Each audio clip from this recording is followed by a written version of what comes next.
I'm like bugging out over a whole bunch of stuff now. Uh, This Rick Ross thing is huge, so it's like, yeah. okay, what am I wearing on the live stream?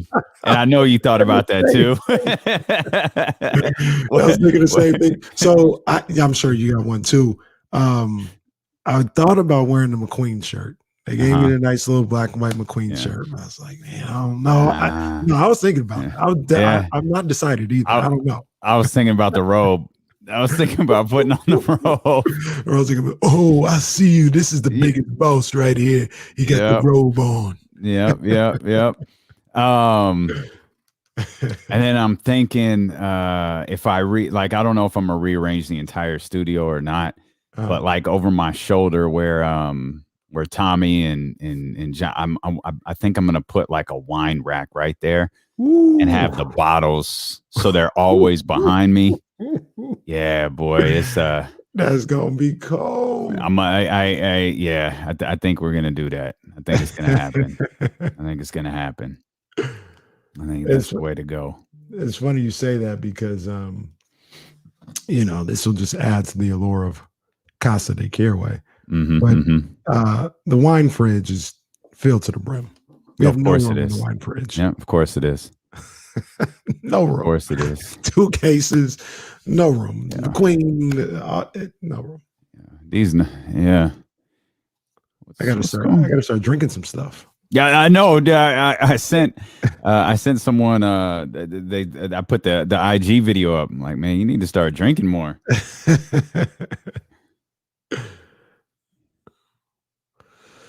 Don't worry about that. Yo, you gotta try the cognac this weekend, man. No, I'm gonna be on it. I'm on it. You gotta try that. I'm on it. Coach Molly in the house. Brendan, I got this shirt. I don't know. It was a long time ago. I had this shirt for a minute. Sorry, I couldn't be more helpful, but yeah, I loved it. Nice shirt. I feel like that's one of those shirts that you got served on an Instagram ad. Because Instagram knows you and they bought it. And you bought it. I feel like maybe like I took a picture with this shirt on and then the ads start popping. Yeah, that's probably true too. They were in there. Coach Molly. Coach Molly, don't be mad at me. I didn't start my yoga this week. I know I was supposed to, but I didn't. Start it next week. Murph dog. Damien, are you the type of guy, like if you're working out or you got a plan to do something that you can start on a Thursday? Like me, now I'm like, whatever I want to start, it needs to start on Monday. I had next Monday when I did that photo shoot where I was working out with Lem, like, and I had this like goal, like I want to get this photo shoot done and blah blah blah.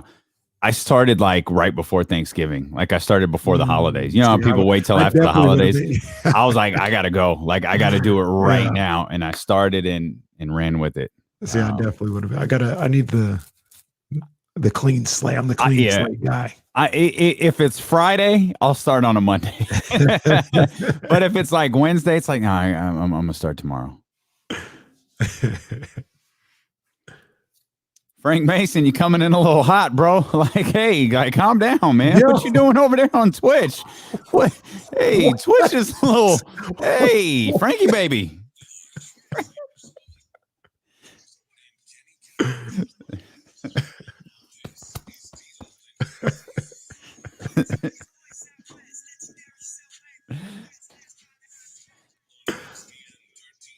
Hey, man. And a very happy Wednesday to you. Welcome in here to the latest edition of D'Lo and KC. I'm Damian Barling. He's Kenny Caraway. That boy Frank Mason 916. Yeah, boy, like the chat's a little hot here for chat. The chat's a little bit hot here for a Wednesday. It's like, hey, it's not like Friday. Okay, just like Wednesday. Like, hey, Friday, man. Maybe. Friday's maybe. Pushing it. Friday, 11:30 p.m. I don't know if we're doing that at all. This guy on a Wednesday. Yeah. Frankie baby going a little hard. Not that Frank Mason, by the way. This is a different Frank Mason. We can't confirm that it's not that Frank Mason. That's true. We cannot confirm that, but we can confirm D'Lo and KC here with you. Thanks for spending part of your day with us. I'm Damien Barling. He's Kenny Caraway. We are live. Show already in progress here at 12:01. We're live on twitch.tv/ESPN 1320 with discretion. If you want to go to the Twitch channel, apparently Twitch is a little hot today. If you want the more PG-13 version, head over to youtube.com/ESPN 1320. We are thrilled to be with you. The Kings are back in action tonight. If you want to interact with the show, Twitch and YouTube are a great way to do it. The phone lines are always available for you at 916-349-1320. You can connect with us on social media as well at D'Lo and KC and at ESPN 1320. More pro days going on today. Justin Fields, the throwing session was closed, not on television, no cameras allowed, only the teams that came to visit him. We'll talk about that. We're going to talk with Akash Anavarathan of 4th and 9. He'll be with us at 12:30. We talked to Chris Biederman a couple of days ago. He's full, like, all aboard the Trey Lance train. Me too. Justin Fields, that's Akash. We're going to talk to Akash about Justin Fields. We're going to talk about that 3rd overall pick. We'll talk about the San Francisco 49ers when he joins us in about 30 minutes. Well, who are we going to have on, and when are we going to have the person that is all for Michael Jones? We've been trying to not, because there is nobody. We've been trying to find that person. On here? We're going to get Kyle Shanahan on here? It seems to be the only person in America. I think Michael Jones's parents would take Justin Fields. I can't confirm that that's true. I believe it. But I can't confirm that's true. We could always reach out to Nick Saban. He could do an interview with us, or he sounds like he's asleep. I mean, that's fine. I'm halfway joking. We got Rick Ross on Friday. We could get Rick Ross. We can get Ricky Rose. We can get Nick Saban. I'm going to ask what Rick Ross think about it. I'm like, well, I really wouldn't take Mac Jones. I'm glad with Tua. We got Tua down in Miami. That's what I'm working with. I'm glad you did that. I'm again, get it all out of your system before Friday. I heard the wager that Ben made, and I'm not cashing it in. I'm telling you now, I'm not doing that. You're not going to do that with Rick. So I don't know Rick like that. Sovereign Brands, our man Ben, our man with McQueen and the Violet Fog. Ben said, "Hey, I'll throw you a couple extra bottles if you go ahead and do that impression when Rick Ross is on the stream." Rick like that. I don't know. I should mention too, before we get to the Kings Wizards tonight, I don't know that we mentioned this on the show. Rick Ross, he's going to join us on the stream. Brett Barris, the CEO of Sovereign Brands, they're going to join us on the stream. So if you want to see them on YouTube and Twitch, they're going to be here on the stream with us. Look, see, Black Bottles 916 already in here. He already in here. Ben knows what time it is. Can I? Yeah, like, man, I don't know what happened. My partner's here. His mic just muted. I don't know what happened. Rick will be like, "Man, I don't know if I can come on ESPN 1320 no more. You guys talking too much. But I don't know if I can come on here." He's gonna tell us to send all these bottles back. Like, yeah, man, y'all have lost your Luke Belair privileges with that. So that's what good. I'm glad you're doing it now. You can get it all out of the system, and then by Friday, we'll be ready to roll. I was worried about the chat embarrassing us on Friday. Now I'm a little bit worried about you embarrassing us on Friday. The chat embarrassed us on a Wednesday. Jesus, I still can't get over that. It was 11:59. Like, it wasn't even noon yet. Like Frankie baby ain't even had lunch yet before he came in hot there on Twitch. Like, what's going on, man? All right. That was funny. Yeah, we just trying to have a good time here because, well, the Kings play tonight. So I was going to say, are you going to have a good time at about, I don't know, 7 o'clock tonight? We got to get, well, I will. I get to watch my guy. I get to watch my guy no matter what. I'm going to have a good time. I'm not rooting for the Kings to lose, certainly not, but I'll be watching. I'm a Russell Westbrook fan, so what? So yeah, I'll be locked into that game. I actually like Bradley Beal quite a bit too. I don't understand this Wizards team. They're in a difficult spot. I don't know what they're going to do this offseason. I don't really expect Scotty Brooks to be back. I don't know what type of adjustments that team makes. You know, they've got those two really big contracts there. Bradley Beal is still he's an all-star. He's an all-NBA player. Russell Westbrook is averaging a triple-double again for like the 10th straight season. Slight exaggeration. But I don't know what that team is. I know this. They're bad defensively. The Kings are bad defensively. Like, it's comical The last time these two teams played, KC, it was 121-119. Kings got the win. 121-119. If you recall at the time, the Sacramento Kings were giving up 120 points per game. The Washington Wizards were giving up 120.1 points per game. They lived it up to those averages. So good news for Kings fans who want to see that the 7-game losing streak. I also recognize not every Kings fan wants to see the 7-game losing streak come to a conclusion tonight. Both teams have slightly improved defensively. However, the Washington Wizards are giving up 118.8 points per game. The Sacramento Kings, 118.7. My guess is the final score is 119-118 tonight. Well, we'll see what BetQL got to say about that a little later on. But, I mean, that might be a good bet. Pelicans covered the other night. Pelicans covered that spread. They're like, yeah, you ain't make no money off the Kings. Yeah, they got off of that. They were done. Yeah, after Detroit, they're like, yep, ain't going to fool me again. You got me twice, ain't happening again. Can't be fooled again. Can't be fooled again. Rules. In another world, though, Damien, this would be like a different world, as some would say. A different world, yes. This would be like the mega powers colliding, because Russ's what world is that? The mega powers. Yeah, I'm just curious in what world the Wizards and the Kings are the mega powers. Well, no. That's in the alternate universe. Okay, but mega powers colliding in that it would be me versus you, Damien. It would be me versus you, because as hard as I am on him, and I'm hard, I'm like Big Bro that he don't even know. De'Aaron Fox is my guy. It's my guy. And it would be Fox versus Westbrook head to head. And these two dudes go at it when they play. Yeah. Like, they do play hard. Like, I think they got respect for each other. Obviously, I think Russell Westbrook was De'Aaron Fox's favorite player growing up. So he got love for him.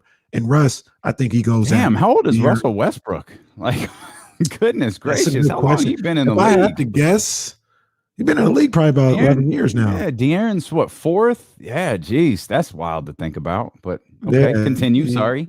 No, I was gonna say, he said that was his favorite player. I don't know if it was like in 6 years old, but in high school, like, Russell Westbrook was his favorite player, and they go at it. Yeah. If that ever becomes a situation, mega powers colliding, me versus Damien. Damien's in Westbrook's corner. I'm in Fox's corner. I'm ready. What, are we going to blows? Like, are we going at it? I mean, I don't know. I don't know. Okay. I don't know, Damien. Because I'm riding with Fox. Like I said, that's my guy. Everybody's so damn aggressive this morning. Like, I think you're taking your cues from Frankie Baby over there on Twitch. Like, you're getting a little hyped here this early in the morning. Like, hey, let's all take a deep breath. Well, look, these two teams are not they're not playing up to what some people think they should be. So there is no mega powers colliding tonight. No, but can I point something? The Wizards aren't out of it. Like, and not like the Kings aren't out of it. Like, they're really not out of it. Like, they're about 2 games back, I think. Maybe 2.5, but it's like this is a big game for a number of reasons. For the Kings fans who want the tank and want the best draft pick possible, the Wizards are one of the few teams that they're gonna have like a head-to-head matchup with, where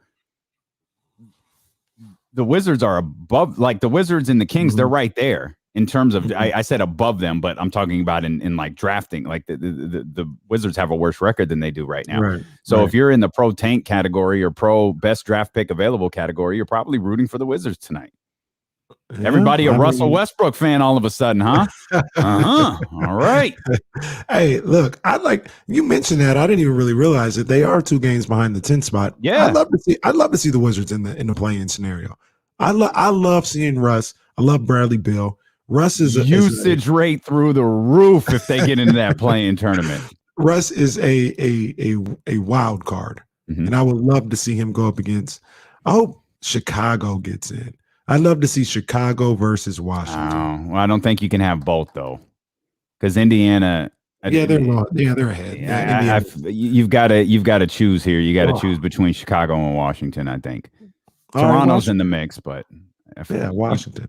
Okay, we need Toronto to miss it, so they would be more inclined to trade Pascal Siakam in the offseason. They're like, it's just not going to work with this guy. It's not going to work. Kenny's keys to a King's successful offseason? That's correct.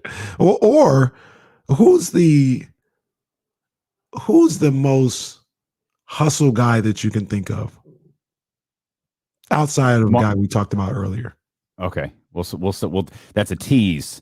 I mean, that's the number one guy I'm thinking of. I don't know. Do you have someone do you have someone in mind, or you? Nah. I need to scour the NBA rosters because we need one of those. Yeah. He can change everything. We need the guy who dives on the floor, throws the ball back in, runs down, steals it, throws it. We need that guy. Yeah.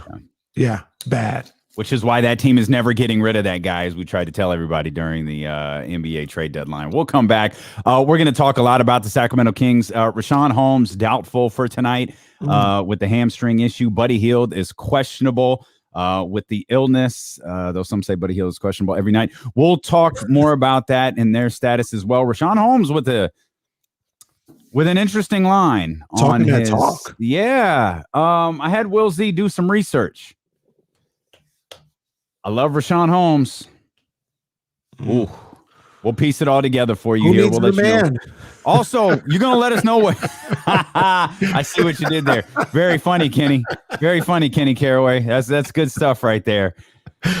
But Monty Jones, he had some things to say about Kyle Shanahan and Michael McCorkle. You'll hear those. We'll talk with Akash Anavarathan, Justin Fields, Pro Day.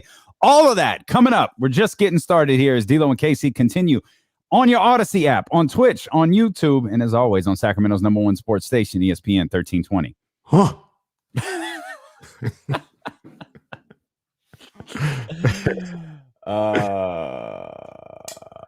I'm the biggest. Let's see. I don't know who is out there like that. I don't know if I got a guy.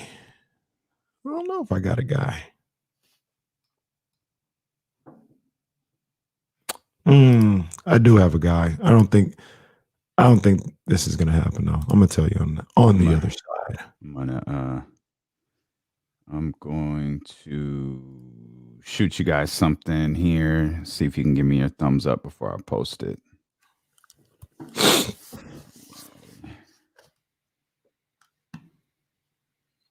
One of the underrated things about baseball season being back is there's a game on every day during the day. Every day. Maybe not on a Monday, but every day. Good? Hell yeah. Okay. I'll go ahead and throw that up on I'll throw that up on Twitter first. Stop playing with these boys. Stop playing with these boys. Funny thing is, I haven't seen Frank Mason 916 since that comment.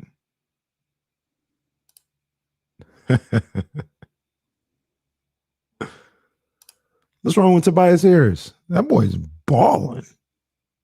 Tobias is balling, Rich.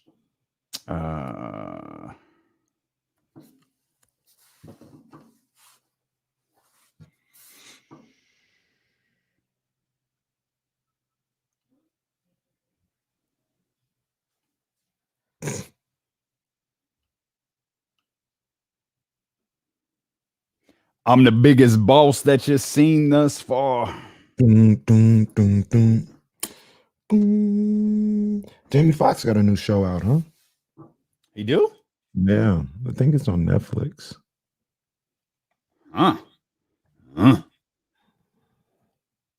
This fool said, "Who needs the man?" I'm so mad at you for that.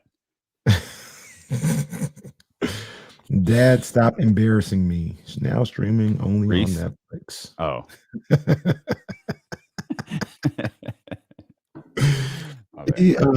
I'll be trying to tell him something when he's on the field.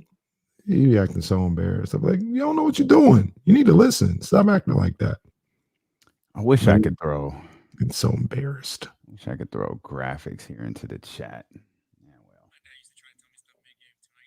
You don't listen to what I'm saying. If you knew what you were doing, I wouldn't have to do this. Can I just tell y'all how much I love you guys, man, in the chat? You guys are so just down for everything. Y'all already out here retweeting the Rick Ross notice. Hey, that was quick too. Y'all are the truth, the whole truth, nothing but the truth. I wonder if I could. Where are we at? Download, boom, hit that, boom. Just a quick look, see what this looks like. Boom. Yeah, we just put that up on social. We're bringing Rick Ross to Sacramento, man. Come on, man. Come on, man. Come on, man. And he might not come alone either. Ooh. He might not come alone either. I'm just saying. Summer 2021, we back, baby. Let's go. We are back. So I'll get this because I know we're coming back from commercial. It's kicked out. This is last couple episodes have been strong. I think too. Yeah, we rolling along here. The draft is just 15 days away, and the 49ers are picking third. ESPN 1320's draft coverage is brought to you by McQueen and the Violet Fog Gin. We don't make much, but what we do make is damn good. Akash and a Vareth and a 4th and 9 is going to join us. He's on that Justin Fields train. Justin Fields having a pro day here today. We'll dive into the 49ers in just a second. You had teased this for those on Twitch and YouTube, that we were talking about hustle players, the Sacramento Kings to target, and guys that the Sacramento Kings need. And you said, I think I thought of one. Who was that? Well, to go all the way back, I told Damien, I knew where Damien was going because we kind of talked about this. Our super producer, Jesse, we had talked about this. Marcus Smart has changed the Boston Celtics. Jesse, you watch this team every night. You made the comparison that these guys, without Marcus Smart, were the Sacramento Kings, just in Boston. Is that correct? Yep.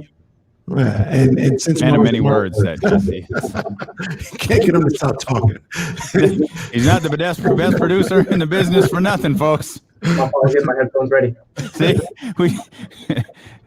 but I mean, Marcus Smart has come back to this team and just, tell the people what he's done. Just as one guy, what he's done. Yeah, I'll bring you back to yesterday's game against Portland. He was guarding positions 1 through 5. He was on Dame. He was on Carmelo. He was guarding Nurkic. There was a play yesterday, too, where he dove on the floor trying to get the ball, missed it. Blazers take it down the court, and you see Marcus coming, sprinting back. The Blazers don't see him, so they throw it into the paint, and he grabs it, throws it behind his back for a steal, and it's just he makes those hustle plays, you know. And let me ask you, what did you say? What was the term you used for those Celtics team when they were freshmen? They were what? Soft. Sounds familiar. Sounds familiar. Yeah, but we ain't getting Marcus Smart, fam. We're not getting Marcus Smart. That is a fact. I'm not saying to go get Marcus Smart. However, I think that is the type of guy that one of the guys, it's not the end all be all. There's a couple other things they need to do to this roster, but that's one of the guys Monty McNair needs to lock in on. He needs to find a Marcus Smart type. And I think, I'm going through it. It's not complete yet. I don't have a complete list just yet. Are we going to have Marcus Smart like power rankings? I might need to start that up. What else do we have to do? Marcus Smart type guy power rankings. Break down the Kings. Is that what we have to do for? I might have to. But there's a guy who has caught my eye, a rookie. So I don't know if we could pick him off. I know Ramsey will get in here and say, "You're crazy. This will never happen." I like Jayshawn Tate on the Houston Rockets. I like that young guy.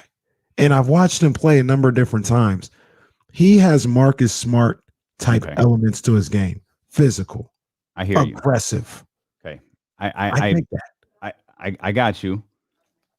I think there's a flaw in that, though. You said he was a rookie?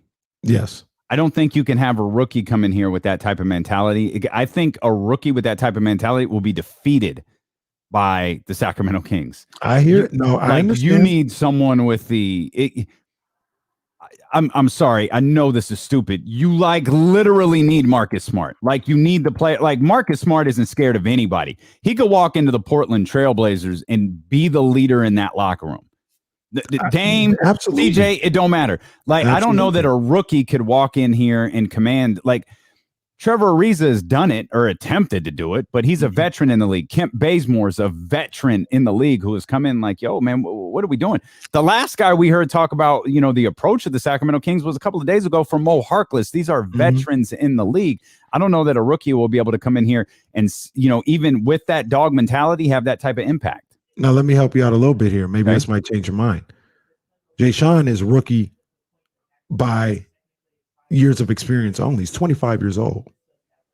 So we're talking about almost a grown man. And I love Jay Sean. I love what he brings to the table. He's aggressive. He's physical. He don't back. He's the type of guy, even if he was 19, 20 years old or whatever, he's the type of guy to be like, y'all soft. I'm going to show you how to do it. I'm going to show you how to play. Now, he's not talent-wise. I don't think he's going to, somebody said Jimmy Butler in here. He doesn't have the talent of a Jimmy Butler on the offensive end, but he's got that dog mentality. I'd find maybe they want Marvin Bagley for him. For who? For Jay Sean Tate. Okay. Yeah. Now? You want to do it now? You want me to go get Marvin? Because nobody knows where Marvin is. I don't even know if he's in California, to be honest with you. I think the other day they were saying he's not in California. Anybody surprised by that? Is Marvin going to come back this year? Seriously. Is Marvin coming back this year? I don't know, man. I really don't know. Wow. This is what I'm talking about. Ramsey, Jay Sean Tate stepped to Harden at the beginning of the season when Harden was still in Houston. Stepped to him. Did he? I don't care who you are. Okay. Step to that boy. But yeah, I would.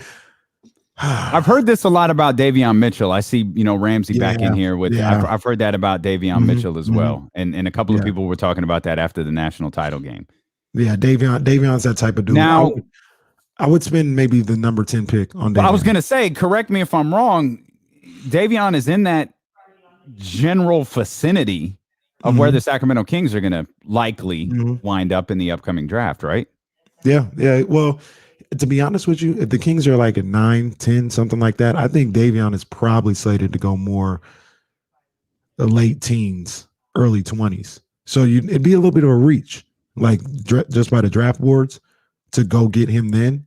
But I'd go get him.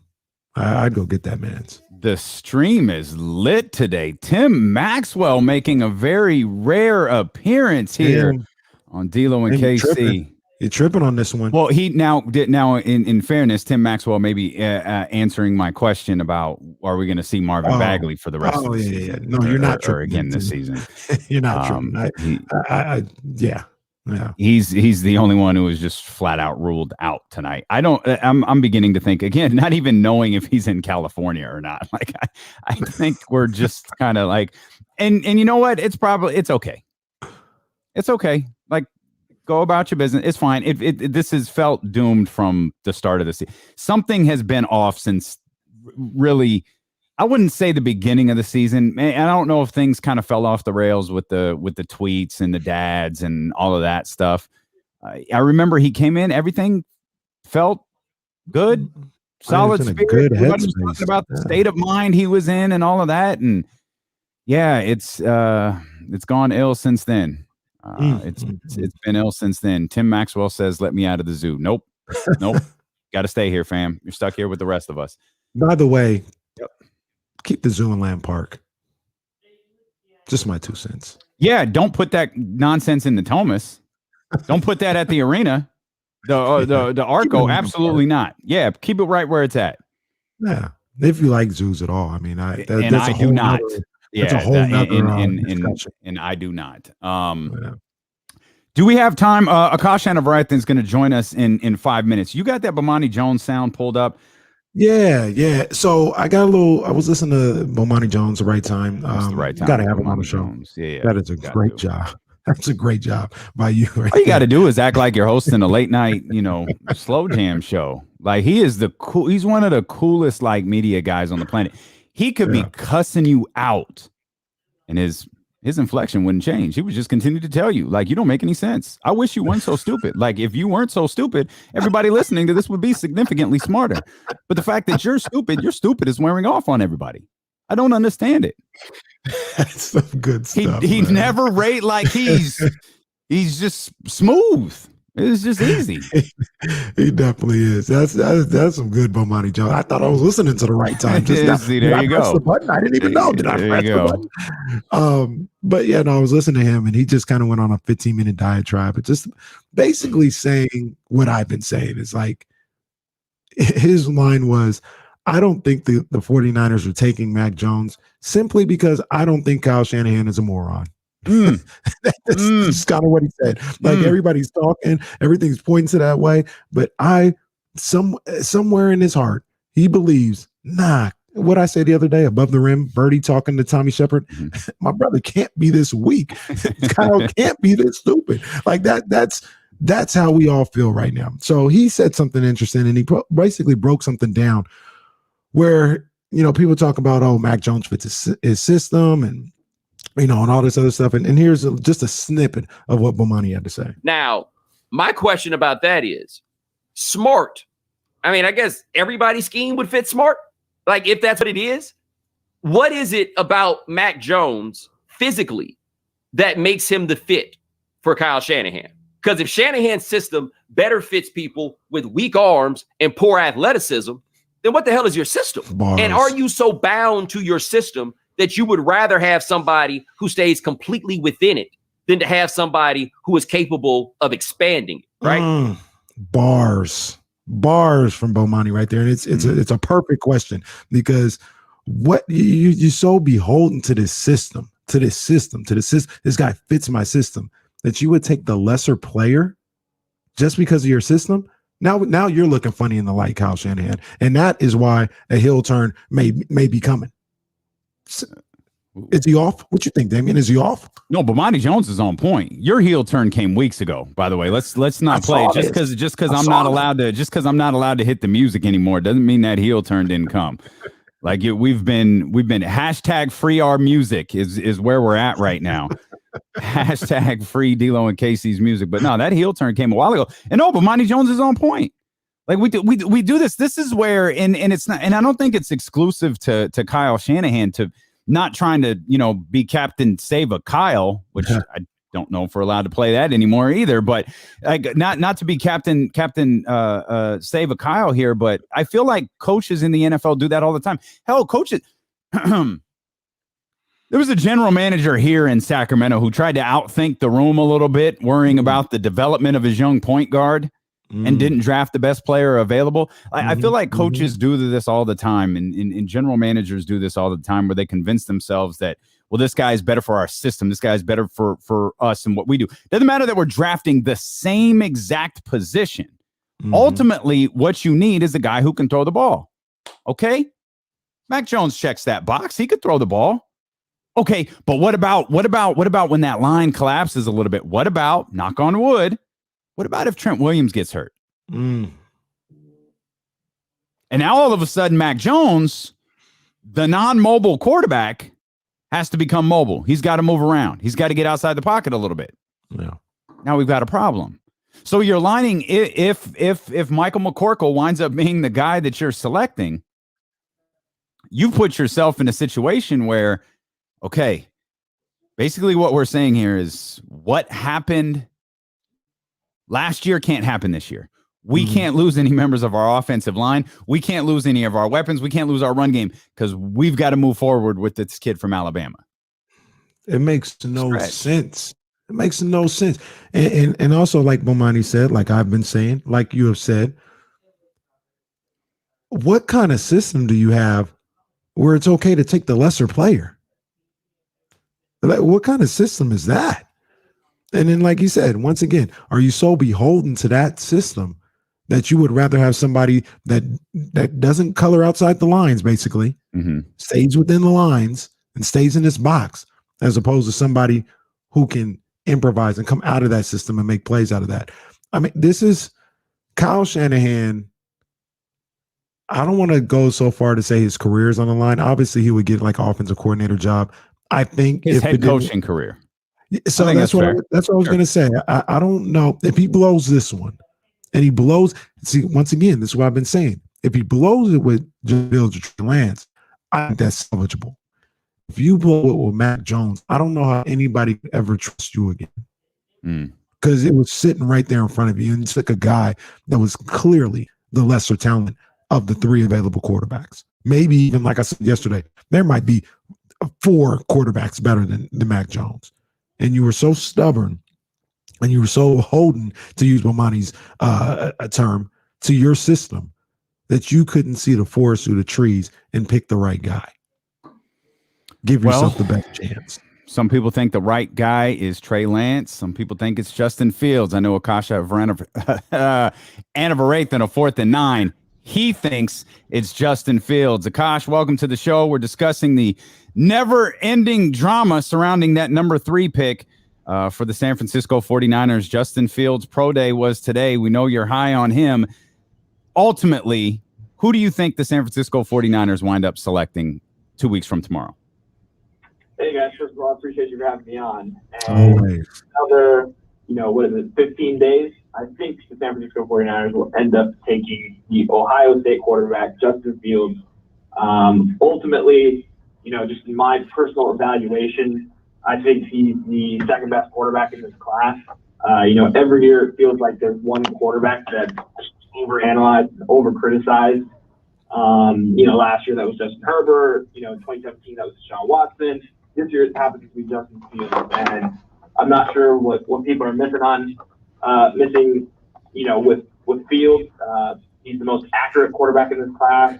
His arm strength is second to none. I think it's right up there with Trey Lance's. As a pure athlete, he ran the 4.4 second 40-yard dash. He has the size you're looking for at 6'3", 230 in a franchise quarterback. And, Kyle Shanahan consistently emphasized that he's looking for a pocket quarterback first. And then if he was able to draw it up, he'd take the biggest, fastest, strongest guy. And I feel like people are missing the point on Justin Fields that he's a pocket quarterback first. And, if you watch a lot of Ohio State games, that's where he operates from. And his pocket awareness, his evasiveness to avoid free rushers and create, second reaction plays is all fantastic. I think it's exactly what Kyle Shanahan's looking for. And if you're a 49ers fan, you should be thankful that the New York Jets aren't taking him and he's falling to San Francisco. And if I was Kyle Shanahan, I'd run to turn the draft card in with Justin Fields' name on it. Now, see, Akash, I agree with you. I understand. I mean, I think I've said that, given the opportunity, given the ability to make the call, maybe I'd go with Trey Lance because I feel like Trey Lance's ceiling is a little higher than Justin Fields, but they're both great. I don't have any problem with Justin Fields. I love his game. But what me and you, and it seems like everybody else in the world sees as common sense, for whatever reason, we still have this whole Mac Jones. I wouldn't even say it's a caravan or anything, because literally I don't even think the people who say the Niners are going to take Mac Jones will take Mac Jones. They're just saying, look, this is who Kyle seems to want. I understand you want Justin Fields. Do you believe it will be Justin Fields? Yes, I do. And some of the connections are starting to make a little sense, right? So, the QB collective thing has been thrown out, but a camp that Kyle Shanahan's agent, Richmond Flowers, runs. He runs the social media accounts. I know they're really trying to promote Justin Fields and Kyle Shanahan. They're kind of hinting at it, right? That was the first clue. And then the second clue that's, I think, more obvious is, Justin Fields and Zach Wilson both worked with John Beck, who is a quarterback's coach for 3D QB in Los Angeles. And both Wilson and Fields worked with him this past month ahead of their pro days. And that was really interesting to me because John Beck is a former Kyle Shanahan quarterback in Washington. I remember the story being that Shanahan pounded the table to draft John Beck. It was his favorite quarterback in that class, I guess. And they're still close. And Matt Farrell's had the story that, John Beck and Kyle Shanahan still talk to each other, specifically about Justin Fields and Zach Wilson. And, and I know now Trey Lance is working with Beck, and so that kind of leads me to believe that Mac Jones is kind of an odd one out. And we predict, or we think, that Zach Wilson is going to end up in New York, so that would lead me to believe that, you know, Justin Fields is their guy at 3, and Kyle Shanahan really wanted Fields to work with Beck to develop the fundamentals of like a Shanahan play-action offense, you know, working under center, back to the defense, while also kind of evaluating maybe his work ethic, just kind of how he operates, you know, how he interacts with everybody. So it's kind of like an extended evaluation period if you can want to look at it that way. So those two things really, if you just put it together, I'm like, okay, it feels like they're leaning Justin Fields. He's also kind of the least talked about quarterback, you know, in terms of mock drafts for the 49ers. I feel like everyone's saying Mac Jones, and there's some people saying Trey Lance, but not a lot of people are saying Justin Fields. And, you know, 49ers historically always like to do this. If everyone's looking right, they like to hang a left. And to me, all those signs put together equals Justin Fields. But so let's go back to something you just said, Akash. Why isn't Justin Fields getting talked about more? I feel like when he is, he's being diminished. Like, why isn't Justin Fields? I mean, you talked about lucky that the New York Jets aren't going to take him. Like, why hasn't he been tied to the New York Jets? Like, entering last college football season, he was the number 2 ranked quarterback in college football behind Trevor Lawrence. And I watched a lot of games this year. What did he do to fall? How all of a sudden is he, you know, slipping to the Patriots at 15th or whatever? Yeah, honestly, I don't understand it. So, I mean, we can even go further back, right? Coming out of the high school class, Trevor Lawrence and Justin Fields were the 2 best recruits overall, not just quarterbacks, but overall recruits. They both played high school football near each other in Georgia. I think they're like 20 minutes apart. Obviously, Lawrence went to Clemson and deservedly is going to be the number 1 pick. And then Justin Fields, you know, ended up at Ohio State by way of Georgia. And I'm not sure. I mean, Justin Fields is just raw statistics over the last 2 seasons at Ohio State. And you combine that with what you see on tape and his accuracy numbers and physical tools. And I'm just not sure why all of a sudden he's dropped to, you know, the 3rd or the 4th best quarterback behind Zach Wilson or Trey Lance. And you know, those guys are great prospects too, but I'm not sure why Justin Fields all of a sudden is taking the fall. Like I said, it feels like one quarterback every draft cycle takes this hit, and it feels like it's Justin Fields this year. And a lot of people bring up the Northwestern game or the Indiana game, and I feel like there's this kind of groupthink that exists that, you know, a respected analyst throws out that Fields struggled against Northwestern and Indiana, and hey, that's why he's falling. But honestly, I went back and watched both of those games in full, and I think he had maybe like 5 or 6 bad plays. He still played well in both of those games, despite some of those errant throws. And I think those are easily fixable in the NFL. But yeah, I'm not sure just why he's being criticized this much.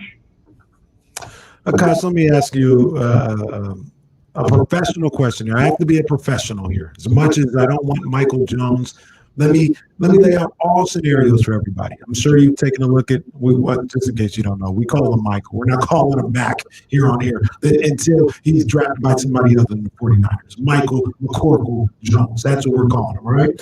Now, I'm sure you've watched him. What is it that somebody like Chris Sims sees in Michael Jones that says he will be a good fit for the 49ers? What does he do well?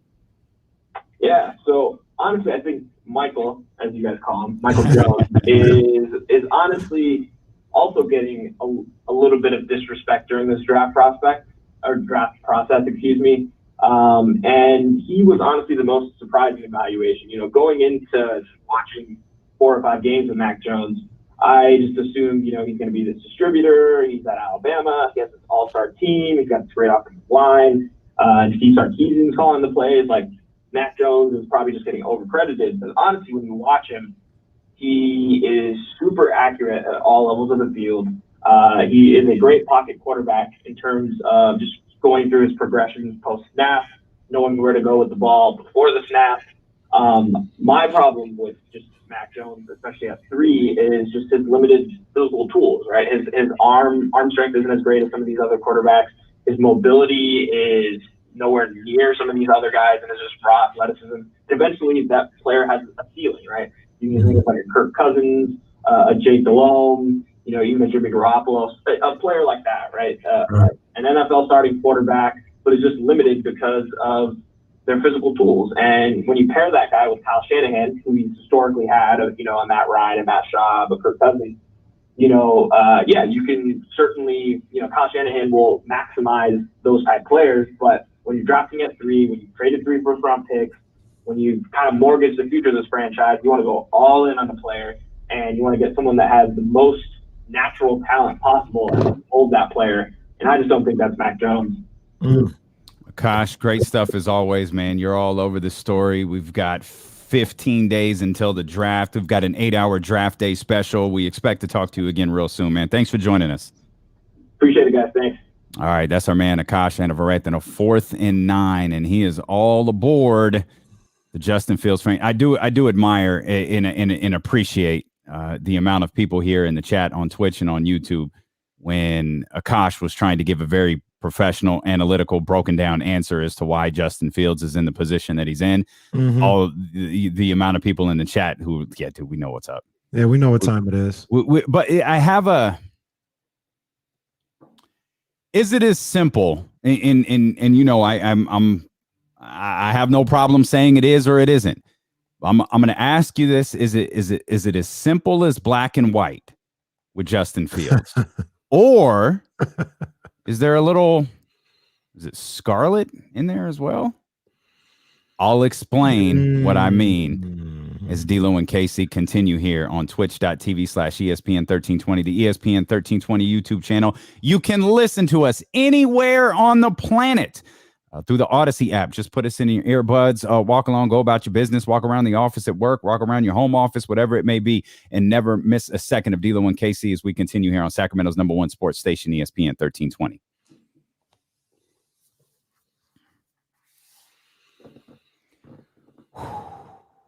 Man, I love y'all for getting that graphic out as quickly as you guys did. Man, y'all killing it, multitasking, man, making sure everybody knows that we're doing this. You know what I love, man, and I absolutely mean this with all sincerity. Where is it? Warren quote tweeted that and wrote, "Y'all better join us on Friday." Dude, that's big facts. Like, it is us. This is for real, like our show. Yes, sir. And I love that Warren phrased it that way, man. And I hope y'all feel like that, because we most definitely do. Absolutely, this is our show. All of absolutely. It's Murph Dog's show. It's Murph Dog and Frank Mason's show. Frank Mason just got out. I guess he came back with another one. You didn't see his follow-up? Oh, jeez. His follow-up was strong, boy. His follow-up was so strong. I was hoping you didn't see it. I was like, dude, if you you know, I'm gonna go look at it. Yeah, go look for it, because it was about the Kings, and it was man, it was a tough one. Frank Mason. Remind me to say something about the Kings and the comparisons to Luka and this situation. Okay. Well, yeah, we'll get right back into this. And I got my hypothetical. You got I wrote that into your hypothetical because I didn't want you to forget, and I didn't want to forget. But I'll open with the Ohio State stuff, and then we'll go. We'll let it ride from there. Okay, no problem. No problem. Nah, John, no, don't be like that, John. No. You the guy. John, you're our guy. I saw John getting buckets last night too out in Roseville. You see that? I did see that. Boy, John was I did see that,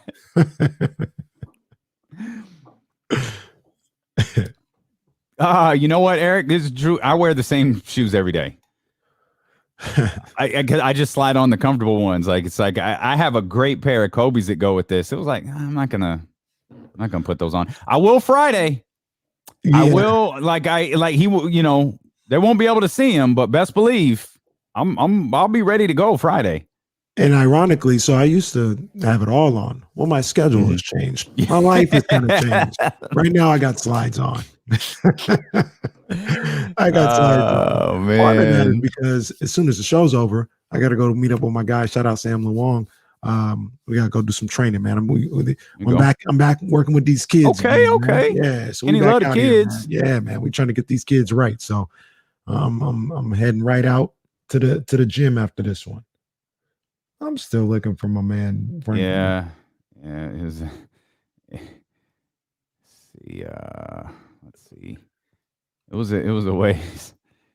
It was a ways back. I see Jill here. Jilly was killing it on the podcast last night. Jilly, not from Philly. Jill don't even need me over there. Jill had some things she needed to get off her chest last night on that podcast. I might have to go check that out. Yeah, she just went with it. Had to check that out. Oh man, where did Frankie go? This is gonna bother me. Yeah, I don't think I'll ever forget that. Frank just coming in on a Wednesday. Yeah. Wowing. Yeah, it was a Kings relation, but he managed to drop a. Yeah, he was in there.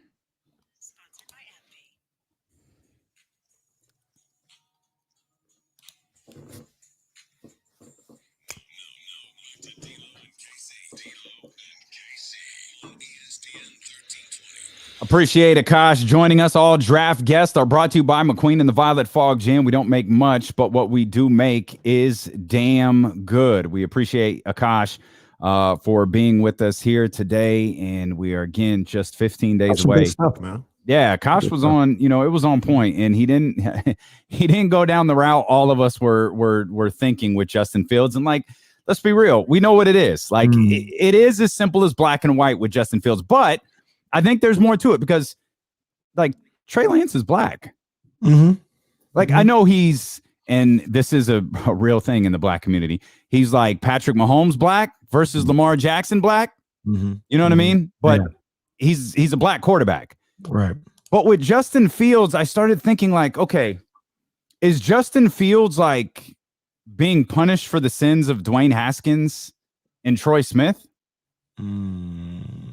You know what I mean? Possibly. Ohio State quarterbacks, black quarterbacks from Ohio State. I'm looking at that wait, because you hear people say that, Ohio State quarterbacks are never good. You hear the same thing about Alabama. No, but Danny in San Francisco, we call him Michael McCorkle. Danny in San Francisco calls him AJ McCarron. He calls him a whole other person.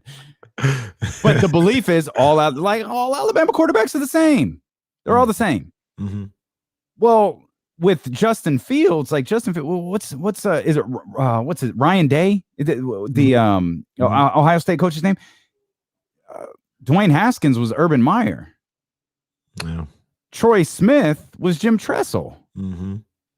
Okay, it's the same university, right? With three different coaches. It's if you want to say Michael McCorkle is AJ McCarron, I get it. I get why you're doing that. But it's also Nick Saban is the guy for all of these quarterbacks coming out of Alabama. That's not the same. That's not the same case with these Ohio State quarterbacks. Yeah. I just can't figure out how you enter the season at number, you're right behind Trevor Lawrence. Your team didn't fail this season. They weren't bad. Mm-hmm. They got to the college football playoff.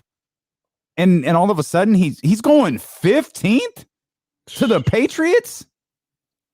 It's embarrassing, man. It's really embarrassing. And I don't understand how this happens every year in the NFL. I mean, I guess I do understand, but your point of it being Ohio State thing, I think there's something to that, for sure. But once again, and I don't have the clip of it, but Monty talked about the benefit of the doubt is in the house, and Alabama. As long as I've been around, they ain't never had a good quarterback. Mm-hmm. They ain't never had a good quarterback. So if you want to use the lineage of school against somebody, it should always be used against Alabama because those guys are never good. Jalen Hurts is the closest one that might show something, and he needed a complete collapse from Carson Wentz to even get in the game. So there absolutely has to be something else. It can't just I can't settle on it's because he's a black quarterback. Because I mean, and if it is like Patrick Mahomes, Lamar Jackson, forgive me, I'm talking about him on the field. Deshaun Watson, Dak Prescott, Russell Wilson. I just named like 5 of the top 8, 9 quarterbacks in the league, and are we really still questioning drafting black quarterbacks? I mean, this is why, by the way, this conversation right now is why that stuff Dan Orlovsky did was so freaking dangerous. That's why, like, you fired Paul Pierce for having strippers in the back of an Instagram video.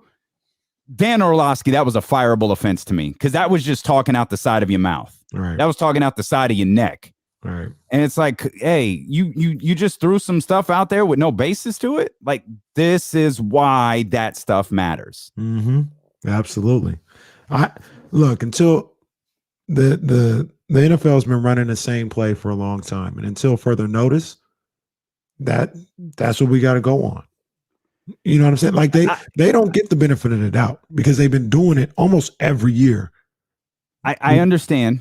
And I agree. Like I'm not arguing, but Trey Lance is black. Is it because seriously? I'm dead serious. For those who don't understand the direction of this conversation, please forgive me. Is it because he's light skinned? Like, what is the difference? Like, Trey Lance is a black quarterback. Well, Justin Fields ain't exactly me. You know what I'm saying? I can't put this together. And I understand scouts and I understand video. I understand these guys dive deeper into this than we do. But they're the same guys who dove deep into it when Trevor Lawrence was the #1 quarterback prospect coming out of his junior of last season, and Justin Fields was #2. How do you have a good season with the exception of what, like a game against Northwestern? Right. That's what we're talking. I mean, I understand the sample size was small. Spoiler alert: Trey Lance's sample size was much smaller. His was Trey Lance had a glorified pro day last year. I don't know. Maybe I'm thinking too much about this, and you're right. And there's no other thing to think about. The other aspect of it too is Justin Fields, who Dan Orlovsky said, you know, they question his work ethic and wants to play. Justin Fields was out there on the front lines, you know, saying, "Let's play. I want to play. I want to get out there. I've been working out there." And ironically enough, Justin Fields probably shouldn't have done that. Yeah, in hindsight, apparently he shouldn't have. You do pull the Trey Lance move, and Trey Lance said, "I ain't playing this year." But you know why you're damned if you do and you're damned if you don't. If you're Justin Fields, who was the other guy who was leading the charge to come back and play football? Your boy Trevor, the #1 overall pick, right? So if Justin Fields stays silent, oh man, he ain't got that heart. Look at Trevor, he ain't got that hunger, man. You know what? He don't love football, so he did all that, and here we are right before the draft. He's still being accused, at least by one guy, of not loving football, and I know that is for the most part been completely shut down. But it's difficult once that stuff is out there in the universe. You can't put the toothpaste back into the tooth. What is it? The tube. I was going to say you can't put the genie back in the bottle, but they both work. Toothpaste, genies, all the same thing here in this situation. You can't put them back. And I don't know why you can't put the genie back in the bottle. I've never gotten an explanation on that. I mean, the genie doesn't just sit out in the world forever. He goes back into the bottle. Toothpaste does not go back into the tube. It doesn't. No, it's not. It doesn't. Yeah, and then you got to start rolling it at the bottom and like smoothing it out to get that last little bit. Yeah, I'm not even a roller either. I just kind of I keep it straight, muscle it out. Yeah, not a roller. Well, I mean, I do like sloppy. I get a full like iron. Like I will. Man, if I'm in a dire situation where I have kept putting off getting that toothpaste, hey, don't play with me. If I have to get the scissors, I've gotten the scissors before. Don't play with me. Like, if you do what you got to do sometimes, but I'm a little bit more responsible in my toothpaste purchases now. I always gotta, as soon as the last tube comes out, I order the new one or go pick up the new one, whatever. Yeah, the Queen Bee's really good at that. Nice. Must be nice. Care of all that. Yeah. Okay. Good. Yeah, man. To your point, though, I don't know. And once again, Bomani talked about it. Akash talked about it. We've talked about it numerous times. Kyle Shanahan, you can't. Mac Jones does nothing better than any of these guys. Yeah. Nothing better. And he is somehow getting elevated.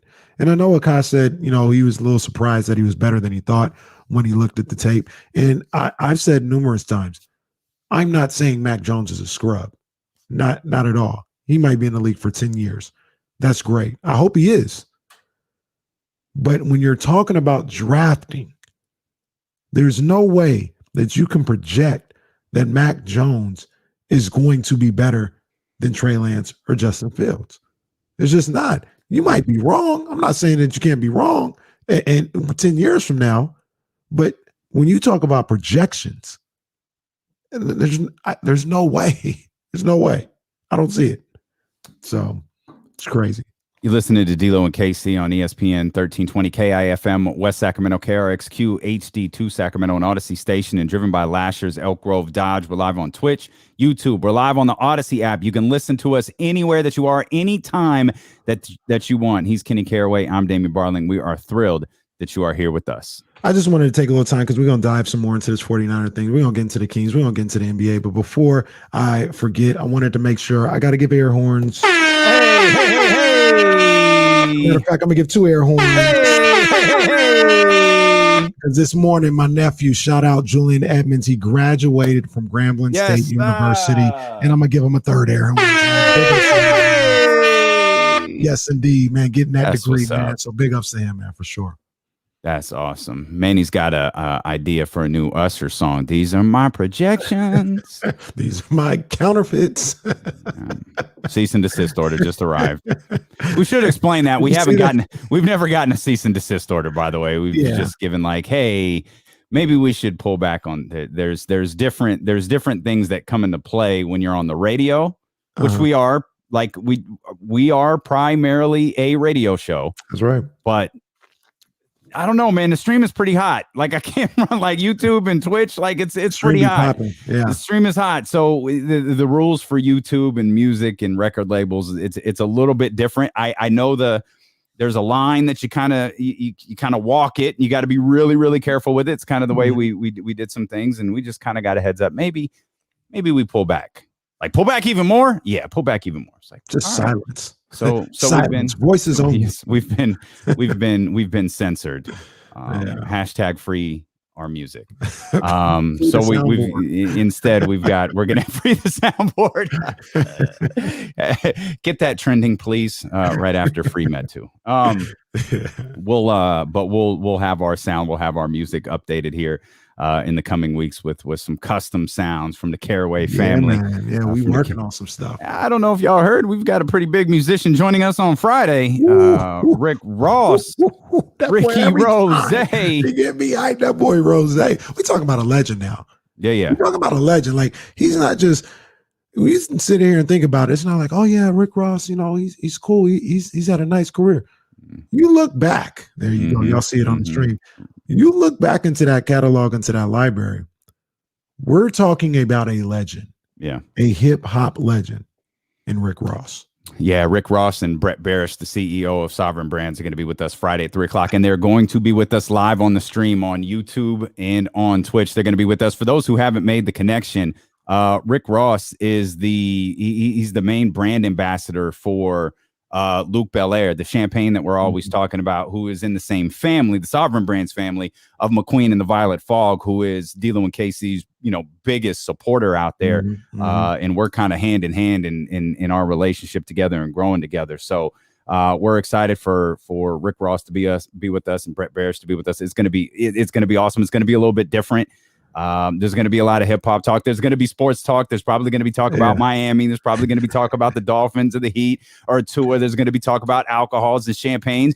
Spoiler alert, word of warning. There may be some talk about strands. There may be some talk about stuff like that. Cause I think there may be some talk about hip hop snacks. Like Rick Ross kind of there'll be some talk about coming to America as well. So that'll all be a part of Friday's show, man. And we're thrilled about it. It'll be a good time. And I was just going to say, Rick Ross, obviously that's the guy right there. He's the guy, but I've scoured that man Brett's Instagram. Yeah, that's a cool dude. Oh yeah, I want to just sit back in a chair. I don't even smoke a cigar yet, but I'll have a cigar and have some McQueen or something, and just hang out with that dude. That's a cool dude, right there. Yeah, I'm excited for this conversation. It's going to be a lot of fun. We hope that you tune in. We really hope that you'll watch on the stream, man. YouTube.com/ESPN1320. Subscribe to that channel there in Twitch.com. Twitch.tv/ESPN1320. You had a hypothetical. For the 49ers. And we'll see where this goes. This could be a long discussion, or we could be just on the same page. I kind of think we're on the same page here. But Okay. I'll ask you. Okay. Now, as I do from time to time, we'll say get inspiration. I'm not going to say I stole it. I always get a little concerned when you start looking around, like someone's like you're looking to see who's watching. I always get a little concerned when you do that because I never really know what's going to happen next. In here by myself, and I don't know why I do that, but yeah, got a little inspiration this week. Okay. It was a good question from our people over at the Morning Roast, man. Shout out Bonte, shout out Joe, Butcher Boy, Shasky, shout out Kate Scott. Bonte, a big supporter of McQueen and the By the Fog as well. Yes, sir. And Bonte, he posed the question, and I want to pose it to you because there's been like reports out there. Charles Woodson, I think, came on one of these shows and said it's going to get ugly in Green Bay, and I don't expect Aaron Rodgers to finish his career there. He said it's going to get ugly between those two camps. Okay. And he didn't say anything about this year, nothing like that. He didn't put a time limit on it, but he said it's not going to end good, and he's going to move on at some point. If the Green Bay Packers called you and you were John Lynch, Kyle Shanahan, you're two people in one, and they said, we'll let Aaron Rodgers come back home to San Francisco for the number 3 pick. Are you making that move? Bruh, are you serious? I know where you're going. Come on. Of course I am. It's not even a conversation. Okay. It's not even a conversation. There's a flaw in that, though. So it's a small one, but there's a flaw in it. What do you do with the number 3 pick? When you're that, are they going to take Kyle Pitts? Yeah, sure. Get Kyle Pitts, and you got Jordan Love right there. That's what I was going to say. Like, don't forget, you've already got your quarterback there. Yeah. So yeah, I mean, I'm of course I do it. If I'm the 49ers, I do it in a heartbeat because you still have a handful of good years. You still have a handful of great years from Aaron Rodgers. Absolutely. I think we're on the same page. I was pretty sure you'd be definitive. I would say this though. If I'm Kyle Shanahan and John Lynch, and I've got my mindset on Michael Jones, Michael McCorkle, I'd be like, if I'm like in the room, if I'm Parag Marate or something like that, I'd be like, yeah, do it. Go get Aaron Rodgers. Yes. But if their mind is set on Justin Fields or Trey Lance, I'm not sure I do it. I wasn't expecting that. I thought you'd say I'd be a little more hesitant to do it. But like you're willing to hit the full, like you're not hitting pause, you're hitting stop. You're hitting eject. Like you're taking the VHS out of the VCR and you're moving on. Okay. I gotta think it through. Kids, look that up. I mean, right. Michael McCorkle, he's a no-brainer. Yes, I'm doing the deal. Justin and Trey Lance, I'm still thinking about it. I'm still trying to figure out how I feel about that. I understand, and I'm perfectly okay with that explanation. I get it, long-term future. But I'll throw this at you. If I was trying to sway you in a different direction, you've got one sure thing. It's not Michael McCorkle. It's not Justin Fields. It's not Trey Lance. You've got one sure thing in this hypothetical that you just presented. It's an older sure thing, but it's a sure thing. There's no questions. There's no guess. There's no guessing. You got a guy who gets banged up virtually every year and continues to play. Yeah, I get you. Now, let me see if I can help you out here. Okay. With maybe what our guy Lee Corso say? Whoop, not so fast, my friend. Maybe you think about it here, because part of the reason they're doing this is financial reasons, and they're doing this so they can sign a Nick Bosa. They can sign a Fred Warner, and they can keep that team together the way they are and have a quarterback on a rookie deal.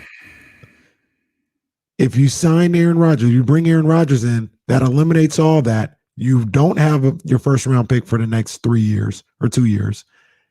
And you're probably going to lose Fred Warner. Nick Bosa is up in the air at that point if you're able to keep him. Does that change your thinking at all?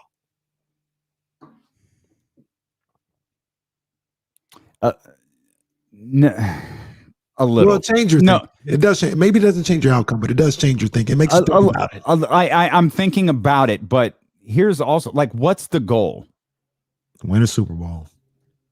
Next year, with Aaron Rodgers on the roster, the San Francisco 49ers can win a Super Bowl. I'm not saying they will. Mm-hmm. I'm saying in this hypothetical situation, whether if you gave me Michael McCorkle, Justin Fields, Trey Lance, or Aaron Rodgers, I'm saying the San Francisco 49ers can win the Super Bowl with Aaron Rodgers.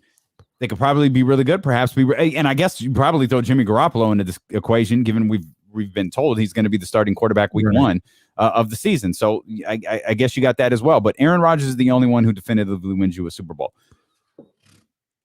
Rodgers' contract, I think you got one more year after this coming season. You restructure. Yeah, he's not doing a Tom Brady. No. I didn't say do a Tom Brady. I said restructure it. Restructure it in the sense that you sign Nick Bosa to a massive, you sign Nick Bosa to the massive deal, right? But it's $4 billion signing bonus, or however they do these deals, and then you work Aaron Rodgers' deal out to where he's getting paid, a massive annual salary for the first year, and then the second year it's even bigger, and we'll call that's where his signing bonus kicks into play, or that's where his you could call it a roster bonus. These contracts are so phony because you're just manipulating where the number goes on the budget sheet. In any other business, like the NFL would be investigated. The way NFL contracts are structured, they would be investigated by the IRS, where the IRS and comes to you why did you move this $30 million, red line here on the right side over to the left side? No, we repurposed that money. Yeah, sorry, D'Lo and Casey, you can't do that. You're going to jail forever. Get out of my face. But in the NFL, it's just another contract negotiation where you move. Oh, no, I know we said we were going to pay him $30 million annually, but we restructured this deal. So what we're going to do is we're going to pay him $3 million next year, and we're going to pay him $27 million in signing bonuses because we can fit that under our cap this year, and we can't fit it under our cap next year. It's legitimately fraud. They're committing fraud with every single contract. They're playing with their monopoly money, but they're allowed to do it. Yeah. Ironically, here we got a Eric Milka. Ooh, okay, Eric. Fan here, and he said, "I would do that trade in a heartbeat." Wow, why? Why? This is the MVP of last season. Why are Packer fans ready to move on? If I had to guess, I'm just a guess because I'm not a Packers fan by any means. I could see them kind of, and I remember, I think I said, I had my ear to the street about Aaron Rodgers in Green Bay. I think they're kind of tired of some of the things that come along with Aaron Rodgers. He's not winning those Super Bowls, not even getting to the Super Bowls. They believe firmly that he has one eye on California. He's going to leave you. That's their thought. It's not, let's hold on to him because he can retire here. No, he's going to leave. And the little stuff that I don't like about Aaron Rodgers, I'm sure they see it too. He's kind of a front runner. When things go wrong, it's never his fault. It's always somebody else getting a death stare. It's always somebody else getting yelled at. But yet he's the one at the end of the day that has the record in championship games that he has. And it's never on him. It's somebody else's problem. So, Eric is back here saying draft Jamar Chase. Him and Devontae will be scary. You got Kyle Pitts. You can do stuff there. So I think that might have something to do with it. Once again, this is just me having an ear to the street. I'm not a Packers fan. I don't know how they feel. But, man. I feel like the Packers are ready to move on from Aaron Rodgers. That was the birth of this whole conversation, right? Was the Charles Woodson remark about these two entities are going to break up. This is a marriage that's inevitably going to end. And I think we've felt like that for a while. So Like, okay, I don't think we're at the point where it's going to break up this year, though. Unless they push the button and make the call. But that's the thing. I don't think they are. I have to. Either. I think it is. This is a pure hypothetical. I don't think this has much of a chance of actually like them even making the call, let alone the deal actually happening. I don't think that'll happen. But do you think anyone has called about Aaron Rodgers? I think so. Let me rephrase that. Let me rephrase that. The obvious answer is yes. Do you think there has been a serious discussion with the Packers and any team in the league about Aaron Rodgers? I don't think so. I think there's been serious discussions internally, though. So if somebody calls and says, "Hey, what are you thinking about it?" They might brush him off. They might play him off like, we'll get back to you. We're not even really thinking about it, but we'll call you. And then they get into the brain trust and they're like, let's really think about this thing here. And they have serious discussions. And then when it comes back to we're not there. We're not doing that. Like, I think between them and another team, not so serious. Internally, very serious. They're planning for that. It's inevitable. Like, from everything that I listen to and I read, it's going to happen. So it would be ridiculous for them not to try to figure out when is the best time to make that move. Okay. We'll talk more football, including teams opting out of voluntary workouts, which even in my head, as I say that sentence out loud, it doesn't entirely make sense to me. Teams are opting out of voluntary workouts. We'll explain everything behind that. We could talk more about the 49ers. We want to hear from you as well. Mitch, we see you. We'll get you right after the break. 916-349-1320 if you want to get in on the phone lines. The chat stays popping all day long. Twitch.tv/ESPN1320 and the ESPN 1320 YouTube channel. We're going to get back to the Kings, including an interesting mark from Rashawn Holmes about where he ranks amongst centers in the league. Talk about that as D-Lo and KC continue here on the Odyssey app and on Sacramento's #1 sports station, ESPN 1320.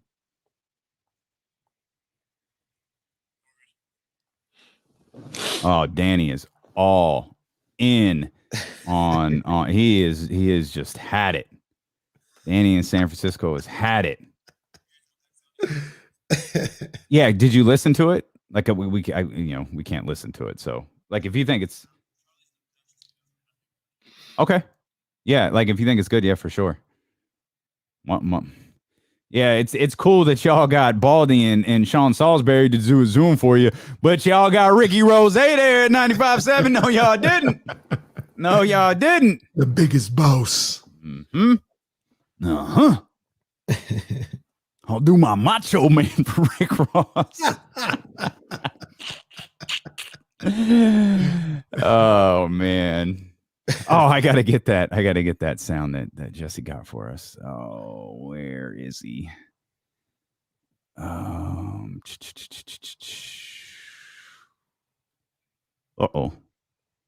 Oh, there it is. I'm the biggest boss that you've seen thus far. I thought the quote from Anthony Edwards was like, I thought it was fantastic. And then I saw the video. Oh my gosh. I died when I saw the video. That kid is hilarious. And I've heard a couple of things from him this year where he is, I mean, he legit is so funny. Mm-hmm. Yeah. Yep. You saw the one where he talked about him playing baseball, Jesse? Yeah, that was a good one too. That's a good one. Can we get that one too? Okay. That was that had that Jesse just had the tone of go ahead, ask me for one more thing. you got one more. Okay, there you go. Yeah, we can do that. We can do that. Go ahead, ask me for one more thing. One more. Here's the cognac, Manny, right here. I'm pretty sure you could get it at Total Wine, I think. Yeah. I think you can get the whole McQueen, the whole Sovereign Brands label at Total Wine. I think we looked at this the other day to make sure.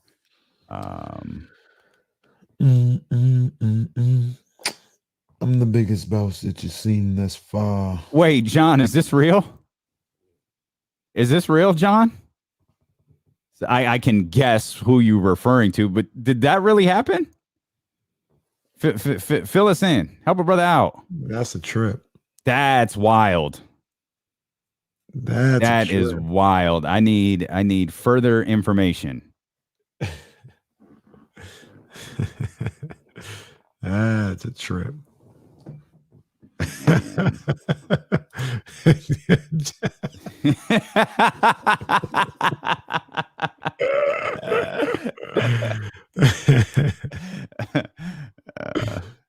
I'm gonna die the first day we're back in our. I shouldn't say back when we have a new studio and we're in there.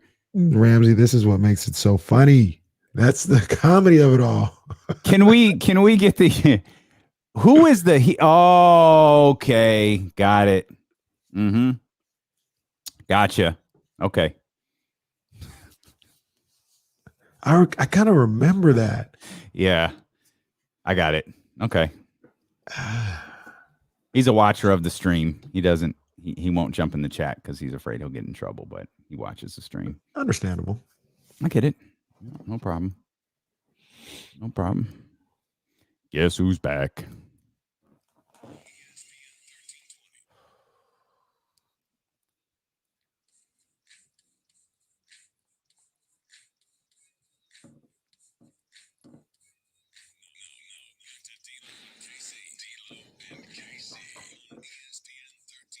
The draft is just 15 days away, and the 49ers are picking third. ESPN 1320's draft coverage is brought to you by McQueen and the Violet Fog Gin. We don't make much, but what we do make is damn good. You want to be a part of the conversation? You can. You should.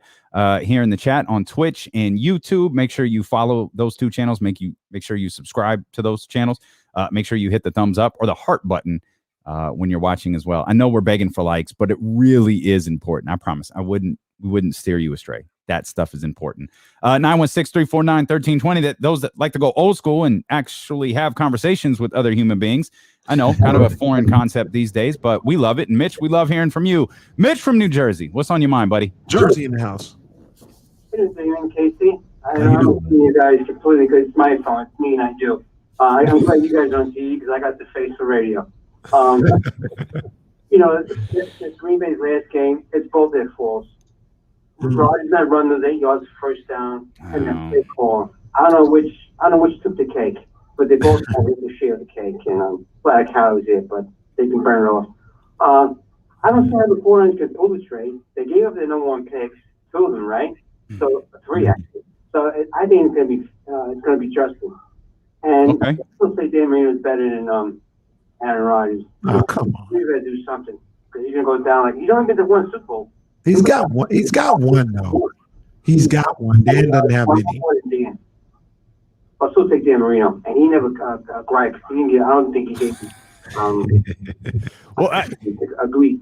I forgot the coach's name. Shula. Yeah, Shula. That's all right. That's all right. That's good stuff. We appreciate you, Mitch. Thanks, man. I don't hate I don't hate that line that Dan Marino's. I mean, I'm not going to argue it. Like Dan Marino, what year were they drafted? 84? 84, I think. Yeah. Yeah, 83. I was 4 or 3. Hell, I might have been 2 when they were drafted. I wasn't born. Okay. Wasn't born to July. So yeah, like forgive me, like, I don't quite have the full grasp of Dan Marino's career, like visually seeing Dan Marino's career. Yeah. I saw all of Aaron Rodgers' career. Like I've seen him make passes. That I still the one he made a pass against the Cowboys in a game that playoff game. Oh my God, like it was all time. How? Like it's one of the most and it's kind of maybe it was a divisional game, could have been a wild card game. I don't really. Okay, that's fine. It was if it had been in the Super Bowl or like a chance to go to the Super Bowl, it would have been one of the most legendary plays ever. I think people remember it for sure.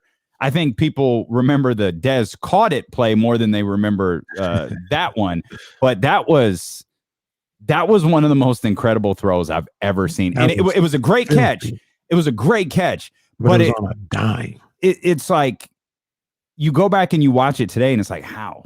And I feel like he's made a career off of that.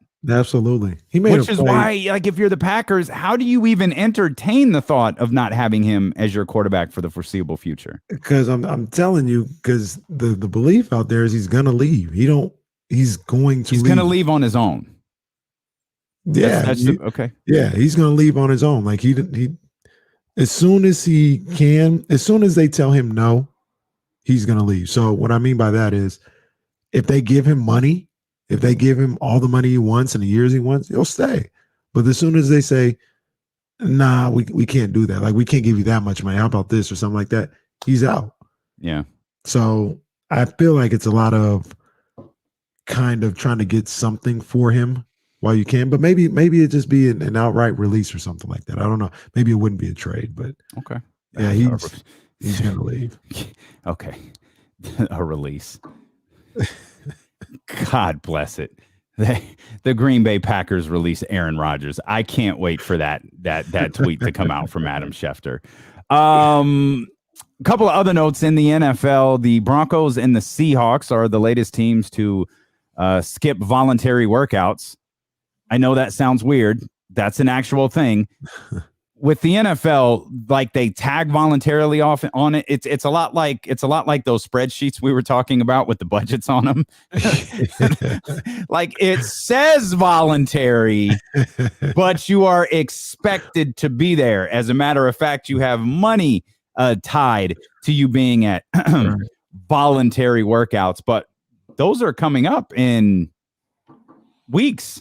Yeah, aren't those like a week or two after the draft? Yeah, and the Broncos, Seahawks, a number of other teams are like, yeah, we're not there yet. Like, we're good. Like, I think we'll probably be in good shape by training camp. And when we say good shape, we mean in terms of the pandemic, we'll certainly be in better shape than we are, 2 weeks from now. So let's go ahead. Let's open up vaccines to the world. Let's keep it moving. The NFL is, for the most part, like in the most NFL way imaginable, mandated you get a vaccination shot. And I encourage everybody to get one. I don't encourage them being mandatory, but like that's what the NFL is doing. And as we talked about last year, there are different tiers now with organizations, which, by the way, I'm curious if that sticks around post COVID, which, sorry, that feels like an insensitive sentence, but like once we're really, really out of it, once life is back to as normal as possible, I wonder if like reporting is still the same. Like, do we still go to the locker rooms after games? Do we still gather in a room where Luke Walton is sitting at a table, or maybe another Kings coach is sitting at a table, talking about the game, talking about how the teams played hard and they got to learn from their mistakes and things like that. I wonder, I just feel like all of that stuff is going to be a little, I think it's going to stay different. Yeah, I definitely think so as well. I think it goes back, though. I think it goes back because you talk to somebody like a Jason Jones, and he's not going to make a big fuss about it, and, nothing like that. But he talks about so much of what he does comes from that, being able to have the questions in the scrum, but then real quick, hey, Luke, to the side, can I talk to you real quick, and things of that nature. So I think the guys like the Jason Jones, James Hams, they'll push for that. They'll want to do that. These guys, that's how those guys do their job. Yeah, exactly. Yeah. They're smart enough to say, hey, we'll only do it when it's safe. They're not going to push to do it when it's not safe. But whether that's a year and a half from now, when it's everything is about as close to 100% back as we possibly can, I think they'll be like, hey, can I do that? And maybe it'll be it'll be an extra type of media pass, that can get that access. So and that's what we're talking about, like the tiers. What the NFL said is, if you're a team employee who doesn't get vaccinated, you won't be granted tier 1 or tier 2 access, which is like around the players. That's like the highest level of access that the NFL has. And the NBA has something similar. Like there's like essential. This was the term that we all became so familiar with over the last 14 months. Essential. If you were essential to the team and to the players specifically, you were in tier 1. Anything else, like the less needed you were by the players, the further back you were in terms of the tiers. So how all of that gets eliminated, I think if it gets eliminated, will be interesting. But how the NFL, the belief is training camp, all of the mandatory stuff, the hard knock stuff, all of that's on and popping as normal. But this voluntary workouts, teams, because they're coming up here in less than a month, teams are like, ain't gonna do that. We're good. Do we? I don't think we do. We would have heard it by now. We don't know a Hard Knocks team, huh? I haven't. Yeah, I haven't heard it yet. We still on Hard Knocks. Last year was pretty bad. It was bad. And we had that discussion. Yeah, it was Zoom call. I mean, I'm not killing them for it. It is what it is, to use that played out line. Like there was you tried to make something out of it. You had you have a tradition, you have an obligation, you have a contract with HBO. It didn't work. So they're going to have to come back. They're going to have to get a heater here. Like they're going to have to find a team that's like, what team will bring in eyeballs to this, because we lost a lot of people last year. Who do you think that is? I don't know. I forgot. Like, what's the eligibility again? Maybe they just wiped the eligibility clean. Wait, is it? Who was it last year? The Rams and the Chargers. Okay. That's the part that stuck me. Like, is it? That's who I was thinking it was this year. Off the top of my head, I would try to do Seattle. But Seattle, they made the playoffs. So you can't make the playoffs. Is that what it is? Would you do Vegas? Yeah, but I mean, I know they just. I feel like they just did Gruden. I don't know. I don't know who it should be. Miami, San Francisco. Sure. George Kittle would be gold. San Francisco has a following throughout the country. Sure.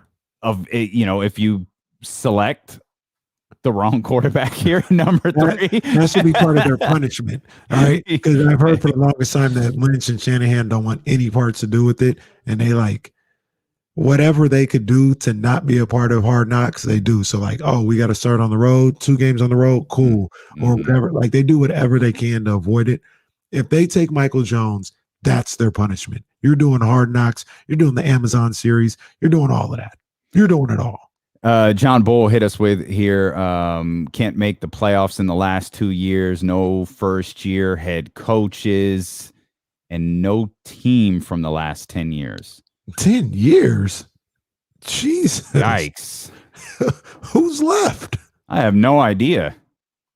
I have no clue. Gosh. I mean, they're probably something boring like that. No, the Titans made the playoffs. So won't do that. Well, I don't. I math is not my strong suit. The Cowboys? They've done it in the last 10 years, though. Did they? Okay. Yeah. Did they do it in the Dak Prescott era? I don't think it was the Dak Prescott era. I don't think so. Okay. San Francisco will be the worst Hard Knocks ever. Why does Ramsey hate the 49ers? I really want to know why he hates the 49ers. It's crazy. Did they do? I feel like they probably did Arizona recently. John said Chicago. The Bears. Yeah, let's get a look at Matt Nagy. Let's figure out how Matt Nagy works. That'll be fun. There is another note here. I want to get to Rashawn Holmes. I want to get to some other things. I want you to hear Anthony Edwards as well. Jadeveon Clowney, a guy we both like. Cleveland Browns. That's official. It's been rumored for a long, long time. Josina Anderson has been on this one for a while. Yeah. But it's done deal. It's happening. Jadeveon Clowney on one side, number 1 overall pick. Myles Garrett on the other side, number 1 overall pick. This is a team we look at. This is a massive, massive season for Baker Mayfield. Yeah. They also need to not fall into that Minnesota Timberwolves trap in that, hey, we broke our streak, let's start a new one. This team is still expected to be really good. A Jadeveon Clowney signing is kind of a, an exclamation point on that. So I like the signing. I like Jadeveon Clowney. I'm really uncertain about Cleveland this year. But I like this. I like it as opposed to, what the alternative might be. Like maybe you get nobody or something like that. But Jadeveon, At this point in his career, he's more of a name than actual production. Okay. He's more of a name. Well, he played for 3 teams last year? 2? I thought he just played for the one. He played for the Titans, didn't he? When did he play for Seattle? The year before. Was that the year before? Yeah. Oh, I thought he was traded midseason. My bad. And he'll have these moments like when that game in 2019, the Monday night game, Seahawks and the 49ers went to overtime, all that other stuff. He was a monster. He changed the game. Absolutely changed the game. But I mean, he has like maybe 2 or 3 of those games a year. Then he has maybe another 5 or 6 game where he's just average. And then there's another 4 games maybe where he's just completely non-existent. Then he's hurt for like 2 or 3 games. So that's just how his career goes. So we'll see how he does in Cleveland though.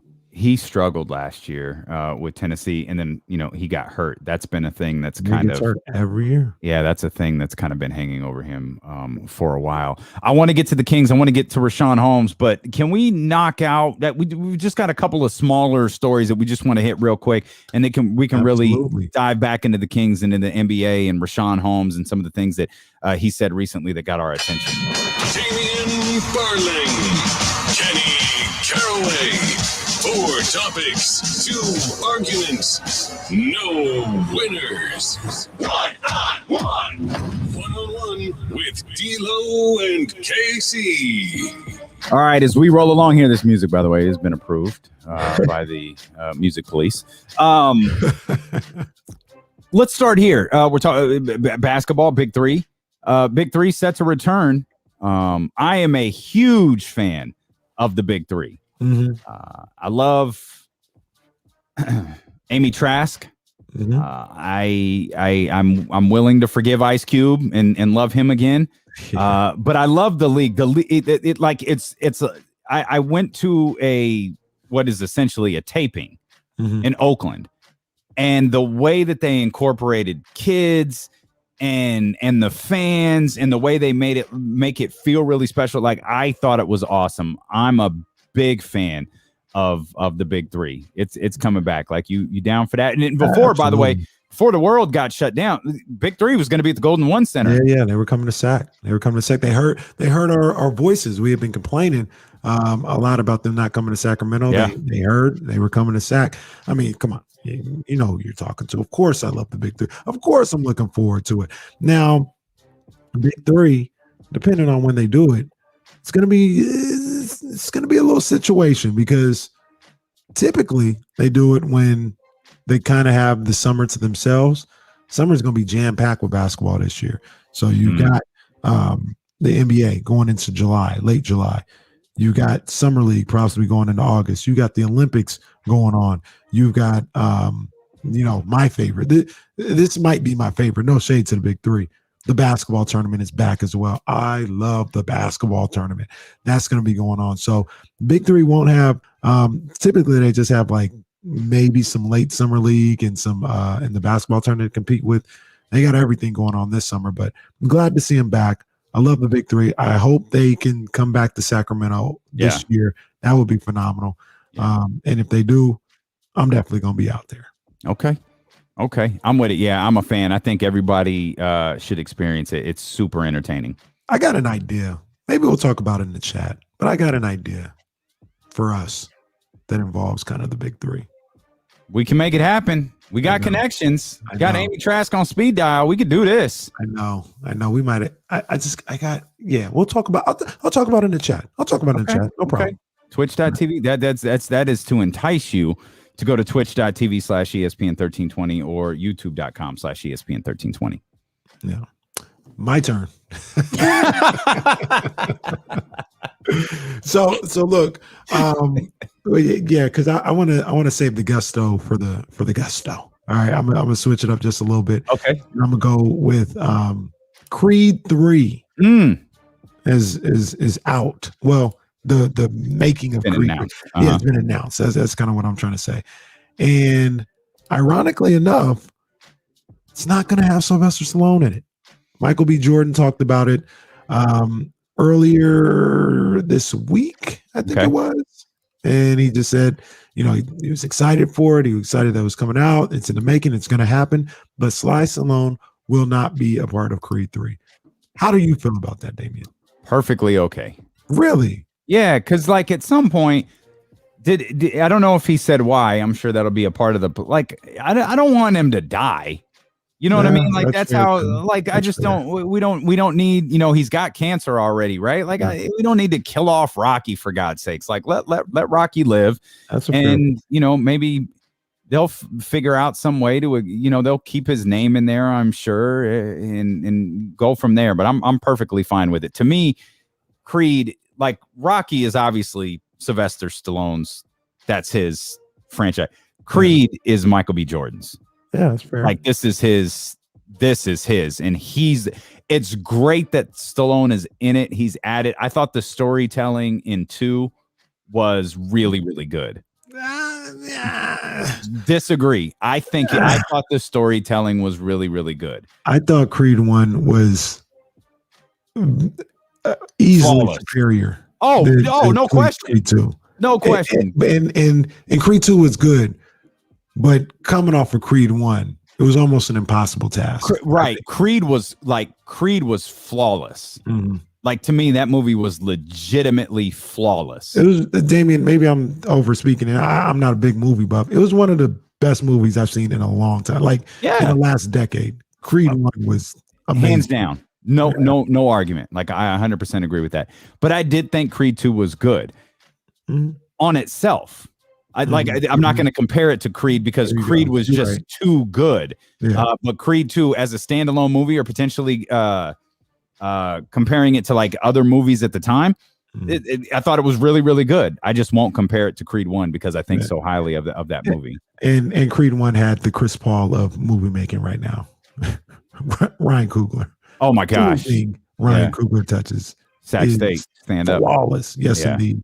So I'm good with it too. I know we try not to compare it, but Rocky and Creed 1 was, I don't know if he should have got the nomination over Michael B. Jordan or anything like that.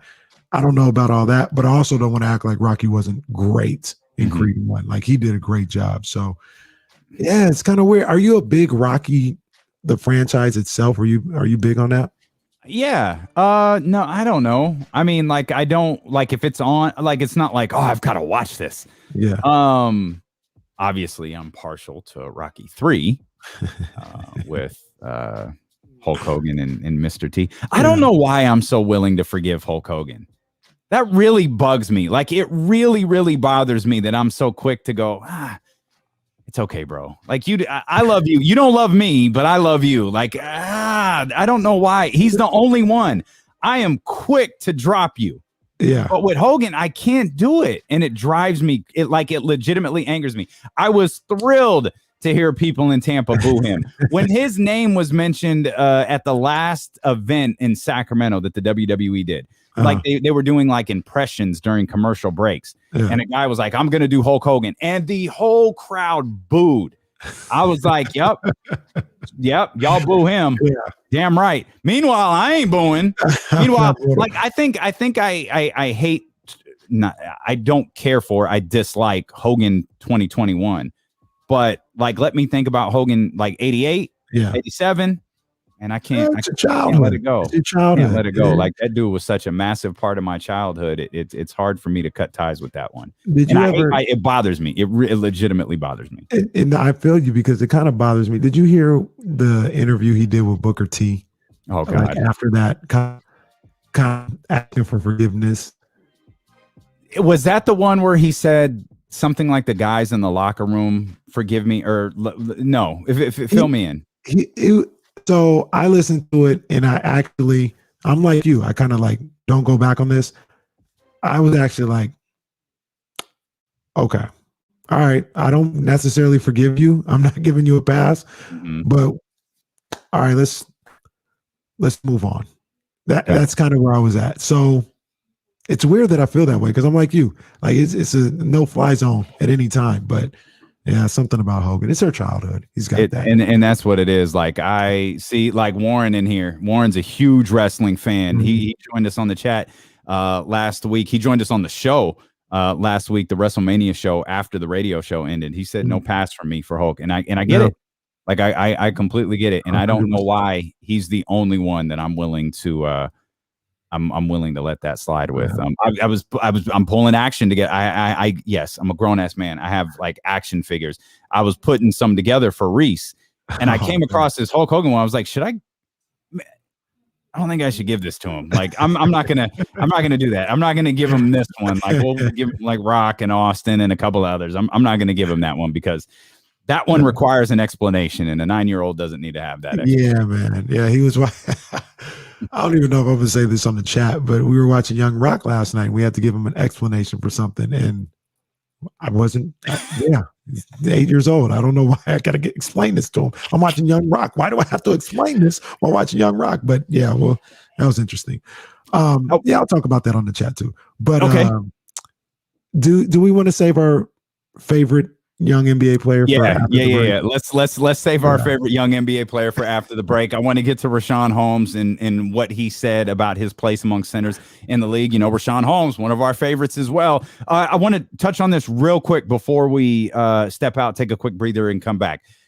MLS commissioner said the Sacramento bid, and we've heard this before, it's kind of a COVID casualty. That was the line that he used. But he said it's not dead yet. The MLS in Sacramento is not dead yet.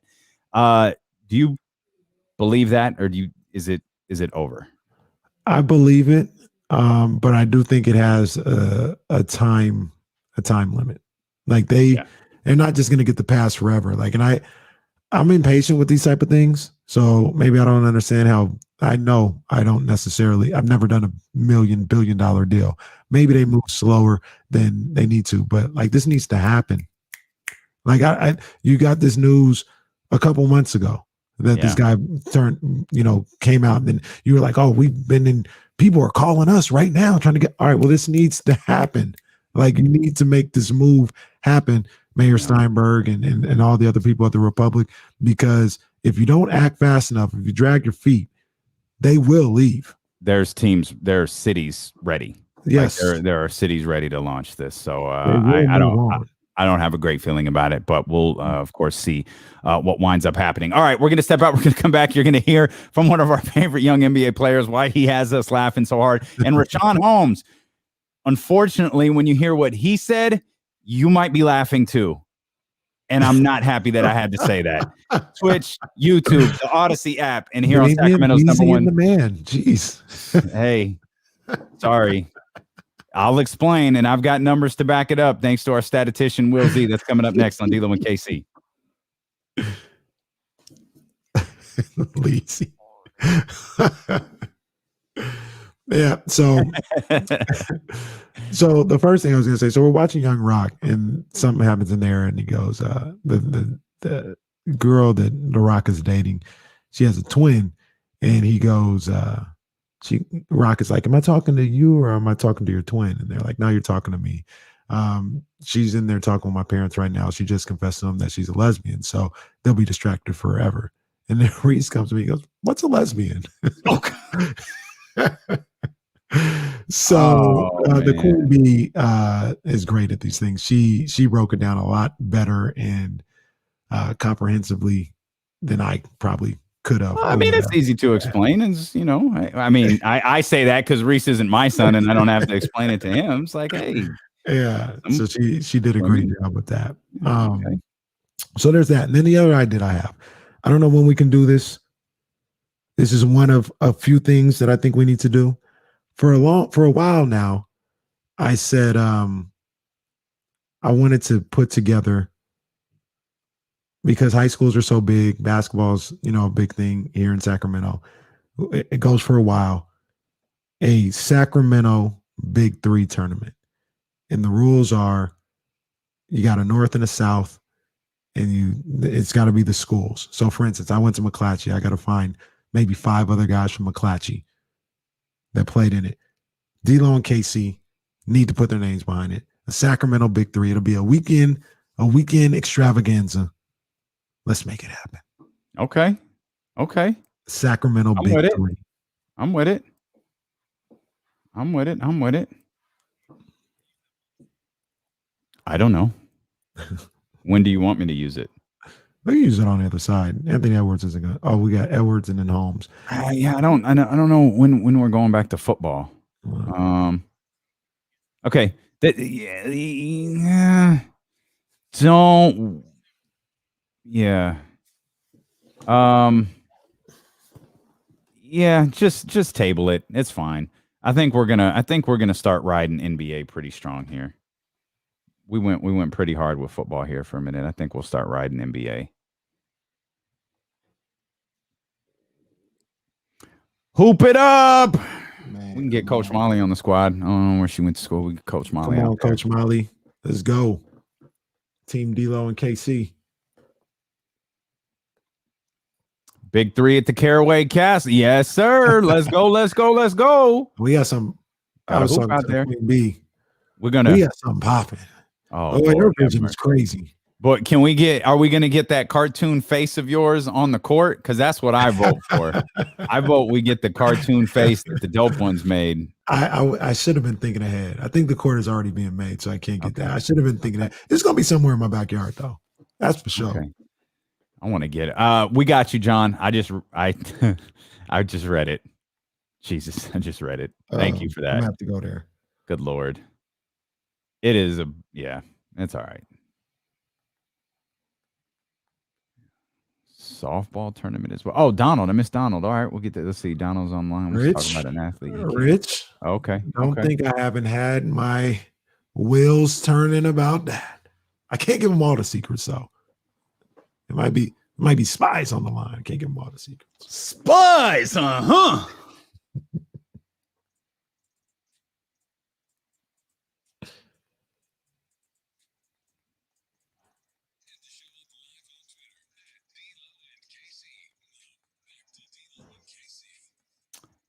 Draft season is here, and all guests dial in on the ESPN 1320 Draft Hotline, brought to you by McQueen and the Violet Fog Gin. We don't make much, but what we do make is damn good. If you missed our conversation with Akash on a Varath and a 4th and 9, you can check it out here at your leisure on the YouTube stream or on Twitch. You can also subscribe to the podcast, D-Lo and KC podcast, available wherever you get podcasts from, including on Apple, Spotify, Google Play, or if you're on the Odyssey app, you could just use the rewind feature. We DVR the entire show for you. You can use the rewind feature and never miss a single thing here as D-Lo and KC rolls along into the afternoon here. I want to get to the Kings. I want to get to Rashawn Holmes, but we've got to start with just this soundbite was making the rounds. Yes, actually, you know what? Let's hit pause on the soundbite because I don't want to leave Donald waiting too much longer. 916-349 1320. Let's get Donald in here. Donald, what's going on, man? Man, I really enjoy you all show. I really do. You guys were talking about the athlete that you forgive. Is that what you're talking about, Hulk Hogan? Yeah, like we probably should have let him go. Probably shouldn't love him anymore, but just couldn't help it. Well, I got one of those too. Mine is O.J. Simpson. Oh.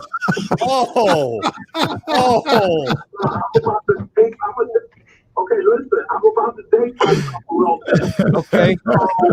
I am, like KC, I am a lifelong San Francisco 49ers fan. Oh, my man. And I was born and raised in San Francisco. But in the 70s, you didn't watch the 49ers because they were blacked out. And, they didn't sell out. They were terrible. And when the 49ers traded for O.J. Simpson, I became a 49er fan for life. And so I will always be in debt to O.J., the football player in the 70s. I know what happened, all that. But I look at O.J. and he's my link to being the lifelong San Francisco 49er fan that I am.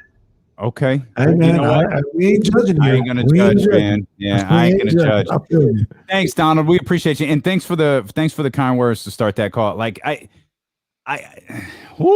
don't feel as bad. I don't feel as bad about not being able to move on from the Hulkster, but oh man, that is tough. That's tough. A tough one. That's a and tough look, one. to be honest with you, Donald's probably not alone. There's No, probably a lot like of people that feel that way. like I'm looking at like I see Murph Dog Saw here the same thing, yeah. talking about Bill Cosby, the actor. Like it's hard to it's I can let go of Terry Bollea. That's Hulk Hogan. That's Hulk Hogan's real name. Like Bill Cosby, you could ditch Bill Cosby. It's Hulk Hogan and Dr. Huxtable. That's the problem. OJ Simpson, you can't quite make that separation with. But whoo, man, that's Donald, again, appreciate the kind words to start that, and you have made me feel better about myself. And I'm sure there's USC people who feel the same way, or Buffalo Bills or whatever. Like he was that guy on the football field. It's just everything else is a little off. I mean, a guy that I have been able to separate from, but I know some people who haven't. Robert. There's some people that are like, nah. Robert Kelly, for those who didn't catch that. I got you. Like, I still got to roll with him. There's people, I mean, we talk about you got to roll with his music. Yeah. And you got to kind of eliminate everything else. Yeah. Even when you're listening to the music, you got to eliminate, where is this coming from? You know, you got to. He does make a reference to Aaliyah when Aaliyah's like 12 Born Into the 90s. So like, just go ahead and skip. She's got that vibe. If you don't want the uncomfortable vibes, just go ahead and skip that one. Oh my God. It's tough. Like you've got. I'm sure there's a former play-by-play voice that some Kings fans want to separate themselves from, but he's associated with so many, calls from back then, so many moments back then, and they have a hard time with it. Yeah. I ain't one of them, but I understand that there are some that are. That was some good stuff at the end of the show yesterday. See, that'll get to see. At least we know how to get the show to pop. Like if we ever hit a lull, we know how to get the show to pop. Like we're getting ready, we're trying to say goodbye, and all of a sudden there's 100 people logging in to see the stream after that. Bryce was probably the biggest one. Probably the biggest one. And the radio can't see that. Michael Jackson. He didn't do anything, and I refuse to acknowledge that he did. He didn't do anything. Nothing wrong with that. I can listen to the way you make me feel, conscious, clear. Butterflies, love it. See? Butterflies is one of the most underrated Michael Jackson songs of all time. For real. For me, it's probably a top 5 song he ever made. Shout out to my girl, Marsha Ambrosia. I love me some Marsha Ambrosia. Solid stuff. 916-349-1320 if you want to get in here. The Minnesota Timberwolves are on the verge of having a new owner. You might be familiar with them. Alex Rodriguez. Anthony Edwards, though, not so much. Are you an A-Rod fan at all growing up or anything like that? What do you think about what he might bring to the team? A fan? What you mean? Like, who is he? The baseball player, Alex Rodriguez? Yeah, no, I don't know who it is. Okay. I know he's going to be the owner, but I don't know nothing about baseball. So the sound. Said, a fan? Like, what you mean? Like, who is he? So the sound by itself is fantastic because how old is Anthony Edwards, by the way? Like 19? Yeah, he's 19. How long ago did Alex Rodriguez retire? I know Alex Rodriguez has been in the limelight. It's probably been about 10 years, I would think. Has it been that long? Man. Close to no, it can't be that long because he hasn't been up on the Hall of Fame ballot yet. Okay. Well, he won they won the World Series in 2009 with the Yankees. Mm-hmm. I mean, maybe he played. What year is it? It's 2021. So okay. 12 years ago. Is my math right? Okay. He's probably been like 8 or 9 years out of the game, I would think. Okay. The sound is fantastic. The video is 10 times funnier. He said, "A fan? What you mean, a fan? What?" And there's nothing about that strikes me as an act. He knows baseball, though. Jesse, by the way, Alex Rodriguez officially retired in 2016. Oh wow, he stayed around for a minute. That's when he officially retired. So there's another piece of sound that circulated the internet after that clip went viral, and this was Anthony Edwards. Well, he was talking about baseball. Jesse.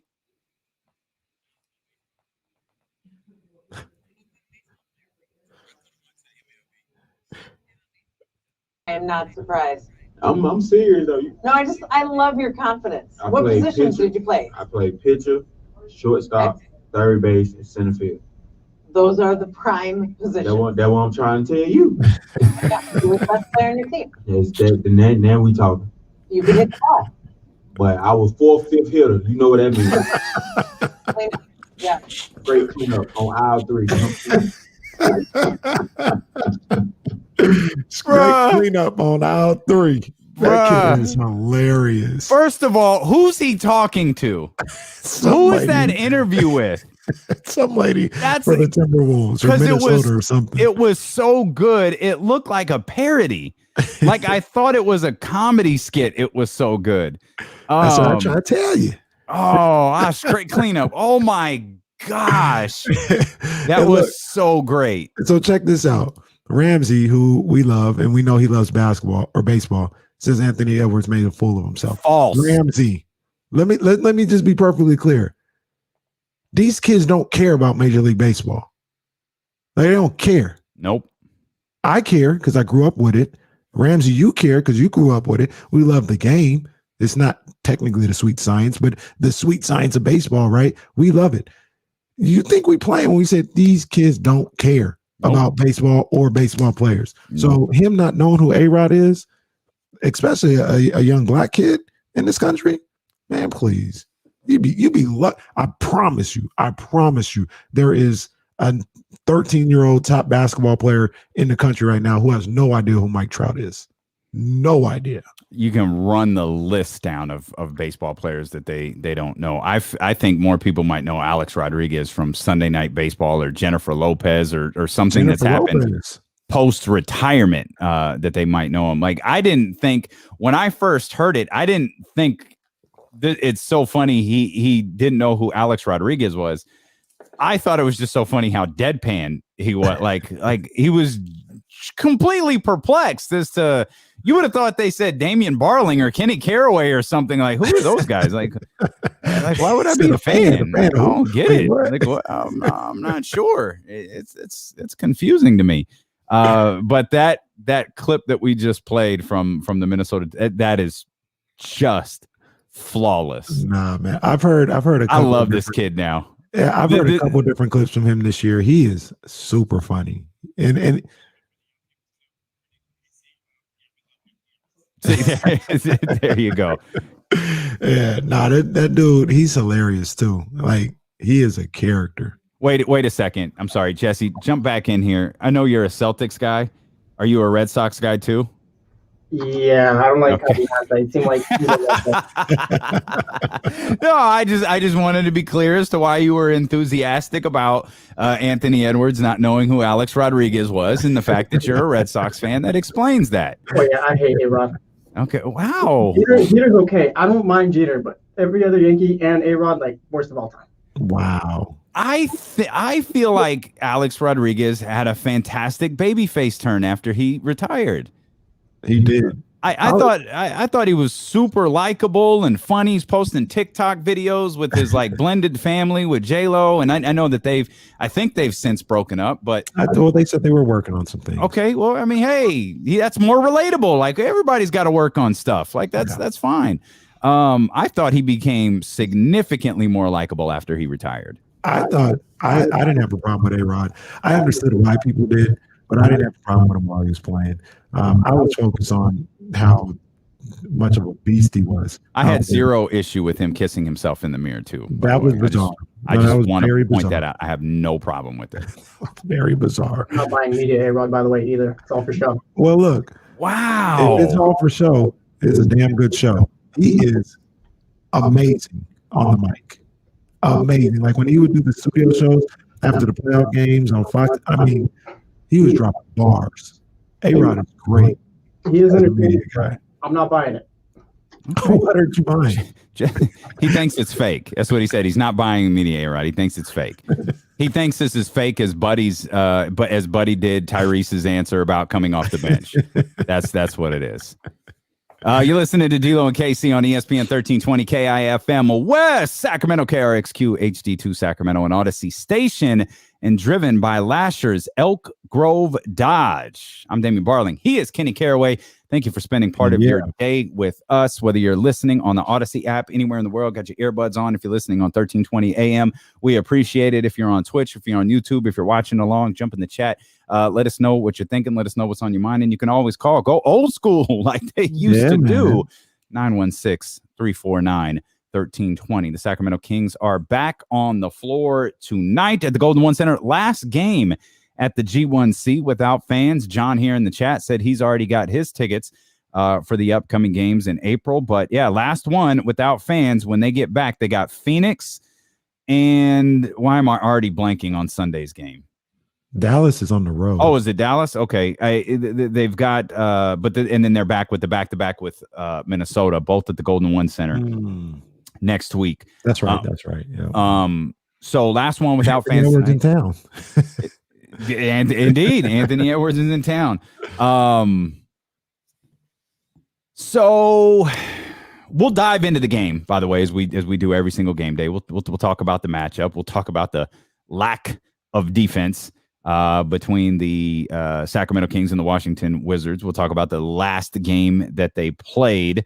I think it was back March 17th when these two teams played in Washington, D.C. So we'll dive into all of that. But first, I'd like to bring your attention to something Richaun Holmes said. Okay. Richaun Holmes, he's been making the media rounds. He's been really, Autism Awareness Month. Like he's a big advocate. He joined us for WeRockWithAutism.com. You see him wearing that shirt a lot. You can get yours again. That's at WeRockWithAutism.com. But he told Alex Kennedy that he feels he's one of the best two-way centers in the NBA. He also, and there was a lot of interesting things in this Q&A. He also said that the era of kind of trust the process in Philadelphia helped him develop as a player and how he appreciated that. But I really, really, really got hung up on the defensive stuff. Okay. And I'll give you like a direct quote because I don't want to misrepresent anything. Alex Kennedy said, "I know that making an all-defensive team was a goal that you set for yourself this season. Do you feel like you've played well enough to earn an all-defensive spot this season?" Richaun responded, "Most definitely. Being a member of the all-defensive team is definitely something that I'm striving for. It's definitely something that where I set that goal of mine, I hope to accomplish it. I definitely feel like that's where I make a lot of my impact on the defensive side of the floor. Like I've said before, I'm one of the best two-way centers in the NBA.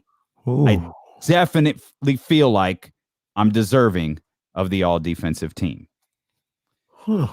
So I had been looking at some of the things Richaun Holmes was doing, particularly, and I know we talked about this last week when he joined us. Like he's been really, really impactful in terms of rebounds. Like he's been really impactful on the glass. I think he's a top. This may have changed with his lack of minutes the other night because of the hamstring issue, but I think he was top 15 in the league, certainly in that vicinity in terms of rebounds. He's up there with names that you expect to be on the all-defensive team. But I thought that line was so definitive. It's like, I want to rep this. Like, I want to ride with Richaun. That is our guy. We know how bad the Kings are defensively. Let's see if we can isolate this a little bit and find out more about Richaun Holmes. So I contacted our statistician, Will Z, and said, "Will, can we look up some things on Richaun Holmes? Can we look up his defensive rating compared to other centers in the league?" And Will Z hit me back. No problem. He ranks 104th out of 108. Jesus. With a defensive rating of 116.5. I simply responded, "Yikes." Will Z hit me back with, out of 520 players, Richaun Holmes ranks 488th. Oh, my goodness. Now, I love me some Richaun Holmes. Yeah. First of all. Second of all, Sacramento Kings stink defensively. And unfortunately for Richaun, even if he feels like he is impactful on the defensive end, the numbers show otherwise. And the fact that this team has been trending towards being historically the worst defensive team in NBA history not Sacramento history, not Kings history, NBA history. You cannot put one of those players on that team on an all-defensive team, unfortunately, for Rashawn. No, not at all. Not at all. It's interesting to hear that stuff, though. It's interesting to hear those stats and those numbers and where he ranks. And remember, though, numbers can lie. Yeah. In the sense that Buddy's on the floor, too.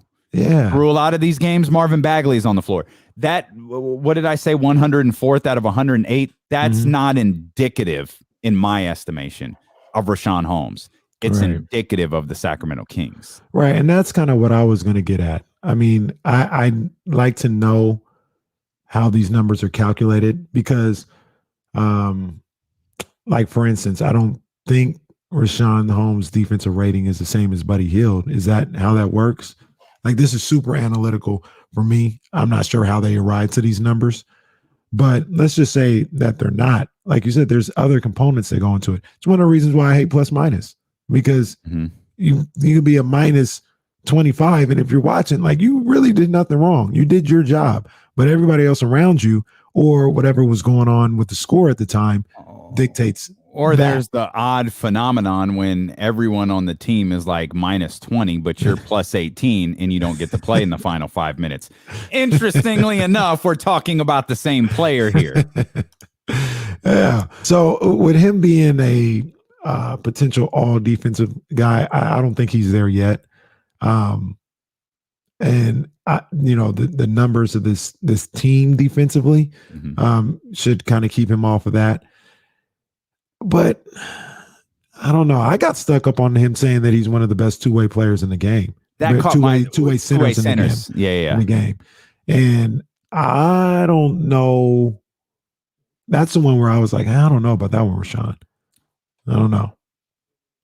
Let me take another point of view, because obviously that was really the catalyst for this entire conversation was because making the all defensive team. I'd known that. Like, I knew that was a goal of his. I'm not going to diminish him for wanting to make that goal. Like, that's silly. Of course he should have that goal. When he said he was one of the best, it was like, okay, like one of the best two-way centers in the league. And then the more I thought about it, it's like, yeah, this dude is a free agent this year. He's very likely going to get his lifetime money in about 4 months. So yeah, hype yourself up. He doesn't have Rich Paul or Clutch Sports, or he doesn't have a massive PR machine running behind him. You can't run PR. Normally what happens with stuff like this is not as it pertains to contracts, but as it pertains to all defensive teams or most improved players, is like, all of the stuff you see publicly for all-star ballots, like, hey, go vote for Buddy and Rashawn and De'Aaron and all of this stuff. When you say, go vote for Kyle Guy, when you see teams push that stuff out for postseason honors like this, you regularly, like, that type of stuff happens behind the scenes. Right. Like, they'll reach out to media members. They'll reach out to other teams. They'll make a push within the league and with its media members to get, I'm making something up here, De'Aaron Fox most improved player, Tyrese Halliburton 6th man of the year. Like, there's a push for that. Like, Tyrese isn't going to have any of that stuff. He's got to do it himself.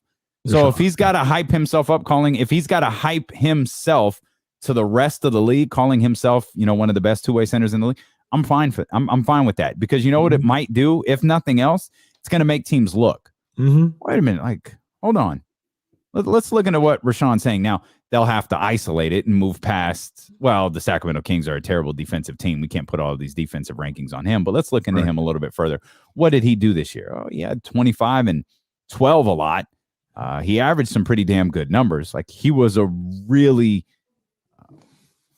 solid piece of what the Sacramento Kings were attempting to do this season. And rarely did we come in after a game day and look at Rashawn Holmes and go, man, Rashawn really didn't show up tonight.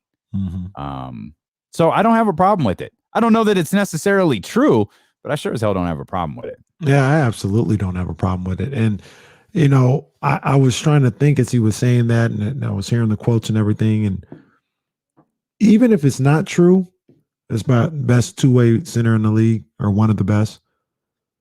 I think if it's not true, because you can make the argument, I think that it's true that he is one of the best two-way centers. I don't think he's far off.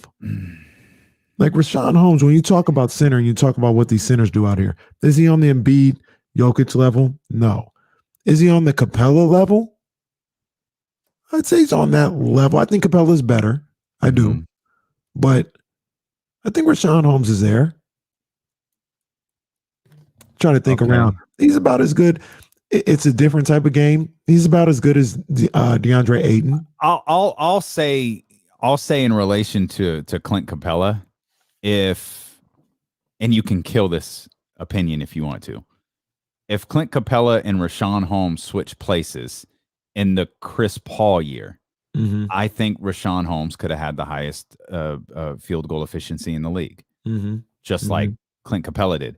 Just like DeAndre Jordan did. Like, I think Rashawn Holmes could have done that because of Chris Paul. That's not that's not taking away. Like, that's not a knock on De'Aaron. It's a praise of Tyrese or any guard in Sacramento. That's a praise of Chris Paul. There was a stat. I think it was for 6 years straight that the leader in field goal percentage in the NBA went from DeAndre Jordan to Clint Capella. It basically went from whatever big guy Chris Paul was throwing the ball to. Right. Tyson Chandler was probably in there too. I think Rashawn Holmes could have done that. I think Rashawn Holmes could have played that role. Like, he's certainly skilled enough to do it on the offensive end. Right. On the defensive end, it's hard to tell. It's hard to tell who's a good defender.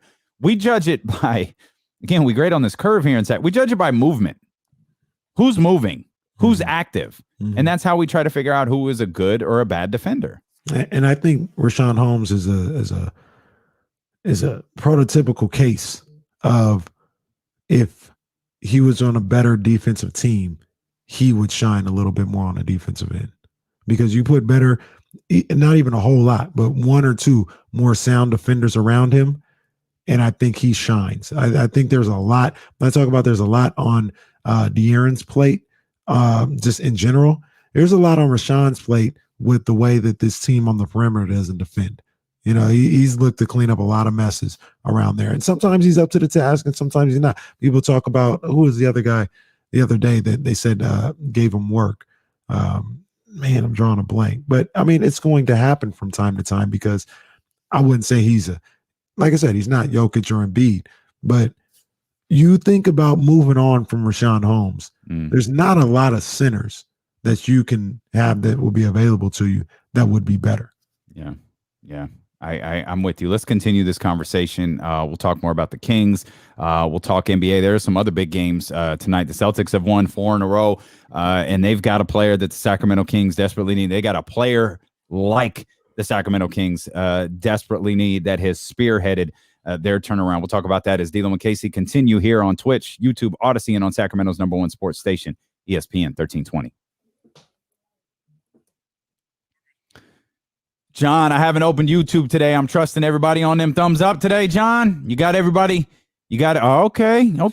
All right. If y'all ain't hit the thumbs up yet, keep doing that. If y'all ain't hit this subscribe button yet either, it's gonna be a long road to 1,000, like 1,000 real subscribers. We're not gonna purchase any, so a long road to 1,000 subscribers. So help us get there. And keep hitting that thumbs up. Big deal. Big deal. Big deal. Big deal. Yeah, Aceberg, this was the one we were talking about with big game tonight. Is that the Jay-Z bottle on his? Is that what that avatar is? That's what that is? The Jay-Z bottle? Okay. Yeah, the Ace. Have you looked that up? Because have you looked up that his champagne? Obviously, it's no Luke Belair. You haven't. Okay. I looked it up. I'm not gonna. That's not for the people. Well, unless I looked up a special version, that's not for us. Yeah, no, that is for the Carters. Yep, that's right, exactly. Like, oh, Jay-Z, yeah, black owned champagne. Yeah, man, that is not for you. That's not for you. That's for him. This is for us. It's clear to see the boy Rose. They do it for the people. Yeah, that stuff ain't for you. Yeah. Or me. Oh my gosh. That was tough. But legit though, made me feel better. Like, okay, mine's just Hulk Hogan. that's a crazy one right there. Nope. That's funny. I was curious what he was going to say too. Yeah, I was like, okay, what do we got? What do we got? Oh,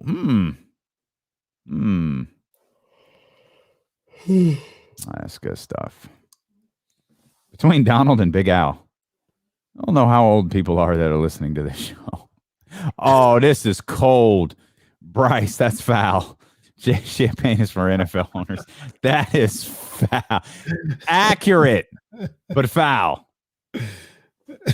Wait, is this real? Wait, can we afford this? Ace would know. Ace, get in here and let us know. He knows everything, Jay-Z. Yo, John, you found the cheap one, bro. Yeah, you found the cheap one. If that's the one you saw, because the one I think the one I found had another number on it. Like, yeah, ain't for me. Not gonna be able to do it. Damn, all these players are out tonight. Is Kyrie playing? Do we get word on Kyrie? I know ESPN was like waiting. We should have an update on Kyrie any minute. It's like, oh, y'all are. Kyrie is not listed on the injury report and could play against the Sixers. It's because he's not injured. Personal reasons. Is he listed on the personal report? Get that man his PTO. Mm-hmm. Although he has used quite a bit of it this season. I'm telling you, that HR lady in Brooklyn or that HR man in Brooklyn is gonna be like, hey, Mr. Irving, we've got to. Well, he got he did it here at the beginning of April because he just got his new 8 hours. Ah, that's it. Yep. That's it. April. That's it. Had to wait for that. I realized I put in, for those days off in August. That's a year after the show started. Our year anniversary? Yeah, it's because I think I put in for the 22nd off. We started on the 17th. Man. So I'm outside of the first year. Man, every day. Yeah. Ooh, that's a grind.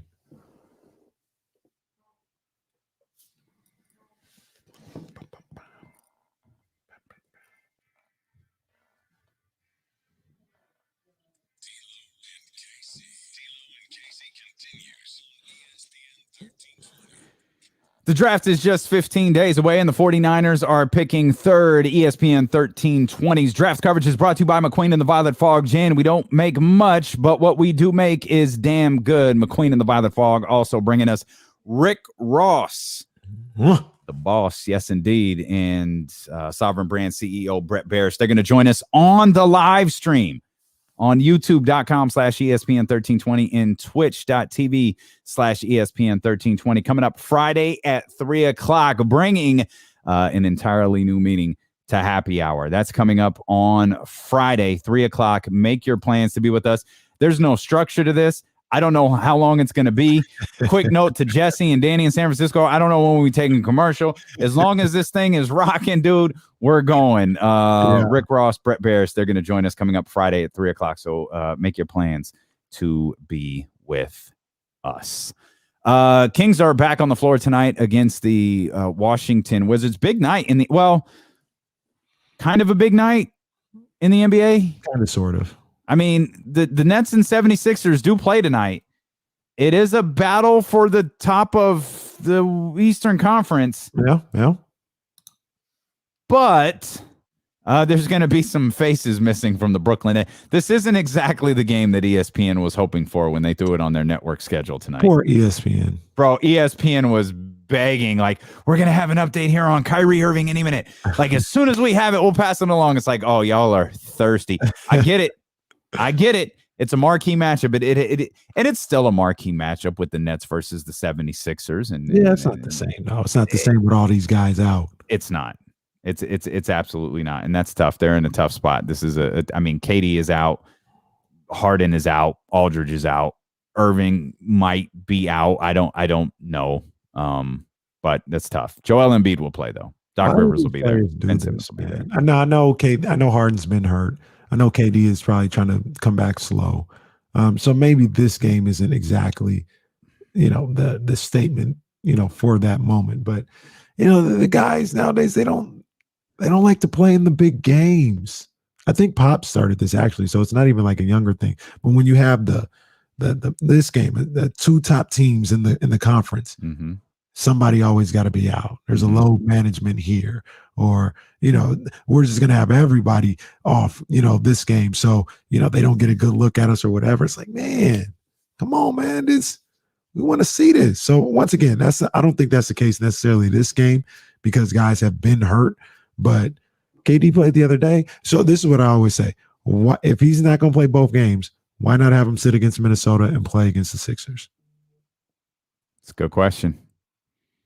It's a good question. Don't have the answer to it. Mm-hmm. Don't have the answer to it. By the way, again, Minnesota they're actually playing right now.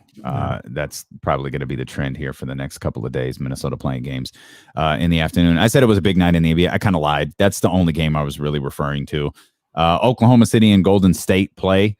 I know that's not sexy, but it's important. It's important for standings. Whether you're talking important for who? Whether you're talking standings, tank standings, or you're talking 10th seed standings. It's important either way. Like, again, depending on what side, you're probably, tank, you're rooting for Golden State. Right?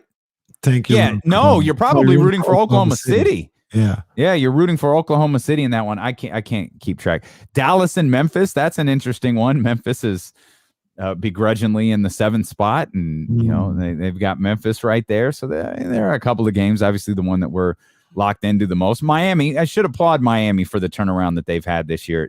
Certainly not what they were last year, but as they started to get guys back, they played significantly better. And Jimmy Butler's that guy. We were talking about it with Marcus Smart. The Celtics have won 4 in a row. They've gotten themselves up to the number 5 spot now. They're 29-26. Brad Stevens said, I think it was yesterday or the day before, playoff seeding, stuff like that. That's not going to influence how I play guys through the remainder of the season. Obviously we want all of our guys to play well, but we need to have a healthy team heading into the playoffs. And that is extremely difficult with the way that the schedule is compacted. So if it's, our team as a whole should be good enough to survive having to sit guys as the season starts to wind down, and we're not going to worry about 3, 4, 5, 6, anything like that. We're going to go out there and try to get the job done as a team. But this is a group that's won 4 straight. They've won 7 of 10. They've gotten themselves back, well above 500 now, sitting at 29-26, and they'll be knocking on the door of the 4 seed. I don't really see them getting much higher than that, with Milwaukee sitting at 33-20 right now. But I'm sure Boston would love to be in that 4 spot, certainly away from any type of play-in tournament, which they're neck and neck here with Miami at the 6th spot. But Marcus Smart has been the turnaround. Jimmy Butler, same thing in Miami.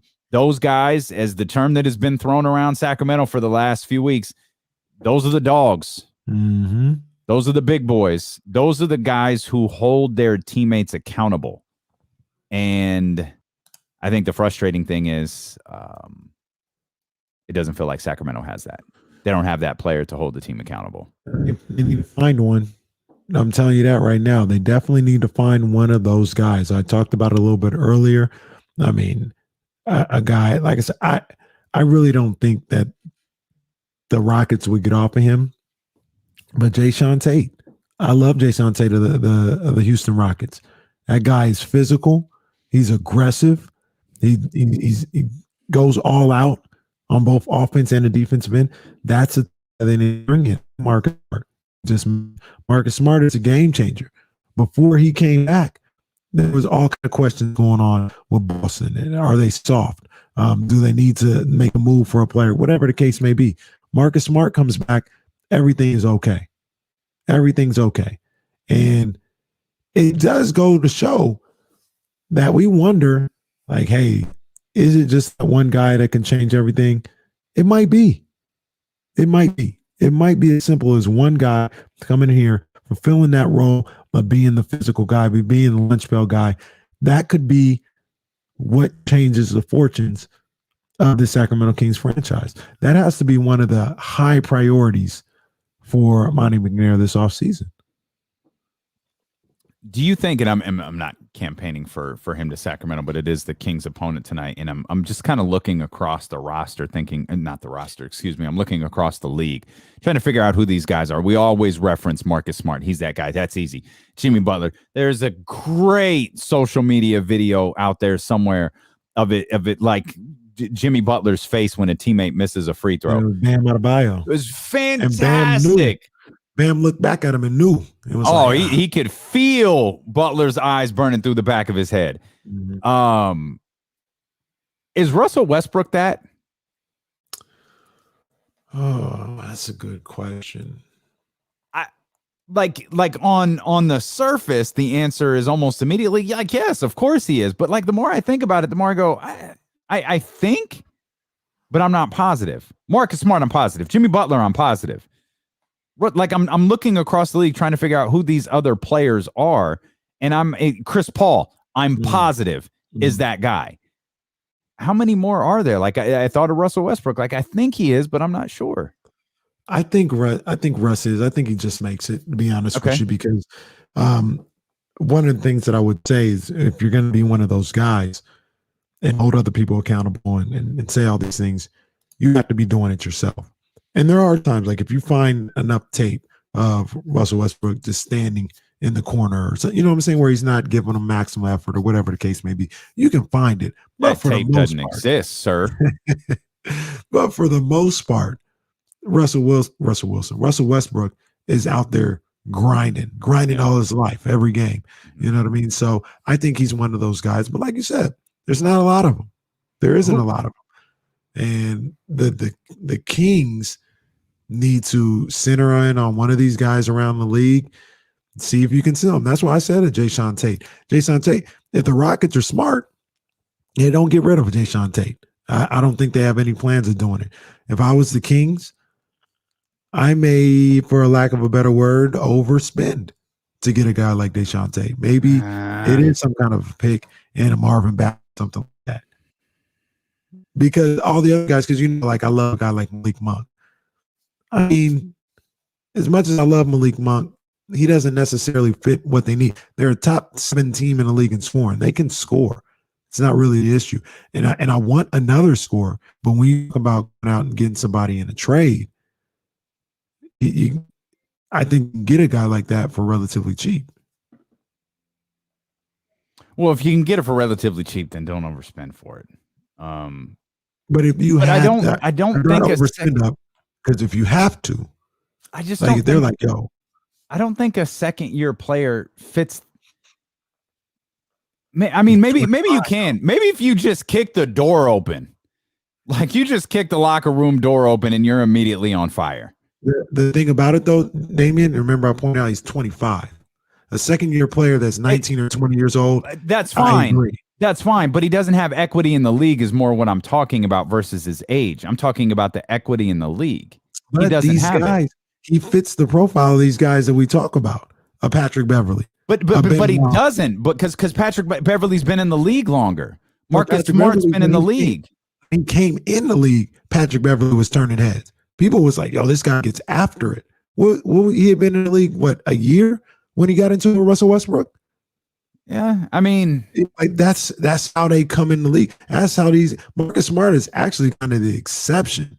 Tony Allen was another guy that we talk about. Tony Allen for sure, around for a little bit, and he was a good player at Oklahoma State, no doubt about it. But I mean, he was a grinder.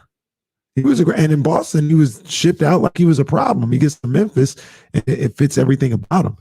You need one of those grinders, man. So I feel like I'm glad you mentioned Tony Allen and him bouncing around, because I feel like Jimmy Butler was more appreciated. I feel like Jimmy Butler is appreciated more now, particularly after what happened last year in into Orlando when the bubble and all of that. Mm-hmm. I feel like he's more appreciated now than he was even in Chicago. Yeah, I think it's about the same. Because I think it was like, because it feels like in Chicago, Jimmy, that's tough. He's that personality, man. Like he's one of those tough guys. He's a tough teammate. And then Minnesota was what it was. Right. And Minnesota couldn't handle that. With all due respect to Karl Anthony Towns, He didn't like that type of leadership. He didn't like the dog. Karl Anthony Towns, no pun intended, appears to be a cat person. He's not a dog person because the Jimmy Butler thing didn't work out. But now all of a sudden he pulls a team to the NBA Finals. And now it's like, man, Jimmy Butler, that's the leader everybody needs. Jimmy Butler, man, what he is a single-handed just leader, like unbelievable, just phenomenal. It's like, wait, that's literally the same exact Jimmy Butler that was in Chicago. I feel like we're appreciating him more now the longer that he's been around in the league. Well, he's also won. You know what I mean? That has something to do with it. When you prove that your way is right, then people gotta appreciate it. They have no choice but to appreciate it. Love it. Like they got no choice. And in Chicago, he was appreciated in Chicago. I think he was. I think people were stunned that he was traded from Chicago, to be honest with you. It wasn't like the Minnesota thing where it was like, yo, we got to get this guy out of here, at least from what I can remember. It was, what? You traded him on Jimmy Butler for what? The Timberwolves, I think, were getting laughed out of the building for that trade. The Bulls were getting laughed out of the building for that trade. If it serves me correct, I don't know. I can't remember which. So it was lopsided on one side, but Jimmy, they proved to be right with Jimmy. And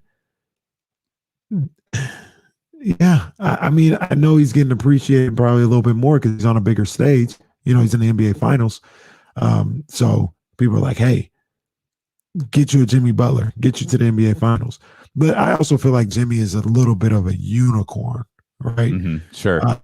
You don't typically have those guys that are that good on the offensive end being that much of the dog on the defensive end as well. So when you talk about those guys, you talk about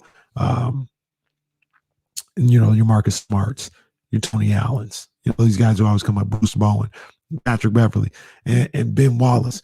These guys kind of came out of nowhere.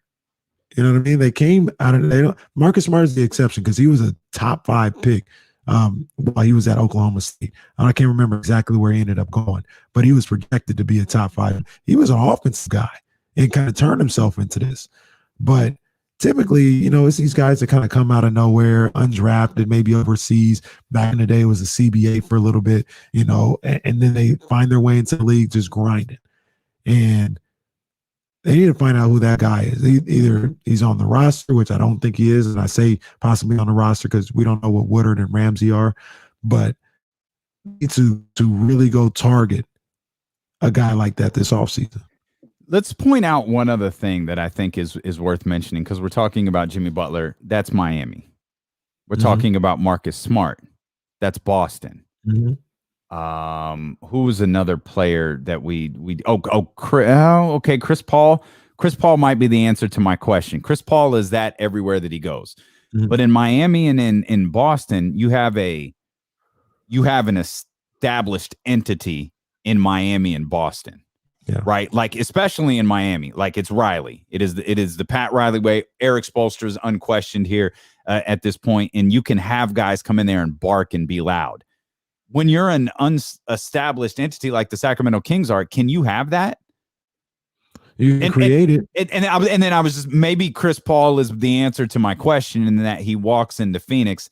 He's that guy, and he's helping establish that culture. So maybe the answer is whoever comes in and does it, he's establishing that building block here in Sacramento. Yeah, and on the flip side, I think there are a couple other different factors into it, and this guy gets the credit for something I think really Steph established. But look at Draymond Green.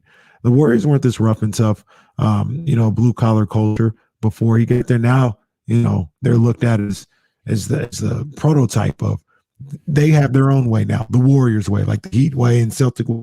They got their way. I think a lot of that has to do with Steph Curry, and he's more of that Mekhi Phifer that I talk about high school high, where everything goes through him and what he says goes. He's just quiet about it. But they established that. They created that type of culture and that type of identity within that franchise. So it can be done. You just gotta have the right components. Because if a Jimmy Butler guy comes in and De'Aaron Fox and Buddy Hield and all these guys are more Karl Anthony Towns than Tyler Hero or Bam Adebayo, then as you can see, it ain't gonna work. They're gonna ship them out. So you got to also make sure you got the other elements there as well. And you just wonder, like, do NBA teams learn from other NBA teams' mistakes? Because if I'm the Kings, for example, if I'm any, whoever, if I'm a team, Detroit, Chicago, whatever, and I look over and I go like, I feel like the team is soft. Again, to use a word that has been used to describe the Kings recently. If I've got a team and I've got to bring that dog in here, I've got to bring that alpha in here. Like, okay, I'm not gonna let my star be overpower that, like Karl Anthony Towns essentially did. The Jimmy Butler style of leadership didn't work for Karl Anthony Towns. Too bad, fam. You've got to make it work because this is what our team needs. Same for De'Aaron, Buddy, whoever the Sacramento Kings are at that time, Tyrese, whatever. Too bad in that hypothetical situation that you just presented. Too bad because we have to make it work. Right. This is what our franchise needs. This is what our team desperately, desperately needs. Yeah. It's why you got pushed around by Corey freaking Joseph, your former teammate, for 48 minutes. It's why Corey Joseph, our sixth man, made an absolute ass out of us because we didn't fight back. Literally pushed us around for 48 minutes. Didn't fight back. And you know why they pushed us around for 48 minutes? Because Corey Joseph knew you weren't going to fight back. We need a player who will come in and fight back. And you hope you have less Karl Anthony Towns type responses, and you have a response where a Miami Heat response. You have a response where you're taking on the physicality of that player. Like, oh, yeah, Jimmy's tough. Now De'Aaron's tough. Right. Now Tyrese is tougher. Now they're pushing back a little bit. I'm not talking about fighting. I'm not talking about throwing blows, but now they're a little bit more physical when need be. When two-way players get ripped off the rim and throw to the ground, there's problems. Right. There's questions that need to be answered. So, you hope that you get those types of responses and less of the Minnesota responses, which is why I wonder, do teams look around and see the mistakes that other teams made? Do teams see the mistakes that Minnesota made going, no, we have to go all in on that Jimmy Butler type player, that alpha man? Now, obviously, it's unfair to put Jimmy Butler, Chris Paul, these guys in the same category of like Patrick Beverley, who I think really highly of. Like, Jimmy Butler is one of the best two-way players in the entire league, and he has been for like a decade. Chris Paul, same exact thing. But there's a happy medium where you could be a really good Marcus Smart, incredibly valuable to the Boston Celtics organization. He's not the Jimmy Butler caliber player. He's not the Chris Paul caliber player. But he is every bit as valuable to the Boston Celtics as those two players are to their respective organizations. Yeah. You don't have to be the best player on your team to have that fight, and you can get people to follow suit. We've seen it with Jason Tatum and Jaylen Brown, and we've seen it with the rest of the Boston Celtics roster. When Marcus Smart is back and Marcus Smart is doing the things that he did last night where he's diving on the floor and he's blocking shots and he's throwing outlet passes and he's doing all that in a span of 9 seconds, the rest of the team is going to buy in, and good teams will want to work as hard as that player. Yes. If you got a good group of guys around you, they'll be inspired by that. They'll be motivated by that. They won't want to look bad by that. Like, how am I going to be walking back on the defensive end? And this guy is cutting off passes, diving for passes one end of the court, sprinting back down to pick it off and create a steal on the other side. If you have people that have that in them, it just nobody's been able to bring it out. Bring it out. If they don't have it, they just aren't going to have it. And now you know who your dogs are, and you can move on from that guy. But they just need to be pushed, man. They need to be pushed in a real way. They need to be challenged. And it's sad to say here we are 50-something games into the season, and a team that's struggling to make the playoffs for the first time in 15 years has to be challenged, has to be pushed. But that's what you're dealing with this group. There's I say a major overall. I don't know if I want to say that because that means, to me, getting rid of all but like two guys. I don't think it needs to be that drastic, but there are some specific type of guys that need to be brought into this locker room. Specific, somebody like a Marcus Smart, somebody like a Jayshawn Tate, somebody like Patrick Beverly. I think Patrick Beverly is done, so I wouldn't be more saying bring him in. But you need somebody in here like that. They don't even have to be a Jimmy Butler. Jimmy Butler scores 20 points a game. I don't even need the guy to score 20 points a game. That'd be great, but they don't even have to be that. And by the way, there aren't very many of those. And if there are, you're probably not getting them here. You know what I mean? Like that's probably not going to happen. I wonder if there's something to be said for, because correct me if I'm wrong, was Tibbs the common denominator between Chicago and Minnesota? Yeah. With Jimmy Butler? Yeah. Maybe there's something to be said, because Tibbs is an alpha. Yeah. Like Tibbs is essentially what we're talking about in terms of a player. He's that as a coach. Yes. Maybe there's something to be said of, you can't have both. Because you can't have multiple, but you can't have someone on your left side screaming at you, and you can't have it's like having two devils on your shoulder. You got to have a devil and you got to have an angel. You can't have everyone on your shoulder like screaming at you. You've got to have a balance of both, and maybe that's where things ultimately, maybe Karl Anthony Towns isn't necessarily soft, but it's like, God bless it, every time I come to practice, everybody's screaming it about one thing or another. Like, let's fall back a little bit. And we know Tibbs isn't going to fall back. Jimmy Butler isn't going to fall back. And we know that Eric Spoelstra isn't that. No. That's not the way Eric Spoelstra coaches. I mean, we've read enough about him. And he runs a little hot. Eric you think so? Oh yeah. I think he runs. No. I think he runs hot when you've pushed him to the edge as a team. Mm-hmm. Like, I think Tibbs runs hot when the national anthem is done. I don't think that's Eric Spoelstra. Screw up enough and Eric Spoelstra will be hot. But I think he builds to hot. Cool hand Luke. Mm-hmm. Your team loses by 50. Your team loses by 1. Cool hand Luke. Mm-hmm. Tibbs, the exact opposite. He's fire out the gate. Eric Spoelstra, I think this is the case for most coaches. Eric Spoelstra progresses in his frustration or his anger. Like, he can get hot, but I don't think he operates hot. Okay. All right. Yeah. Maybe I'm wrong. I ain't in practice. I don't know. Yeah. Like, I mean, he threw shoulders with LeBron James. My goodness. I want to ask I don't know if I can call it the $1 million question. Maybe the $500,000 question. Okay. Here in Sacramento.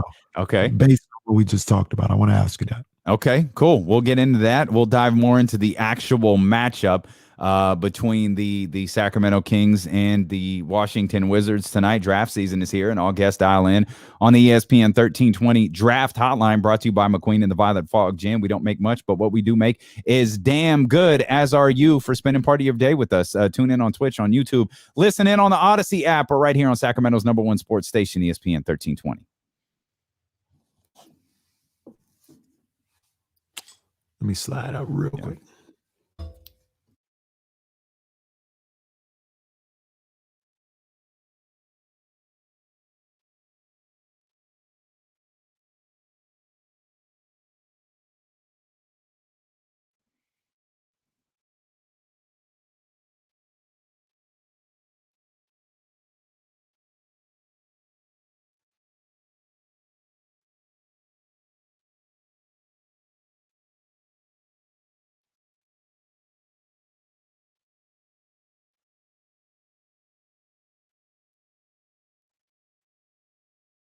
Sorry, y'all. I'm sending some notes to my dope ass graphic dude to add a couple of things to that Ricky Rose draft, or Ricky Rose graphic.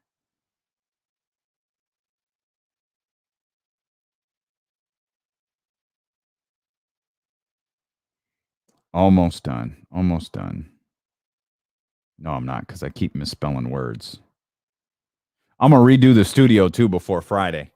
I'm going to redo my background, man. I'm going to make it hot. Oh, Will got my attention. What's here?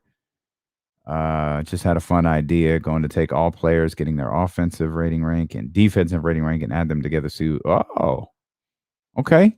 I'm with it. You have a love. Oh, Chicago guy. Yep, I bet you do, man. Yeah. Sorry, Ramsey. No, I bet you do, man. You guys, that Chicago team was going to win a championship. I think. I feel like that Chicago team was really good, man.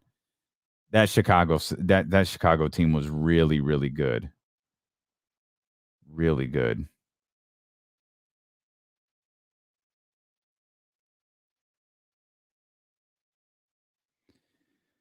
Oh man. Oh, it's Derrick Rose, the biggest what if player. Yeah. Yeah, I'm good with that. I mean, I assume we're gonna eliminate like people that died, like Lynn Bias and stuff like that. Yeah, I'd put Derrick Rose. Oh, I asked the chat, biggest what if player in NBA only. Who's the biggest what if player in that you can think of in the league? Jesse just said Derrick Rose, or is Derrick Rose the biggest what if player? That's a good one. I remember that game, man. I remember that so vividly when Derrick Rose went down. That was, that just ripped my heart out. That was brutal. Brutal, brutal, brutal. That's interesting. Okay.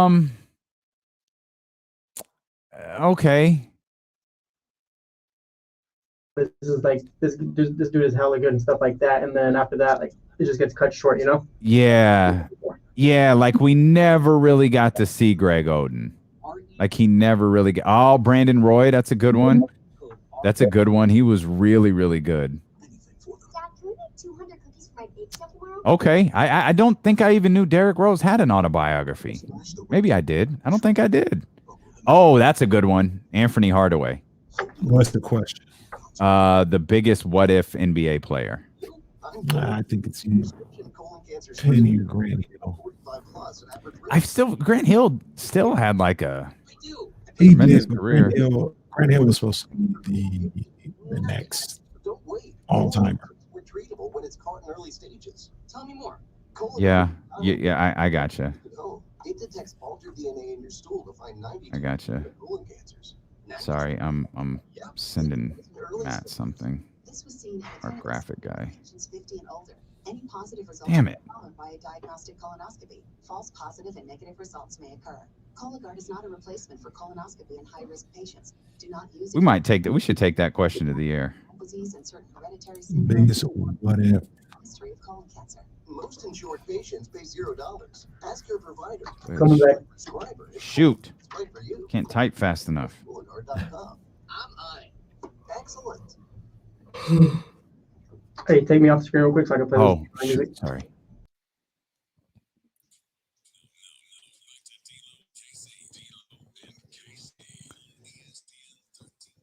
Yeah, we in here, baby, no doubt. You want to be a part of the show, 916-349-1320. We're also on Twitch. We're on YouTube. We appreciate those hanging out with us. We appreciate those that are just tuning in. Welcome. We start every day at 12. We hope that you'll be with us Friday when Rick Ross and Brett Bears, CEO of Sovereign Brands, and hip-hop legend Rick Ross join us. Man, we're going to have fun on the stream this coming Friday at 3 o'clock. I want to bring a conversation that was happening during the commercial break here to the air. Jesse asked the question, our producer Jesse, just casual, hey, is Derrick Rose the biggest what-if player in NBA history? And I thought, man, like, that's a good one. Like, if you eliminate, I want to eliminate Lynn Bias just because of the circumstances like around him, and that's you know, a generation a little bit before ours. But getting the spirit of the question, like a lot of people are saying Greg Oden. I see Sam Bowie in here. I see Sean Kemp. Like there are a couple of other names in here. Like, what do you think? To me, the top two are Penny Hardaway and Grant Hill, and Derrick Rose is up there too. Mm-hmm. Maybe I should say top three, because you're talking about those three guys like Greg Oden, Sean Kemp, you know, all these guys. I see Bobby Hurley. I see guys like that. Good ball players. Penny, Grant Hill, Derrick Rose, in their specific time, were all planned to take the league into the next era. Like these guys were legitimately next, and it shown signs of it. I mean, Grant Hill was.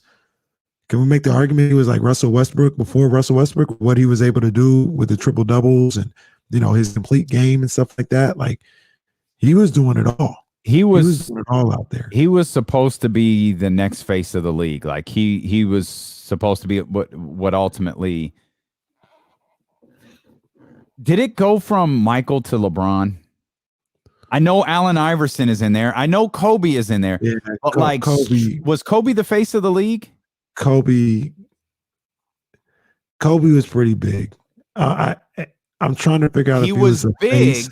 but was he the face? Like LeBron, definitively, he is the NBA guy. Michael Jordan, definitively the NBA guy. The point, and you can answer that in a minute. The point I was trying to make is Grant was supposed to be that guy. Grant Hill was supposed to be what ultimately, whether if it was Kobe or LeBron, he was supposed to be like that tier of player. Yeah. No, you're right. Kobe, because Shaq was there, he couldn't get it by himself. You know what I'm saying? Like, it was always Kobe and Shaq. So I guess he couldn't be the face of the league. Really, at that time, it was about the teams, more than anything. It was the Lakers with Kobe and Shaq. It was the Spurs with Tim Duncan and them. It was the Kings. Yeah. That was absolutely the Kings that were there. Even Jason Kidd, what he was doing in New Jersey at the time. So it was really with the teams. Dallas was up and it was teams, and then LeBron came and he had the power to make everything move wherever he was at. And that's why it became about LeBron again. And then it was like knocking off LeBron and the Warriors versus LeBron and KD versus LeBron and all that other stuff. And that's where we're at today. Yeah, and we've said this before, and I'll say it till eternity. Like, LeBron worked because he came in with a massive amount of hype and lived up to it. He came in with a massive amount of hype and surpassed it. Like, he came in that first game at the Arco Arena and was like, "Oh wow, he's actually better. He's actually better than everyone said he was." And literally everybody said he was phenomenal. He's actually better. So, those are a couple of good names. I would put Derrick Rose. I would put Derrick Rose near the top of that. Penny is definitely an interesting one because it was like his whole career fell apart after Shaq went to Los Angeles. Derrick Rose, he was the MVP at like what, 22, 23 years old. Yeah, they changed CBA rules because of Derrick Rose. Yeah, like when you win Rookie of the Year, MVP, like he was the catalyst for, like he created a completely different pay scale for second contracts for rookies when you accomplish so much in your first contract. And it was those accolades that ultimately led to, like, it all evolved. You could make an argument that the Derrick Rose rule to the CBA evolved into the Supermax contract because those accolades carried over into getting a larger contract if you stay with your team. And I'll also say this, and somebody in the chat or on the line, tell me if I'm wrong. Derrick Rose and Russell Westbrook, there's never been anything made like that in the NBA. Never. What they were able to do physically, with skills, with size, with power, with strength. Explosiveness is the word that you're looking for, because the speed plus the power equals explosive. And the line that, I know a lot of people used it, but when you talk about Derrick Rose and ultimately Russell Westbrook, the first year he averaged a triple-double and was winning the MVP. Not the last 4 or 5 times he's done it, and it's not cool, but just the first year. The word everybody was using, or the word I was using, was violent. Those players are violent when they play. Like, they get to the back, which is why, honestly, I was scared for Russ. I just was like, dude, if he gets hurt, his whole game changes. Derrick Rose, like, I'd argue Derrick Rose learned how to not play like that version of the Derrick Rose like a year ago. Or 2 years ago, and he got hurt a decade ago. Right. You know what I mean? So, like, if something happened to Russ, like, I don't know that Russ could ever adjust his style. It could just be like, I'm done. You know what I mean? We've seen him make adjustments over the last year or so, but he's still explosive. We've seen on a number of occasions this year, he's still very violent. But yeah, he's those guys they're different. They're just different.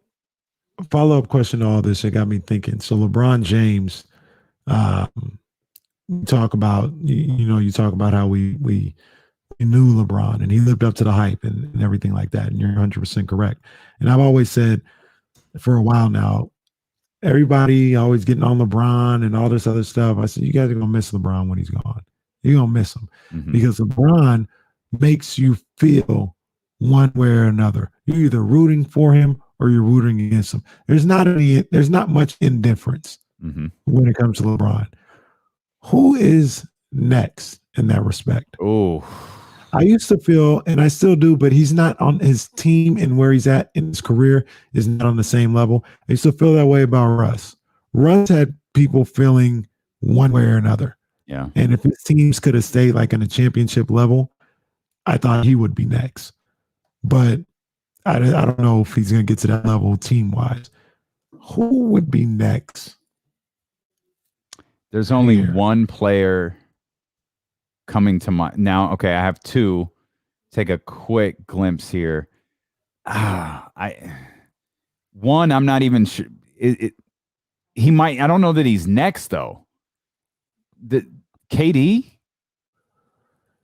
Yeah, I don't know. Kyrie, like anyone in a Brooklyn Nets uniform. Well, I was gonna say, you know who it might be. Man, don't say it. Don't say his name today. I asked you not to say his name. It's gonna appear now. It might be him because look, to my point, when I mentioned KD or Kyrie, you don't really have to react. You don't. There's no. Well, that's because I like both of them. I don't have an issue with both of them. Yeah, but now other people out there may have an issue with KD and Kyrie. I don't. Yeah, I have an issue with the other name that you used. And that's part of the component. So for right or wrong, there's people that hate LeBron James that can't stand, like the way you reacted to James Harden, they react that way to LeBron James, or they used to react that way to Russell Westbrook. And that's part of the component. Like, you can't be indifferent. Murph Dog's got one for you. This might be a good one. Let me see. Luka. Could Luka be that guy? I mean, obviously here it works, but like league wide, could Luka be that guy? Because look at you're shifting around in your seat. You've got the same reaction to Luka that I have with James Harden. You do not like Luka Doncic. Maybe Luka's the guy. Like when we're talking about young guys, and that's what really like hung me up. Like KD's not young. He's young, but like he's not next after LeBron. He's like right now. Yeah. Kyrie, kind of the same thing. James Harden, kind of the same thing. When you're talking about next, like no, I don't think anybody's going to dislike Giannis. You know what I mean? Like I'm looking around trying to figure out who's that next guy. Man, that's a good call from Murph Dog there in Las Vegas. It could be Luka. That's a damn good call. Luka also has the component of there's going to come a time when there's going to be resentment from players, from people, from a certain segment of people who feel like Luka is put on a pedestal, and they're going to resent him for that. They're not going to like him for that. That's happening now. You get like you're tiptoeing around it. He's white. He's like the next great white hope. Yeah, that's like no. I like that's something that's lived in the that's a thing that's lived in the NBA for a long time. Like who's going to be everyone's looking for Larry Bird. Yeah. You know what I mean? Now, like it's been like that forever. Now the other component of that, the 80s. The other component of that is, and I mentioned this when we first started the show, and I said, just watch him. Just watch Luka. The whining and complaining that Luka Doncic does is insufferable. Like when you get to really see him, and like he was on the playoff stage, so you really saw him there. But just wait till like second round, or if they start making conference finals, and you've seen a month and a half of him complaining all game long. Oh yeah, that's going to be somebody I'm like, get this guy out of here, please eliminate him. Wow. I'm sorry. So okay, I need clarification from this. We're just going to take this to everybody. So Luka Doncic, he doesn't count as white because he's European. So he's the next Dirk and not the next Larry Bird. Am I understanding this right? That's how I feel like he'll still be put on the same pedestal that Casey was just referring to. Absolutely. Like I don't think that. Well, he's not white. He's European. I don't think that's a thing. They're not going to say, well, we want to put Luka on there, but he's European. Let's go with Tyler Hero instead. Like, no, we're gonna go with Luka. The pedestal's still the same. And I think you're right though. They have to get the Dallas Mavericks. He has to be in a marquee game with nothing else on. It has to be a conference finals game. It has to be. And NBA fans obviously are watching, but I don't think there's quite enough to gather that venom. You get frustrated with them. A lot of NBA fans get frustrated with them, but I could see that one. That's a good call there, because I just look around I don't know that there's that. You have the thing with that. You have to be great, and I think there's I think it's fair to say Luka is his trajectory is to be a great player. Like he's a really, really, really good player right now. You could even argue he's a great player now, but we're talking about like in history, like great. You can say his trajectory is headed towards that. But I don't know. That's a good one. I don't know that there's another one outside of that. You know who else could get there? And he just needs the games and the exposure. And I won't tiptoe around anymore. Joel Embiid. Joel Embiid has the personality. That's the other one I was thinking of when I mentioned Katie and Kyrie. That's the other one I was thinking of. He has the personality to make people hate him. Like, oh, we want to see Joel get dominated. Or if they're losing, they're going to have, whoever he's going up against, there's going to be memes. He's going to be getting all the heat from the opposing arena, but he's got to play. If Dwight had lasted longer, he would have been that. He would have been that, but and I get what you're saying, but Dwight doesn't. He didn't embrace it the way Joel seems to love it. Like he loves being the heel, right? Yeah. And Dwight, he was like, yeah, come hate me, but be that like that meme of but really love me, smiling, but behind the mask he's crying. Like that's how Dwight was. No, Joel will be like, please, this makes it fun. Boo me, give it to me. You know what I mean? And he's got to play. And he's gotta make that big stage. I'm gonna let you do the business real quick, and then I got another one they're putting in here. You're listening to D'Lo and KC on ESPN 1320 KIFM West Sacramento, KRXQ HD2 Sacramento, and Odyssey Station, and driven by our friends over at Lashers Elk Grove Dodge. Thanks for hanging out with us. We'll be with you for another hour. We're gonna get you ready for the Sacramento Kings and the Washington Wizards tonight at the Golden One Center, the very last game at the G1C this season without any fans. We'll talk more about that in a minute. Yeah, well, the other one that people are putting in the chat is Zion. And I don't, right now, Zion, people, once again, they got to feel some type about you. They got to love you or they got to hate you. It can't be indifferent. Zion is like, it's whatever. Like, I like Zion watching him play. Like, he's dope. Maybe he'll get to that point where people are like, I'm sick of people jamming him down our throats and things of that nature. But no. He's going to be John Cena. It's going to be John Cena. That's what Zion will be. Zion will be John Cena. Right. Like, it's too much. Like, we're sick of him. So we don't want to see him. We want to see one of the other young stars. Stop making us watch Zion Williamson. That is exactly what John Cena is. You know who he would be? He would be early Roman Reigns. That's what. Okay. Yeah. I mean, it's essentially the same thing. I think that's why people resented Roman Reigns so much, is because they were cloning the John Cena path. Yeah. That's exactly what Zion could wind up as. This guy's on a smaller level, and I said if the Kings are ever in a playoff series with him, he'd be public enemy number one. Devin Booker. Devin 100%. Booker's really whiny, whiny, and he's really good. Hey, congratulations to Devin Booker. This could be his year. He could get there. He could get there on the main stage. He could get there on the Western roster. He could be there in the Western Conference Final, coming to the main stage. The newest number one villain in the National Basketball Association. Devin, but he's got the Kentucky pedigree too. Oh yeah. I just looked. Maybe the whiniest playoff series in the history of Western civilization. Phoenix versus Dallas. Is a matchup right now. Oh, there'd be so much crying and ugly little salty, pouty faces going on. Yeah. Dallas. I don't think Dallas is going to finish at 7th. Where do you think they're going to finish? Not much higher. 6th. I think they could wind up switching. They could wind up switching spots with Portland. They're not far away. Catch Portland. They're not far away. I mean, I think they could catch them. They're not. I don't think they catch Portland. But we'll see. We'll see what Sacramento's going to have something to say about that. All right, let's dive into the game tonight. It is the. I peaked at BetQL. I couldn't wait. Sure. Yeah, we'll have the Kings ransom numbers for you coming up here in just a few minutes. We'll let you know what BetQL thinks. Kenny's keys to a Kings victory. We got some keys, and we got something that no music. I just want to no music. This one's gonna be a little interesting though. It's gonna be a little interesting. Okay. Yeah, we got keys. Should we rename the segment Kenny's keys to don't stink? Kenny's keys to just being competitive. This one is going to be to a Kings victory. Kenny's keys to not having the entire fan base log on to YouTube tomorrow at 12 and slam their faces against their screens. That we can rename it to all of the above. Okay.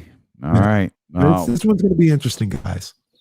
Is there anything defensive related in this Kenny's keys to a Kings victory? No. Good, because it's the two worst defensive teams in the entire league. The good news here, the last time these two teams played, the Sacramento Kings won 121-119. This was back on March 17th. At the time, the Sacramento Kings were the second worst defense in the NBA, giving up 120 points per game. The Washington Wizards were the worst team in the NBA defensively, giving up 120.1 points per game. I repeat, the score was 121-119. The two teams right now, the Sacramento Kings, are giving up 118.8 points per game. The Washington Wizards are giving up 118.9 points per game. I would expect the final score of 119-118 tonight, with the Sacramento Kings sneaking out a victory. Those are just the laws of these two teams playing. Okay. Well, I don't know if that's going to hold any water, but it worked on March 17th in Washington, so why not? Oh, so now you're being Kenny out here. What worked on March 17th? Hey, you're looking for what might work tonight. You got Corey Joseph going for 12 off the bench in tonight's game? Like, I'm not sure. No, Delon Wright though. Delon Wright. Maybe he gets 12 off the bench. Okay. These are two teams who are headed nowhere quickly. Russell Westbrook averaging a triple-double again this season. Bradley Beal still on the roster playing at an all-star level. What that ultimately means, fam, I don't know. You look at the rest of this roster. We all saw how that game ended. If you said was it Raul Neto who was running the play on that final possession and forgot to flare out to the three-point line, and Russell Westbrook threw the ball out of bounds, and everybody looked at Neto like, fam.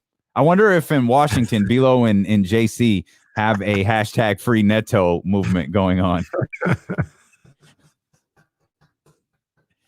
What's the street in Freeport Neto? What's a street somewhere in Chocolate City? Somewhere in Arlington or something. He's on the outskirts. He doesn't even live in the city.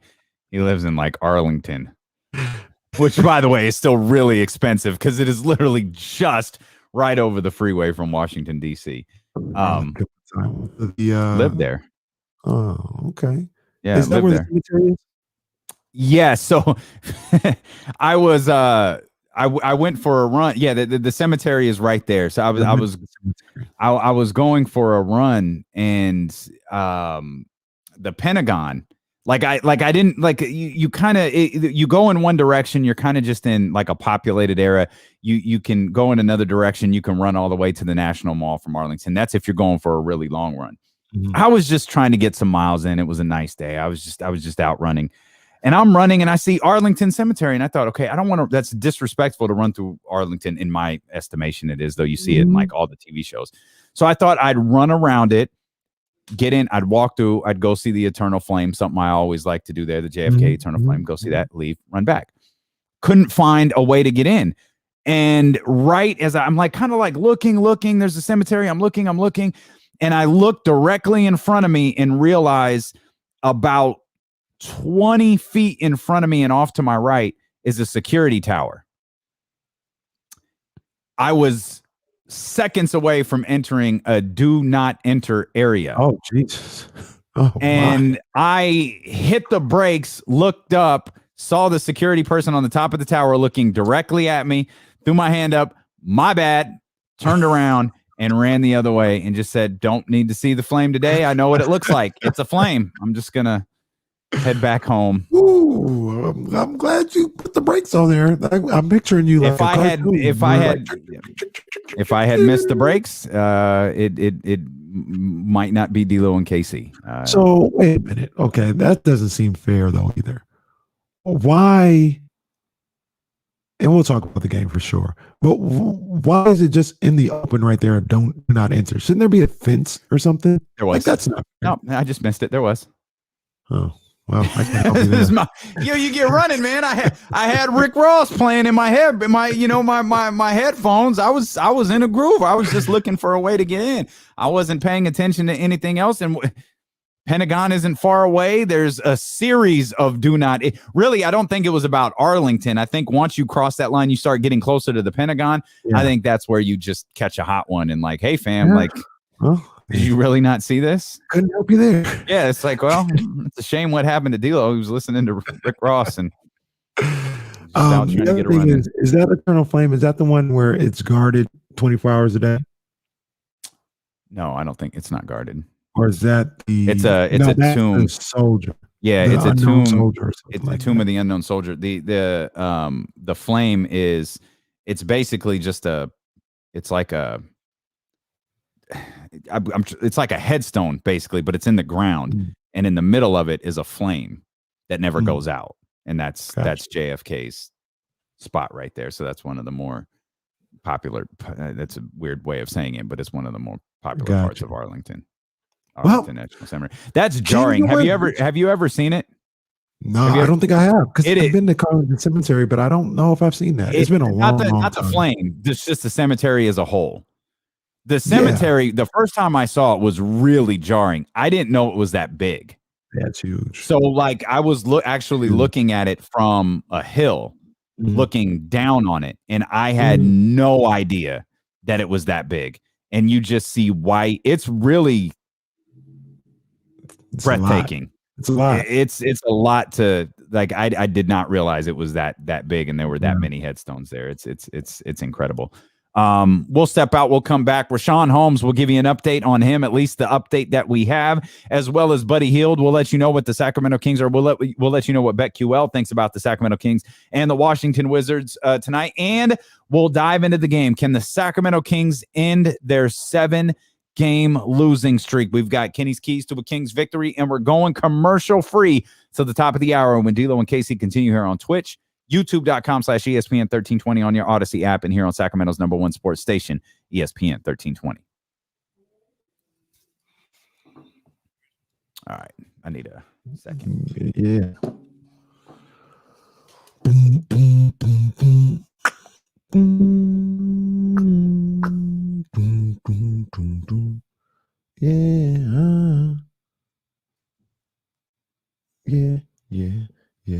Yeah. I'm the biggest post in the city. I've tried. I don't understand the leagues. So PSG, who I'm trying to adopt as my favorite team, I don't know what league they're in. It seems to be they're in the Champions League, but then they're playing in a league that's not the Champions League. I don't know. And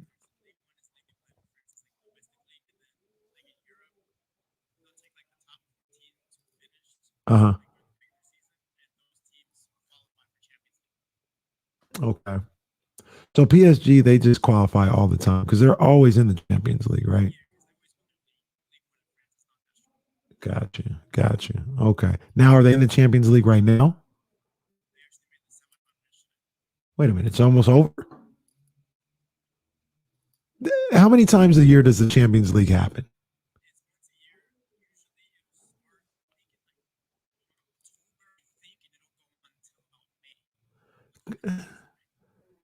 Oh, okay. So they've been playing this whole time. Did they take like an extended break? Because there was a time when they weren't playing.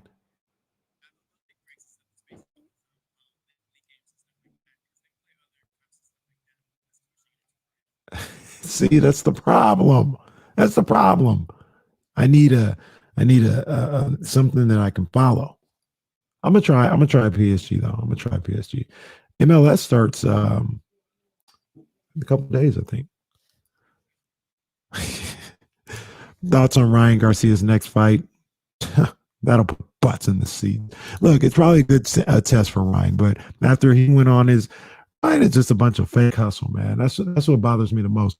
He goes on here, I want Tank, I want Manny Pacquiao, big announcement coming, and then you come with Fortuna is who you're going up against. Come on, man, ain't nobody trying to hear all that. But if he would have just, and you have Devin Haney that wants to fight you, but you make the decision not to fight Devin Haney. So Ryan Garcia, good fighter, good talent, but he talks too much. He's got bad guidance with Golden Boy, and I'm waiting for him to step his game up, man. Like he don't want none of the smoke with Devin Haney. Devin Haney would beat the brakes off of Ryan Garcia. And look, I love Tank Davis. I don't think Tank Davis can with Devin Haney.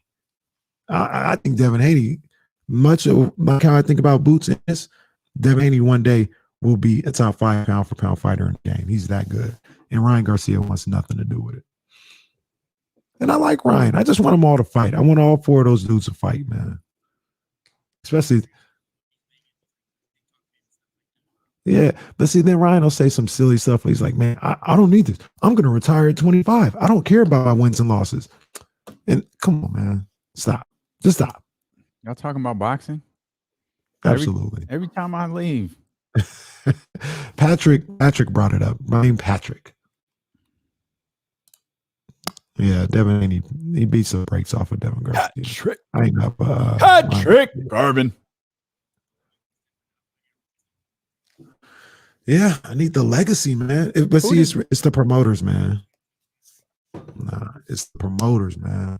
Who did Kevin Owens stun the other night?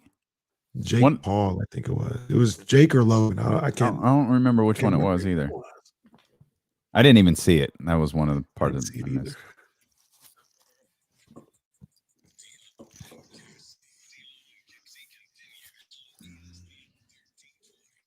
The draft is just 15 days away, and the 49ers are picking third. ESPN 1320's draft coverage is brought to you by McQueen and the Violet Fog Gin. We don't make much, but what we do make is right here behind D'Lo and KC. It's also damn good as well. Pick up your McQueen and the Violet Fog on drizzly.com or wherever you get your beverages from here locally. Shout out to McQueen. Shout out to Bel Air. I mean, the wine fridge is crazy right now, man. Mm-hmm. It's crazy. Yeah. I mean, it's really crazy right now. I mean, maybe I'll show a little video, but to all my people, shout out Black Bottles 916. It's crazy. Yeah, I posted a little something on IG. Give us a follow, by the way, at IMK Diddy, at D'Lo and KC, and at Damian Barling on all our social media platforms. I got to do something with just the sheer volume. Gotta start drinking these. No, I'm shoot. It's at some point we're gonna be able to get together. Oh, and we're gonna do some damage. Oh, please believe it. One day we're gonna get together. That for man, we're with everyone. Everybody's got that needle in their arm, and we're good to go. It's going down, baby. Summer of 2021 might get crazy in a good way. It just could, yeah. It's gonna be like we all been in it. I ain't never done 5 to 10, but if it feel anything like this, we're gonna be ready to turn out as soon as we get out. Of course, there's somebody who's listening that's done 5 to 10. Be like, no, fam, this ain't it. Okay. This ain't Look, Chris trying to start something. I already said I'm not doing the rose lives when he's on here. I'm not doing it. See. No. See? And stop encouraging him. If you're in the chat, stop encouraging him to do that. You're not going to hear me talking about, Ricky Rose, the biggest boss, is in the building. I got you, big dog. You out here 305 to 916. You know what it is, baby. Miami, AO, all the way to Sacramento. You're not going to see me doing it. John Bull says, I'm ready. I'm shots up, ready for shots up. That's legit. Bars. That's legit. That's where we at. That's where we at, man. And BetQL, here is where they are at. The King's Ransom, as always, brought to you by BetQL. They've got the Washington Wizards favored by 3.5 tonight. That's a 1.5 more than some of the other lines out there from some of your other favorite sports books. The over-under 242 tonight. Points will be scored. 242 for these two teams tonight. Okay. That's right. I mean, it was what? 2. I could be wrong. Oh, I wish I could look this up. I have to. If I could probably dig back in our notes and post it on social media. What did I say the score was? 121 to 119? Yeah. I feel like the over-under in that one. I feel like it just missed it. I feel like it was 242. Yeah. I feel like it was 242. I could be wrong. I'll have to go back in those notes and look at that again. It might even be here on the super elaborate BetQL websites. I'll take a look at that as well. But yeah, BetQL is pretty much sick of the Kings crap. As the Pelicans, Pelicans, I think the spread for the Pelicans game was like 1.5, like across Caesars, FanDuel. The BetQL was like, nah, we're going like 5.5. We've been down this road before. And the Pelicans beat them by 7. So, man. Yeah, they're sick. They know what they're doing over there. They know what they're doing. They fell for it with the Timberwolves. They fell for it with the Pistons, and they're like, "Yep, ain't gonna happen to us again." So that's where you're at. If you want to download the BetQL app or go to the BetQL website, go check it out. It'll make you feel like you know what you're doing. That's what it does for me. But I'm smart enough to not spend my money on it because they would have gotten me a time or two thinking, "Oh, this looks like a good bet. I'm gonna get in on this," and it'll be one of those games where the Kings disappoint. I definitely got the app, and I'm actually I got to set up my profile because I'm gonna be making some moves, man. Okay. Money moves, as Cardi B would say. Money moves. Okay. Rashawn Holmes, hamstring. We should be hearing from Luke Walton in a little bit. It's actually a little over an hour away, hour and some change away. Rashawn Holmes right now listed as doubtful for tonight's game, but he healed with the non-COVID related illness. He's listed as questionable.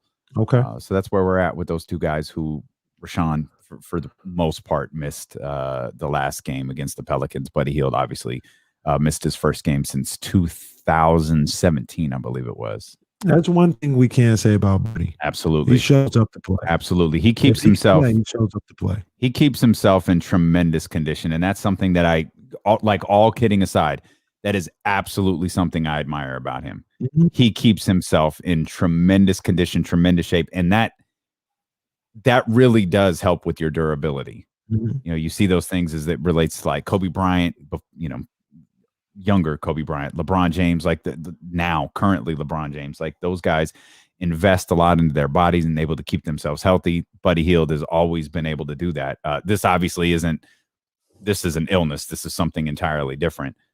So another thing, I don't know that we mentioned this earlier. Okay, maybe we did.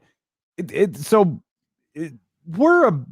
got to be really, really close to 4 weeks with Marvin, right? Yeah, for sure. Like we should be getting, I mean, even if it's Marvin gone, he's not going to be here the rest of the season. Even if it's that, we should be hearing something relatively soon.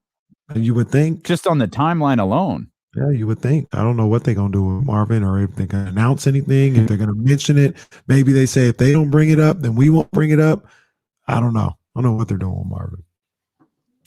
I love it. You would think, yeah, you'd be wrong too. But you think Jason Anderson tweeted today, actually, still nothing new on Marvin Bagley III, but we could get an update any now based on the initial 4-week timeline provided by the team. Okay. What do we got tonight, man? Is this just who gets the ball last? Do they make the shot? Does Net 2 run the play right? Is that what we're talking about? I call him Neto. Is that the wrong? What did I say? Well, that's probably Neto, but Net 2 fits the Net 2 together. It just I want a free Net 2, but yeah, I guess we could free Neto too. It works. Free Net 2, free Neto. Turtle from Entourage, who is actually like that's the pop culture. Who he is. He in the culture is man, what's his name on Power? The lawyer. I can't remember, but that's who he really is. No, you're wrong. That's not accurate. Oh no, he's Turtle. Like when you see him on Power, he's Turtle. I think he transcended that with what he did. False. With Jamie St. Patrick. Terribly wrong. This is your worst take in history. What did Joe tell you? There's never a bad take if you don't say it. That's a bad take. He is Turtle no matter what role he plays. I'm telling you. No if he's on way. News, he's Turtle. Yes. If he's on BET, he is whatever his name is as the lawyer, Jamie St. Patrick. I'm going to look it up. I just want to be clear. I just want to, like, Entourage is pop culture? Yeah, I think so. I love Entourage too. Like, I really do love Entourage. That's a great show. I think his name is Jerry Ferrara, by the way. Okay. I don't remember his name on Power. He was I know he was the lawyer. Yeah. Let me get his name. This is a terrible take. He's Turtle. He is absolutely Turtle. I mean, God bless him. He's Jerry Ferrara, but he's Turtle. Yeah. Is there a such thing as like in between? Because I do not feel like Entourage is pop culture. Nah, I think it's pop culture. Love that show though. I love Entourage. That was a great show. I didn't see it when it was on either, right? So, I went back. Proctor was his name. He's Proctor. Stop it. He's Proctor. You had to look it up. I did. He's not Proctor. He's Proctor. But no, Entourage is I watched it, I binge watched it and I enjoyed it. I thought that was a great show. But I say all this because Neto looks like Proctor.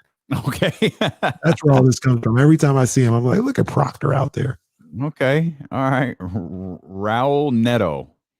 Now, I have to look it up now. I have to see how much he looks like him. But he was the one who didn't get to the right spot on that final possession. Wow, he does. Wow, he does look like him. That is extraordinary. He looks very, very much like him. He's got to have the scruff. If he doesn't have the scruff, it doesn't work. Right. But yes, we'll put the side by side up on at ESPN 1320 on Twitter. Yeah, he definitely looks like him. Yeah. That's a good call there. So with this particular game tonight, I'm still looking. See, so even in the situation, this is the evaluation people are talking about. Mm-hmm. Rashawn can't go. I want to see what you get out of Damian Jones. Okay. Being ready to play. Maybe he wasn't expecting to play the other night, kind of got thrown into some stuff. We see that he's alive. Now we know he's here. Now he's got a half under his belt. I want to see more Damian Jones. I really do. I like, we mentioned it yesterday, but if you look at the box score, he doesn't jump out with his performance. It didn't jump out to me before I watched the game, but I actually watched him and I saw some good things from him. I saw some cohesiveness that could be there with the De'Aaron Fox, with the Tyrese Halliburton. At the very least, maybe you want to have Damian Jones here as your backup center next year. You should be getting a good look at him. Like people talk about getting a good look at the young guys, the Woodards and the Ramseys. I don't really need to see them this year because they really should be Stockton. I want to see guys like Damian Jones. I want to see guys like Terrence Davis and what they could bring and if they can be part of what they're trying to do next year. I'm with that. Damian Jones, most importantly, because he was the guy brought in where, this team lacks size. It lacks this. It lacks that. Okay, well, you got that in Damian Jones. Then we didn't see him. And we didn't see him until Rashawn Holmes got hurt. Mm-hmm. So, okay, you've got the perfect excuse. Doubtful, especially in a situation like the Kings are in, doubtful is as good as out. Yeah. Like rarely does someone emerge from doubtful to, he's playing. Yeah. If they were confident in Rashawn, he'd be listed at worst at questionable, which is what Buddy Hield is listed at. And I'm if it was anybody else other than Buddy, him being listed as questionable would think, okay, he's not playing. But Buddy, again, one thing that you can really praise about him, he wants to be out there. Like he'll bust his ass to be out there if he's allowed to play. I think he's going to be out there to play. But I'm with you. Rashawn started against the Pelicans. So, assuming they're both out, who gets inserted into the starting lineup? It might be Damian. That's what I was just about to ask. Can't put Hassan out there. Can't put Hassan out there in those starter minutes. But although they got the Wizards, they get a little. Maybe you can put Whiteside out. I feel like you can. I feel like you could put Whiteside out there, and he could play the exact same minutes that he always does. Yeah. Maybe not as extreme. Like I think against the Pelicans, he played 3. Maybe that's a smidge bit extreme, but normally he plays like 10. I think you could do that. I think you could do that as the starter. I also say that because you got a guy like Alex Lynn who's not really a mismatch for Hassan Whiteside. They kind of move with the same speed. So maybe you do throw Whiteside out there. Same thing with it's Robin Lopez. Oh, yeah, Robin Lopez over there as well. So, yeah, maybe you throw Whiteside out there. Can I ask you a question? Mm-hmm. Talk about Damian Jones. Talk about when to see him. Is there anything that Damian Jones can do that can affect plans for the summer with number 22? I don't think so. Okay. I'm just checking. I don't think so either, because I honestly don't think, like, if you wanted to, I don't think you'd have to choose to. I think Damian Jones is going to be. You can have them both. Yeah. But I mean, I said, what if Jones is out there and he's not putting up Rashawn numbers or not doing anything, but he shows something out there? Say, I don't know, 7 points, 9 rebounds. That would actually probably be really good. But like during his time with the Kings, maybe you look at it where it's like, well, Damian Jones, we kind of figured something out there. Maybe we don't have to go as high with Rashawn. I don't think so. Okay. I don't think so. He's too they're too, like, he's too good. Like Rashawn is too good. If you're making a decision to not bring Rashawn Holmes back, it's not because of what Damian Jones is doing. Okay. It's because of, I agree too. It's because of what he was offered by someone else. And a lot like we talk about with Kyle Shanahan and John Lynch as it pertains to the upcoming NFL draft. I think the Kings know what they're doing this offseason, particularly as it pertains to Rashawn Holmes. I think so too. I think they know right now. Like they made that decision a while ago. Yeah, but some of it, I don't know. I guess I'm kind of talking out of both sides of my mouth here. Some of it, like, they could have it could be as simple as we're not bringing back Rashawn Holmes under any circumstance. Mm-hmm. Or it could be we're bringing back Rashawn Holmes, internally the discussions are we're bringing back Rashawn Holmes as long as the number is under 11 million per year or 10 million per year or in the vicinity of 10 to 11 million per year or something along those lines. Yeah. It gives above that, we can't do it. Like, I feel like they know the answer to that stuff right now. Mm-hmm. I agree with you. So I look at it where it's like, this could be a depth piece. See, a lot of this stuff that, and I give Monty credit here, and that maybe hasn't turned out the way they expected it to, or wanted it to, or we hoped it would. I feel like he's done a good job with the depth. The guys that he's gotten here around the trade deadline, and even with a Damian Jones, it's not for, these are game changers. These by themselves are game changers. But I like Terrence Davis. We talked about that. I like DeLon Wright. You got the inside track on Mo Harkless, because you had him, you've been able to see him. Maybe you can convince him to stay. Damian Jones, if he's something, you'll have the inside track on him because you brought him in here, and maybe you can work with him for basically keeping his NBA career going. Mm-hmm. These are depth pieces.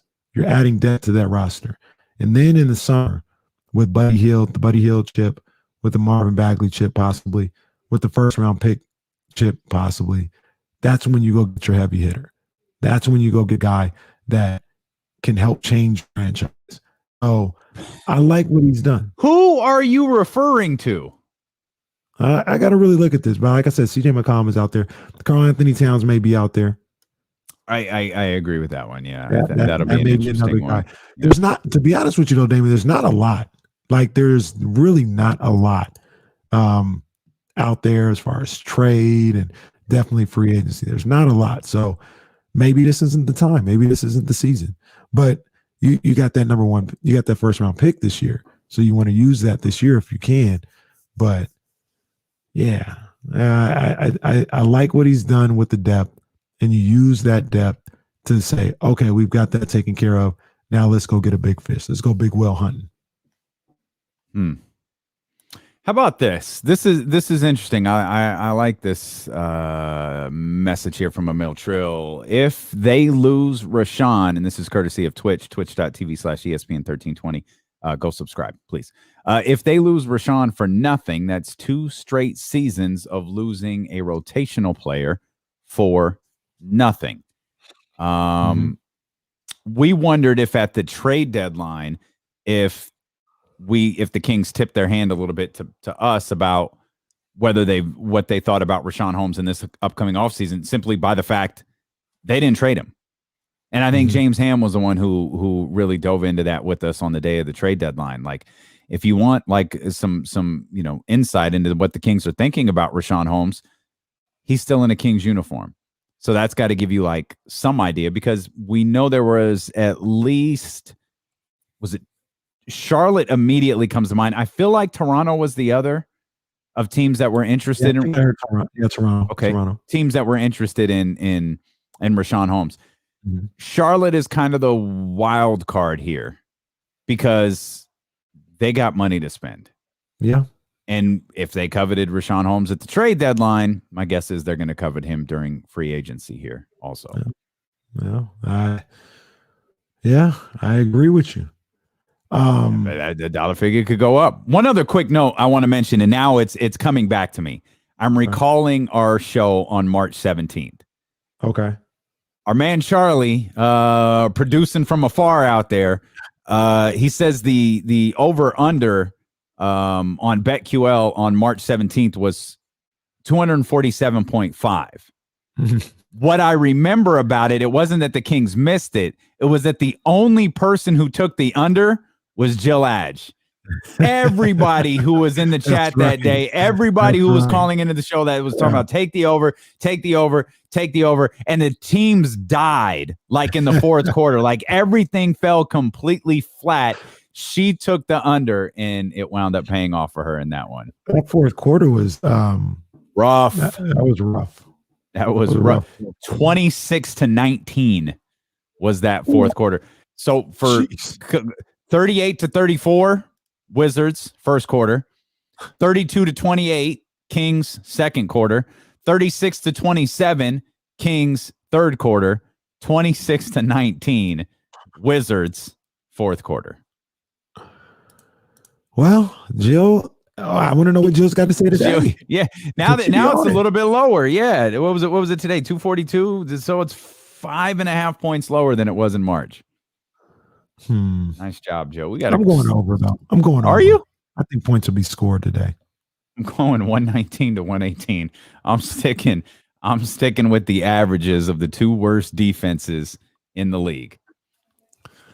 Well, that game also had a little onions from De'Aaron Fox. Yeah. Nice old late game winner over Bradley Beal. 11 of 13 from the foul line in that game for De'Aaron. Sacramento Kings, 29 of 35 from the foul line in that game versus Washington in March. If memory serves me correct, that game was the start of their last little run, right? I think so. 7 of 8. That was the one. Was the New York one before that? Wasn't the New York one that started them off? That's the one that started on their first 7 of 8. How many have they had? 2? Okay. Yeah. This one got them started on their second 7 of 8. Which one got them started on their second 7-game losing streak? Are we getting to 9? That's the question. Where are we at? 7? Yeah. Right? It's 7. Washington would be 8. They better win tonight. Tomorrow is Phoenix, the second night of a back-to-back. It is in Phoenix. You're against one of the best teams in the conference. That would be 9. You would have identical stats. 7 of 9, followed by 9 straight losses 2 different times this season. That would be embarrassing. That's it. Actually, that's impressive. That's pretty impressive. No, the fact that they were able to replicate that twice, that's impressive. And I'm being completely sarcastic when I say that. It's not impressive. It's annoying as hell. Remember when Luke Walton said we're not as bad? Yeah. Oh, yeah. What if they do it again? They do them both again. We're not as bad and we're not as good, but they do the same things again. Again, I don't know. I feel like I'm Anchorman. Like, I'm not mad. I'm impressed. I don't know what to say. How do you replicate that stat twice? That's not even counting the 9 of 11 that they lost at the beginning of the year. Jeez. They're doing exactly the only thing. I didn't ask them to make the playoffs. I didn't ask them to make the play-in. I didn't ask them to finish 500.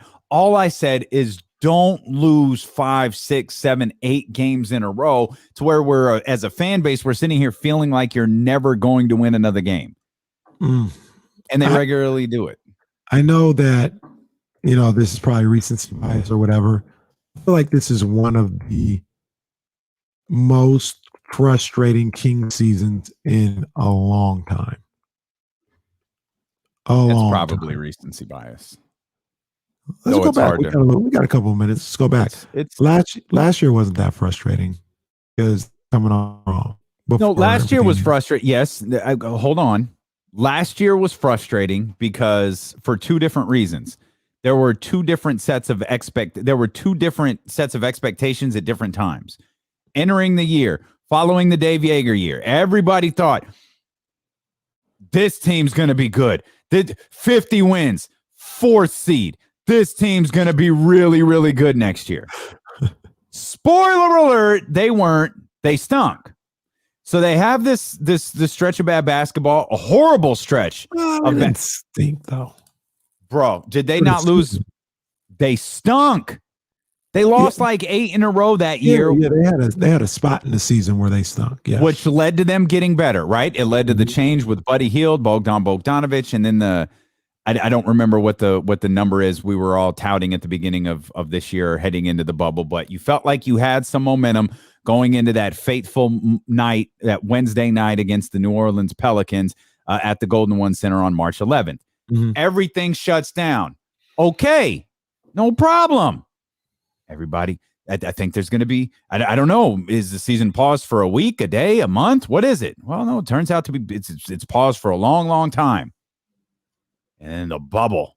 Oh, we could really make a run. Everybody thought the Kings, everybody here in Sacramento thought the Kings were going to do what the Blazers did because everybody's healthy, except they're not. And Marvin gets hurt again. And how did the Kings play in the bubble? Terrible. Stunk. They stunk. So you had 2 different times last year where you thought the team was going to come out and be good, and they weren't. Last season was frustrating. No, I'm not saying it wasn't. This is the most frustrating. What did you say? They lost 9-11. They lost, 11 of 13, 7 in a row, possibly 9 in a row again. Like, no. This one, I'm willing to say in the last 5 years is probably the most frustrating season. I'm trying to remember. I don't remember, like, the Dave Yeager year just kind of fell apart. Like, they were good. I don't remember it being overly, like, crazy that year. No, it wasn't frustrating. That was, like, the most happy people have been in a long time. They had happy And then time. the year before, they just, like, quit 40 games into the season. Yeah, that's because we had to look at the young guys. And the one I don't remember is the year before that. I'm looking at it. They finished 32-50. I don't really remember what happened there. That's probably a sign I think that was the George Hill, Zach Randolph year. That's probably a sign that it wasn't that frustrating. Like, if I don't remember it, this one I'm going to remember. Oh, I'm going to remember this crap. Yeah, you asked if anything can happen with I think you were asking about Damian Jones as it relates to Rashawn Holmes this upcoming offseason. There's 18 games left or something like that. Is there anything that can happen over the course of the next 18 games that'll leave this fan base psyched for the offseason? Like you joked, Captain, you went Captain Smartass yesterday with, well, if you win 8 in a row, Everyone will talk about how great you are and what a dramatic change it was, and you'll be the favorites next year. But in serious, like, will a win streak even convince anyone at this point? Because it's just hypothetically, if the Kings do win 8 games to close the season, and I know that's pretty freaking rich given where we're at right now, but we've seen them win 6 in a row, I think was the longest, 5 in a row, whatever it was. We've seen them win a stretch full of games. Even let's drop it down from 8 and say 6. Is anybody going like, yay? Or is it just like, yeah, if there were 12 more games, they would have lost 10 of them. No. Like they would have started a long losing streak right after this. Or will the joke be they win 6 to close the season? Does that mean we're going to lose 9 to start next year? There's nothing the Kings can do that can build morale for the rest of the season. Outside of actually making the playing game. Like even if they fell a game short, like people won't care. They'd laugh at them. They'd be like, this is what it would be. Okay. Yeah. Let's see. Will Z says I'd be psyched Chris. if Woodard and Ramsey get some minutes and look great. Like, okay. Chris Cook says here, that was Will Z over there on the Twitch stream. Will Z Chris says on YouTube, only way the Kings fans get hyped in the next few games is if Luke is fired. That's very true. Yeah, I mean, it's 100% true. That's the only thing that can be hyped. They are not wrong. So this will be an interesting matchup because going back to the game on March 17th, Rashawn played. Obviously, Buddy Hield played. Corey Joseph was the catalyst off the bench. Justin James got some minutes in that game as well. As a matter of fact, Justin James played 18 minutes in that game. This is obviously a very different bench than it was back on March 17th. So Tyrese Halliburton is going to be in. I'm assuming that Buddy's going to be out. I'm assuming that Rashawn is going to be out. Tyrese Halliburton. I guess there's a question. If Buddy is in, but Rashawn is out, would they start ultra small? Oh my gosh. Jesus. Oh man. Does Mo Harkless move? Does Harrison Barnes move to the 5? Oh my gosh. Harrison Barnes moved to the 5. I'm curious if it's Damian Jones. I'm anxious to see if he gets the nod tonight. Damian or Whiteside, one of the two. That's the way you got it. Okay, so the storylines for tonight's game, before we get to Kenny's Keys, the storylines are this. If Damian Jones starts, how well does he play? If Hassan Whiteside starts, how quickly does he get yanked out? We haven't mentioned Metu. Any chance Metu gets to start? Yeah, there's a chance Metu plays. We see a deadly rotation of I should say Shemezi Metu and Damian Jones. Sure. Metu and DJ. I'm with it. This will be a better matchup for Metu. He had nothing for Zion on the other night. Well, neither did Harrison. Like nobody did. I mean, Zion is Zion. I'm just saying. I mean, this will be better for Metu. Damian worked him. I mean, relatively speaking, he worked pretty hard against. Man, Damian Jones. I'm telling you, he did some things that I really liked, and I want to see more of. I want to see it also show up in the stat sheet. But he's got me intrigued, 100%. Hey, can we not let Rui Hachimura have like 17 points tonight? I think that'd be a good solid start. Like if you get beat by Russell Westbrook and Bradley Beal, that's fine. Like whatever. Again, those are all pro players. Those are all NBA players. Those MVPs. Can we not let Rui Hachimura get some tonight? Maybe just chill out. Like, Garrison Matthews was out there for 14 minutes. He didn't score. Wait a minute. What? He didn't score. He was a starter. He didn't score. What? Hold on. Wait a minute. Let's Who did you say? Garrison Matthews. He's a forward for the Washington Wizards. Played 14 minutes in that game. I need to do some research. Didn't score a basket. I have no idea who Garrison Matthews is. You don't, this guy. Kenny. No. He scored 0 points in 15 minutes. Of course you don't know who he is. Let's keep it that way. Let's not find out who Garrison Matthews is. I feel like if we say his name one more time, he's going for 30. That's how it works. Like I figured it out. I went through the tape. I watched the tape. And here's he was 0 for 1, 0 points. Like you said, 15 minutes. Wow. I went through, I watched the tape and found out that what happened in the early episodes of Courtside with D'Lo and KC is right before the show would end. Kenny would say a particular player's name. He'd say, watch out for example, say for the Chicago game, watch out for Kobe White. But you did it 3 times. And when you do it 3 times, it summons their spirit and they go for 30. It's like Beetlejuice. It's happened on multiple occasions. I was thinking more like Candyman, but if you want to go Beetlejuice, that's fine. Yeah, Candyman. Yeah, I was thinking more Candyman, but that works. So if we say that forward's name one more time who had 0 points, I believe he's going for 30. That's the unofficial I ain't saying it. Spiritual check of D'Lo and KC here. I'm not saying it. John, McQueen. I love when you do that. The people on the radio can't see what's on the screen, so I'll read it to you. Kenny's keys should be 3 different types of alcohol we should consume to get through this game. Well, luckily for you, we've got 3 different kinds. We've got McQueen and the Violet Fog Gin. We've got Luke Belair Champagne. And we've got the Villon Cognac. This is guaranteed to get you through tonight's game against Washington. This right here, courtesy of Sovereign Brands and McQueen and the Violet Fog, this will get you through the 2 worst defenses in the National Basketball Association. This will do it right here. Don't we love offense though? Isn't that what everybody loves? Everything in sports is geared towards more offense. So this will be it. You're in luck tonight. This would be the point of the show where I hit the music. But our music has been censored by censorers.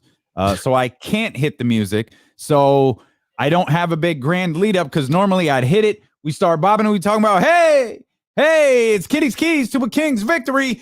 The Sacramento Kings have 1 chance and 1 chance only, and that is if they follow Kenny's keys to a Kings victory. It doesn't have nearly the same feel without the music. So, Casey, how can this team get the job done tonight? Well, I told you it was going to be something a little interesting, right? But I went back. Was it really the 3 different types of alcohol? Because that's a solid strategy. That would be very interesting in itself. But I was looking back and I was trying to figure out, okay, what happened the first game? What were the keys the first game? What was I looking for? And I looked at the keys and I said, you know what? It went 3-0. Let's run it back. Same keys. So in the first game, I said there was a triple threat match. Now there's a little bit of a revision here. There's a little bit of a revision. Okay. Because in the first one, I had a triple threat match. I said, Buddy, Tyrese, and Fox need to outscore Bradley Beal and Russell Westbrook. Mm-hmm. They did that. Now, here's where I'm going to have a little bit of a caveat. We don't know what's going on with Buddy. And I don't think a 2-on-2, they need the handicap match. I don't think 2-on-2 is going to get it done. Mm-hmm. So I'll provide that 1-on-1, Fox versus Westbrook. I need De'Aaron to outscore Russell Westbrook. If he does that, Kings will win. Number 2, because Washington is so poor on the defensive end, they don't get back. They don't hustle at all on the defensive end. I said, outrun the Brody. Win the fast break battle. You do that, you're going to win. Okay. I'm going to stick with that. And last but not least, I thought about changing something. I wanted to change or whatever the case may be, but this one just fit. And I was like, no. This needs to stay here. Okay. Because if they can do this, they'll get the win. They could have done this the other night. They probably would have got the win. I said, make your free throws. Exclamation point, exclamation point, exclamation point. And I'm not getting off of that. I need them to shoot 80% or more from the free throw, just like I asked them to do the first time. 82.9. I need more of that. 80% plus from the free throw line. If they do that, if they win the fast break battle, and if De'Aaron Fox outscores Russell Westbrook, the Kings will end their skid, their 7-game skid, and start their next 7 of 8 winning streak. And that's how it works, huh? Just one extreme or the other. Yeah, that's all it is. That's all it is. You know, we have no problem tearing down the fourth wall in this program. Yeah. I felt really naked without the music. I know. I look. I talked to the Cuzzos. We got something. We got some original D-Lo and Casey. We got some. I don't know if it'll be here by. It might be here by tomorrow. I'm trying to remember. I feel like that song we used to play. Coincidentally enough, no, it was. I gotta figure out what song that was. All right, that's a wrap. Felt like we didn't have the laugh track. It felt like the game. Did you watch the game, the show, when it didn't have the laugh track? That's what it felt like. Didn't. No. Oh, you slipping. No, but I felt really naked without the music today. So we're getting that corrected. Original music on the way. We've been censored here on D-Lo and KC, but if you want to catch up on any part of today's show, you can download the podcast available on Apple, Spotify, Google Play, wherever you get podcasts from. Of course, you can download podcasts on the Odyssey app as well. If you want to watch the show, twitch.tv/ESPN1320 is a great way to do it, as is youtube.com/ESPN1320. Rick Ross and Brett Barish are set to join us coming up Friday at 3:00. Yes, that Rick Ross, Ricky Rose, set to be with us Friday at 3:00. Deuce and Mo set to be with us tomorrow at 1:47. We certainly hope that you will be with us as well. Enjoy Kings basketball tonight. We'll see you here tomorrow on Sacramento's #1 sports station, ESPN 1320. Go Kings.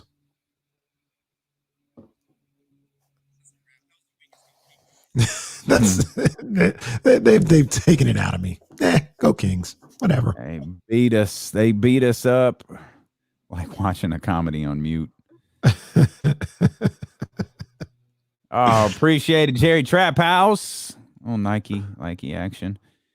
Yeah, there is stock music. I just I'm cranky about it and just haven't taken the time to go get it. Yeah, I know. It just don't hit the same. We'll get it. I don't know that we'll get it by tomorrow, but we'll get it. We could beatbox the Kenny's Keys, as Ben is saying. Oh, man. Yeah. Oh, Ben, I got an updated graphic for you. I'll send it to you right now. We added the YouTube and Twitch things. I'll send this to everybody so we all have it. The human beatbox. Oh, dude. Wow. Bro, that actually hurt my feelings a little bit.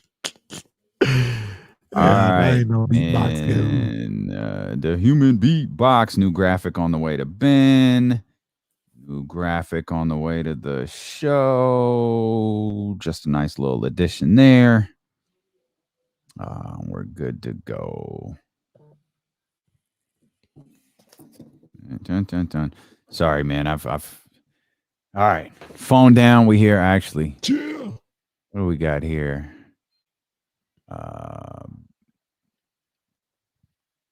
Yeah, dude. I think I ordered, like, before the show started, I ordered some stuff for behind me that I'm gonna try to. I saw. If you ever look at like Rick Ross's IG stories, he'll do them in front of like a wall that's got racks of bottles. Yeah. I was like, yo, that's what was I watching? Do. I was watching something. It wasn't his IG story. It was something, and he did something like that. He had just a bunch of Bel Air behind him, like tons of it, like Della or something like that. Yeah, so I'm gonna try to put it in a position where you could see it when we got the PTI shot. But when those guys join us, we'll have the widescreen shot. Over your right shoulder, it's crazy. Gotta make sure we get it on point. Make sure they know how much we love them. Indulge true. Have you opened up any of these champagne bottles yet? I haven't. I'm really planning to do it this weekend. You gonna drink it all this week? I would not be here on Monday. Opening everything. I'm gonna have some of the cognac. And bro, I think I'm gonna have some of that. You have no idea how much of that cognac you're gonna have, because you'll just be sipping it and you'll realize, oh man, I've poured this like 4 times. It's really, really good. Distilled from French wheat and natural flavors, smooth, balanced, and complex with luxurious aromas of vanilla, spice, and toasted oak. Blanc can be served neat, over ice, or is the foundation for the perfect cocktail? I served it over ice, and it was flawless. That's what I'm gonna do. We should be ambassadors. I'm not mad at this. Let me see what we could work out with the people in charge. That's not mad. That's now we just making first name official, huh? Yeah. Okay, Brett. Okay. What's happening here with? Oh, okay. Of course. I love that you said letting, right? The question is, Jazz, are you letting Kenny have any? I think Saturday and Sunday is about to pop off. The only thing I gotta open, this joint. I haven't opened the bamboo yet. This one, and Isn't that the one that Wiz does? Yeah. Yep. I thought so. I gotta open this. I think Warren. I don't know if Warren is in here. Warren got this, and he said he loved it. So, I mean, their bottles, dude, are so clean. So the presentation's crazy, man. I hope this wine thing behind me works out like in execution the way it is in my head. You know how sometimes you work something out in your head and it doesn't work at all? Yeah. No, I see it too. I see the vision. We gotta make that work. It should be able to work though. You get a little floating shelf. Yeah, I just gotta put it in the perfect spot, like right here. It's terrible. Like I gotta move, Tommy and John and Malcolm. Move Tommy, and I got to move. I gotta put right here. Can you move? Maybe if you move, the meeting. Ali Summit. Yeah. Yeah. Yeah, I think I'll move that stuff over. I'll move the summit somewhere else. I'll put the bottles right there. Mm-hmm. See how it can make that work. It'd be hot. Yeah, graduating from high school. What? We'll get you a box we'll get you a case for your graduation. When are you graduating? Damn. Oh, you graduated last year. Oh, okay. All right. Well, let us know when the party is, and we'll make sure we take care of it. Definitely, we're gonna pull up, bottles on deck, and we'll take care of it. Yeah, all summer 2021. Where'd it go, Jerry Trap House, man? Come on, man, you gotta try it, bro. You gotta try it. I know that's where you at right now, but you gotta try this, man. This stuff is. Yeah, dude. Nah, right. Dude, Jerry, you've got to get on this. You got to get on this. Like, you'll like this so much more than that other stuff, man. My word. Yeah. My word.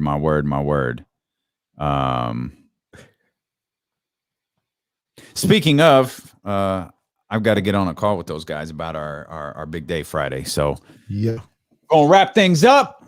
We appreciate y'all as always. Hit the thumbs up before you go. Enjoy Kings basketball tonight, and as you've all learned, no matter what,